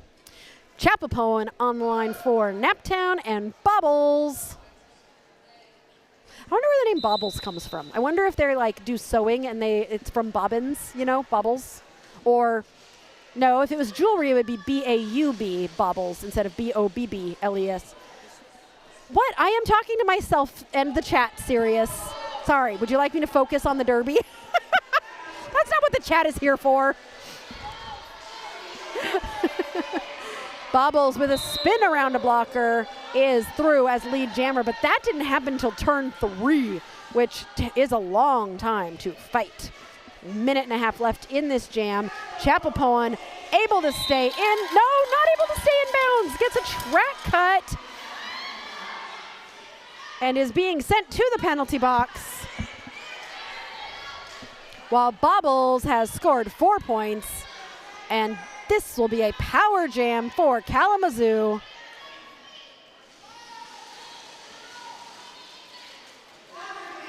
Oh, look at that. Did you see that was a whip on a whip on a whip?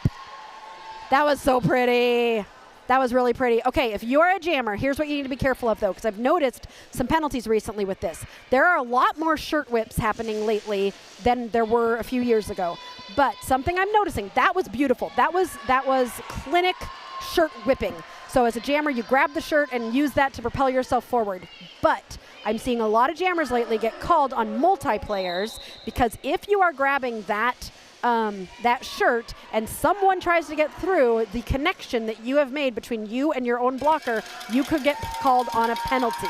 So I've seen some jammers getting called on penalties for multiplayers who are very confused because they're like, I wasn't blocking anybody. But if you're doing that shirt whip and somebody tries to come forward through your connection, then you could get a call for a multiplayer. So you want to be aware if someone is pushing on that link that you have created, you're going to need to drop it immediately. So pay attention as a jammer. If you feel some pressure on your arm while you're grabbing somebody's shirt, drop it. Yep, multiplayers. That's exactly what it is. Okay, Kalamazoo scored 15 points in that last jam. Are there 2 blockers from Kalamazoo in the box here? So there's only 2 blockers out on the track for Sarge to try and get through. Ophelia is trying to find space, but Sarge finds it first. Oh, 1 foot. Sarge almost stayed in bounds. Sarge is lead jammer, though, because Sarge passed the skaters legally, and that jam gets called because Sarge got swallowed back up in the pack, and Sarge was like, nah, we're going to just stop. All right. Hell No Kitty up from juniors. I loved watching Hell No Kitty jam as a junior, and I'm excited to watch Hell No Kitty up here as a adult skater, taking that star up against Smagadria. Oh yeah, good tip for blockers too. If you see a whip, then try, try to go through it, and yeah. Oh, both skaters through. I can't even tell who lead is. Lead is Hell No Kitty, but Smagadria is in front of Hell No Kitty. They are both going for the pack. Smagadria is through for 4 points.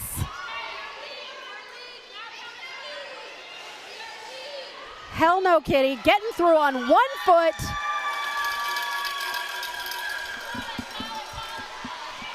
Hell No Kitty calls the jam, but not before Sacagawea can get through and steal 4 more points.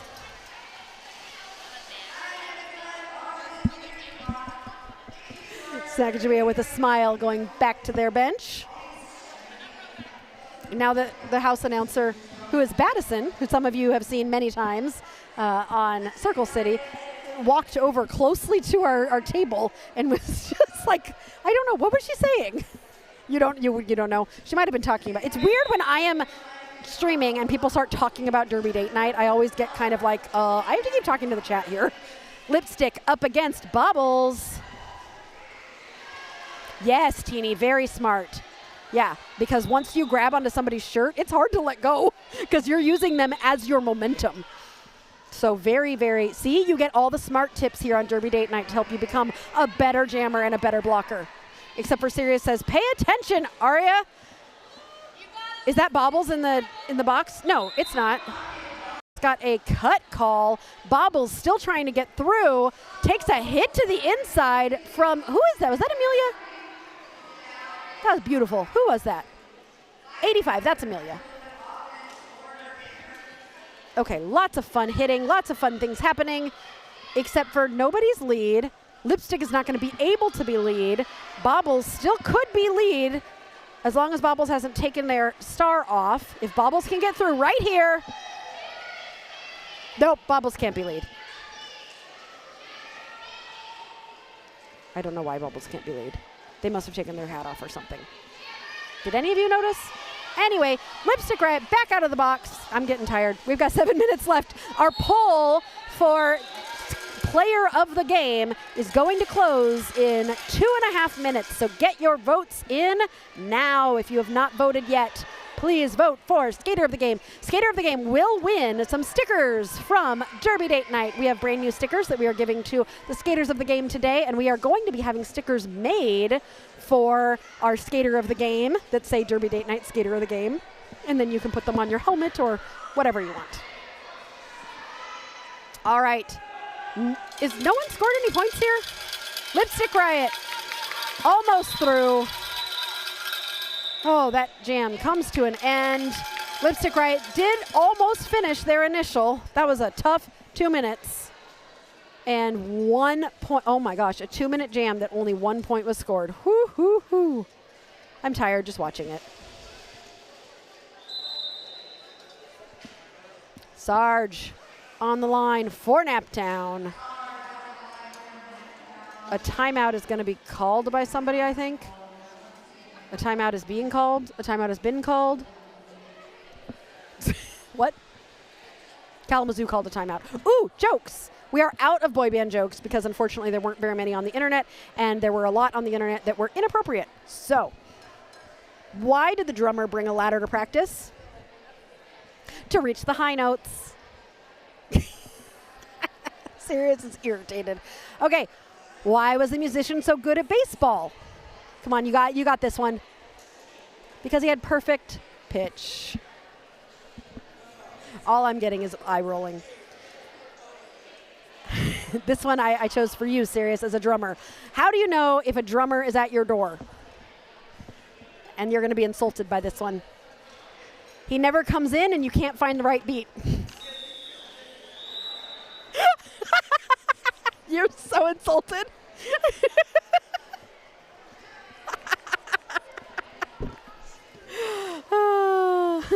Which month can't make a decision? Maybe it's May. All right, I'm done. It's almost time for Derby again anyway. Where's the scoreboard? Why does it look wonky? Oh, Michael Kwan with the jokes. A pants whip. Yeah, I know. We have to be careful. We might have to get one of those oops stickers to put on a pants whip. How do you know it's the singer at the front door? A singer can't. Hey, Michael Kwan, no. He just used the same joke against me. Oh, now Sirius is giving you a clap. Bobbles is lead jammer, and Sarge is waiting in the penalty box while Bobbles is coming around. Hot Pocket currently winning our poll for Skater of the Game. And Sarge, Killabell, Lecter, and Shades of Cray are all tied. You guys got just one more minute until I close this poll. Dorky and Pocket with a little bit of a collision right in front of our table. Everybody seems to be okay, though, because everybody got up. Why do bagpipers march while playing, Sirius? To get away from the noise. Unsuccessfully. Jammer in the box, Paul. Jammer in the box. Pyro! Oh, good. Something new to fear in my first bout. Public indecency. Pyro, what team do you play for? Are we going to be able to watch it? Michael, I've accidentally de-pantsed someone. Okay. You know, it's just a risk you take. You are there for your jammer no matter what. If they take your pants, they take your pants. It just happens. Ophelia is the jammer. Sarge is chasing Ophelia down. We're going in the wrong direction here. Naptown.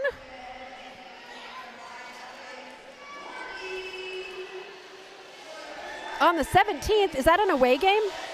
Home game. Oh, I guess we're not going to be at that one. Dang it. Hopefully we'll be able to do another Naptown game. Dorky? Dorky has the star? Dorky is everybody's bestie, and Dorky is out there with the star, and I hear people in the crowd shouting, "Bestie!" We interviewed Dorky, and I don't know if you remember that Dorky was saying, "That's my bestie," about most people. So go bestie. Dorky up on the line, ready to jam for Naptown up against Smackajawea.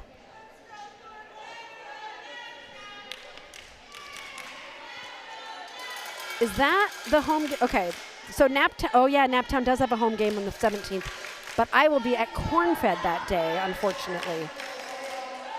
So hopefully I will get a chance to film you at another game. We're getting into the point of Derby where Derby Date Night has multiple teams that have asked us to be there, and we cannot multiply ourselves to be in a billion places at once, which kind of stinks for us because we want to be at all the games.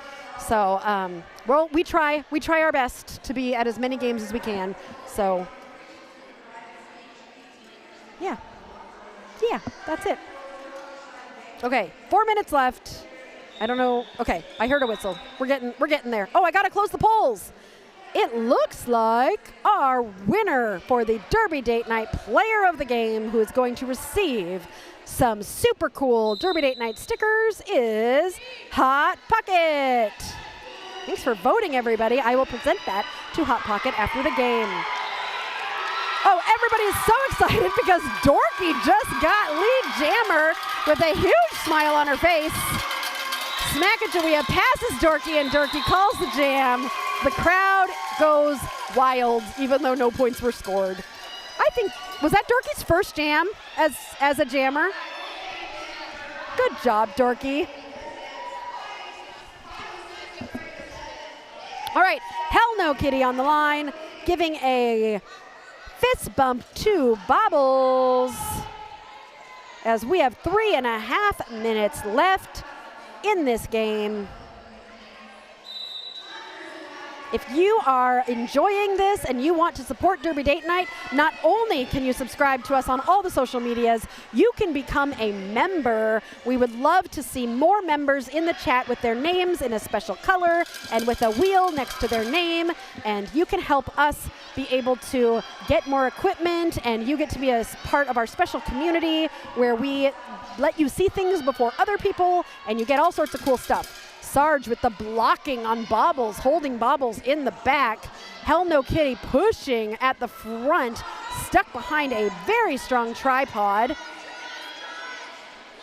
Chapel coming up as a blocker to try and help Hell No Kitty out, but it is Bobbles who finds some space and gets through.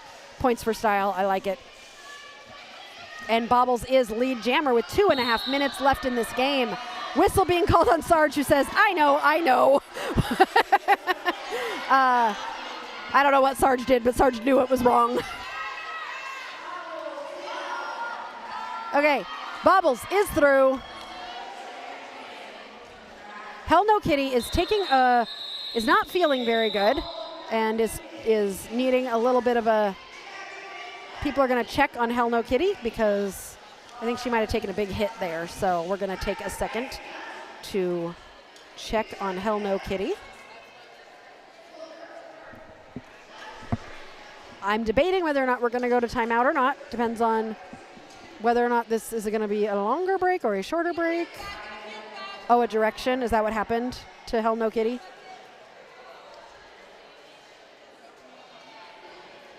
I think we might have, yeah, we're going to take a little break. We'll be right back in just a couple minutes. Oh, wait, never mind.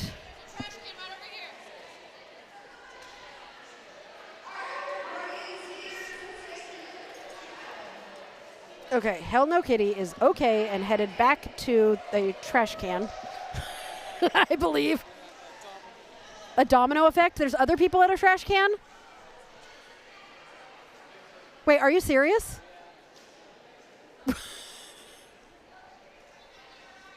Is this a domino effect? So, there'll be a small time to clean up the outside ref lane as I... Are you okay? Oh, I'm fine.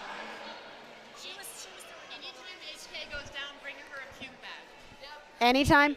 Okay, we're learning that anytime Hell No Kitty goes down, we should always bring a puke bag. And I think one of our refs accidentally rolled through the biohazard. Not the skater biohazard. The real biohazard. And I'm hearing from some of the Naptown coaches that this is something that is a common occurrence, so just be ready. I feel like she should maybe do what I do because I get car sick. I collect those airplane puke bags, and I always have one with me. Like no matter where I am, I always have one. So as a skater, she could just carry a little puke bag with her at all times, like just hidden somewhere in the clothing. It's never good when they point out the trash can. No, it's not. But there are some skaters who are just prone to getting a little sick. So, yeah, okay, I only have like 5 jokes left. So, oh wait, Michael, you told a joke that I wasn't going to say. Oh no, now Teeny has Teeny has a ref fear. And I'm assuming that Pyro, you have another fear for your first game. All we do at Derby, this is Fear Factor edition of Derby Date Night.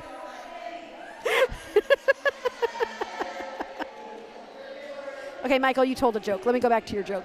What do you do when the bass player is at the door? Pay them for the pizza? Oh, that's an unemployed musician joke. Oh. One game a long time ago, I saw a jammer throw up along the entire backstretch. Oh, gross. Michael Kwan. That's gross. Bring Mayflowers. What do Mayflowers bring? Pilgrims. They came in on the Mayflower.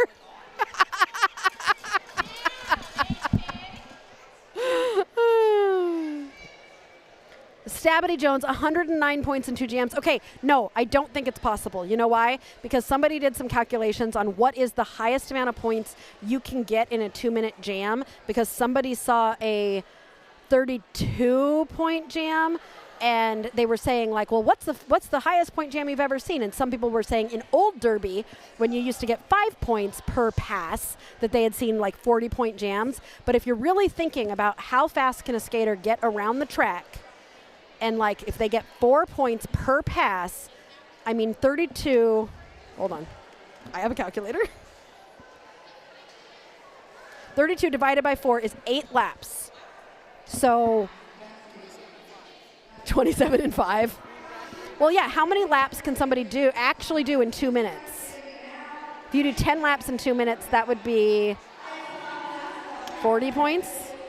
What's the biggest point jam you have seen in new Derby? 4-point Derby, not 5-point Derby. Double ew.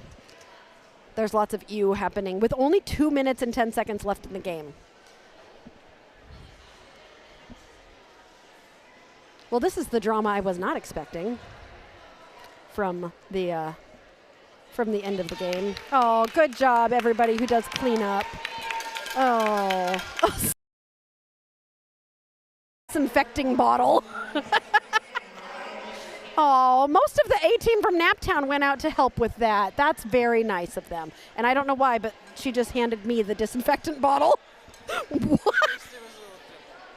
Oh, gross. I don't want the disinfectant.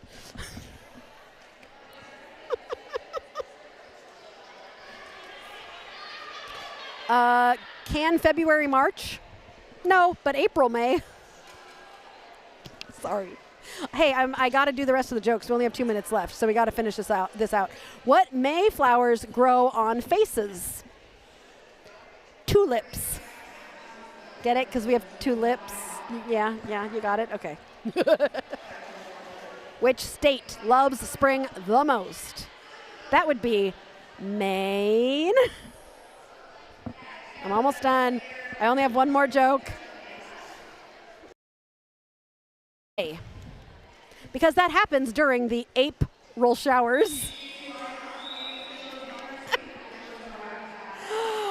Thankfully for Sirius, I'm done now.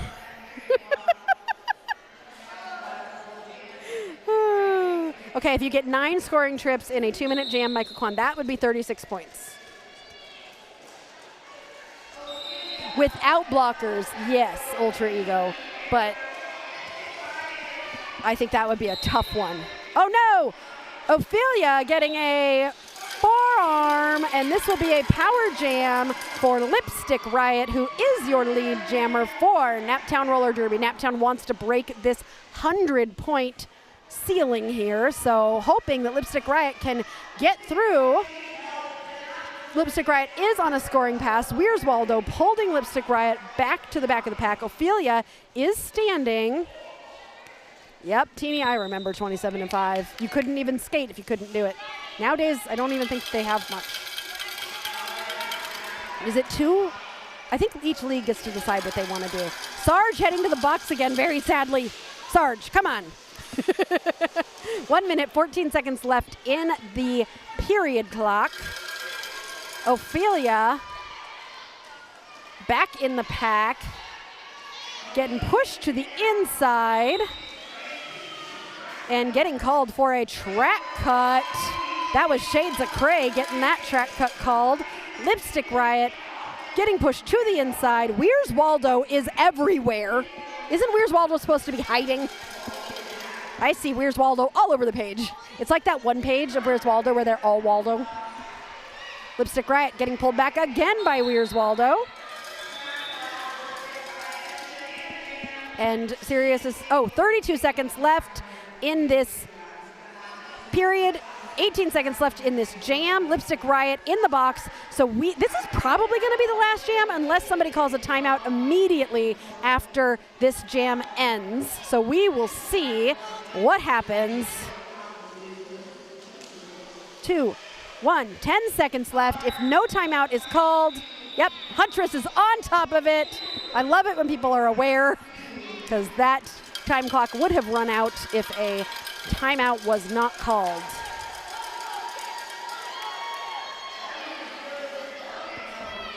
All right, one more jam. We hope that you have enjoyed hanging out with us here today on It's Gonna Be May Day. Hey, it's like one thing I can do. It's like whenever I try to do voices, you say they all come out Irish.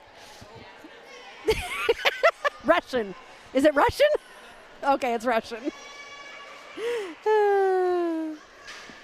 Smackajawea with the star for Kalamazoo.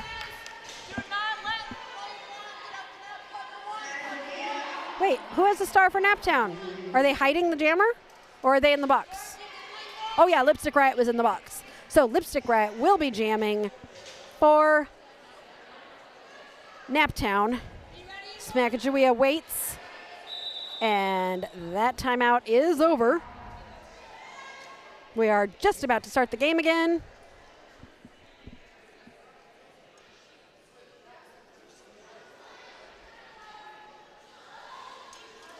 Whew, you guys are fast. Okay, Lipstick. Oh wait, what penalty happened? Wait, why did Ophelia get a help? What just happened? So what happened was King Jammer 1039 left too early, so we're issuing an illegal procedure, and that's why they're going back into the box. Okay, 1049 left too early is being issued an illegal procedure and is going back to the box. That's a problem. That is a problem. It's not an unofficial score. They're going to have to reset something. So 1034 left too early. Ophelia Plenty. Just point behind you, Sirius. We are NSOs, and we just made them fix the clock. We were like, hey, look at that. I feel important. We made something happen. They would have noticed, I think. I don't know. This is all because someone created a biohazard. Okay, Lipstick Riot is standing and will be released immediately as the jam starts. So this will be a 30-second power jam for Lipstick Riot and Naptown. Everybody on your feet for Naptown as we finish their home opener here at Perry Park in Indianapolis, Indiana. Those of you who want to continue with us on this Derby Date Night journey, you should join us next Saturday when we are at South Bend, where they will be playing South Shore. The week after that, we'll be at Corn-Fed Roller Derby in Muncie, Indiana, as we play Burning River in the Battle of the Burnt Corn. And then the end of the month, we will be doing the ever so fun Small Town Smackdown, where we vote to decide what game Aria is going to lose her voice in. Immediately, Kalamazoo doing some beautiful backwards waterfalling, making sure that Lipstick Riot is going to have to go way back before coming in to try and score points. Ophelia Plenty is standing in the box. And Lipstick Riot passes the start at Dorky, who gets to be a jammer for the second time tonight. Dorky will be the jam until the end of the game. Ophelia, I believe, is still eligible to become lead jammer, and Ophelia does so, immediately calling the jam. Kalamazoo getting up to 207, Naptown at 94. What a fun game. Thank you for sticking around with us through all this derby. You all are amazing. Thank you for participating in the chat. We adore you. Please make sure to like and subscribe on all of our different places so that you know where we're going to be next and what we're going to be doing. It was so much fun to hang out with you tonight on May Day. Next week, we're going to be doing a little bit of Star Wars, and I think my space buns might be coming back out, as well as our lightsabers. We will see you next week at the Star Wars game with South Bend. Thanks for joining us here on Derby Date Night.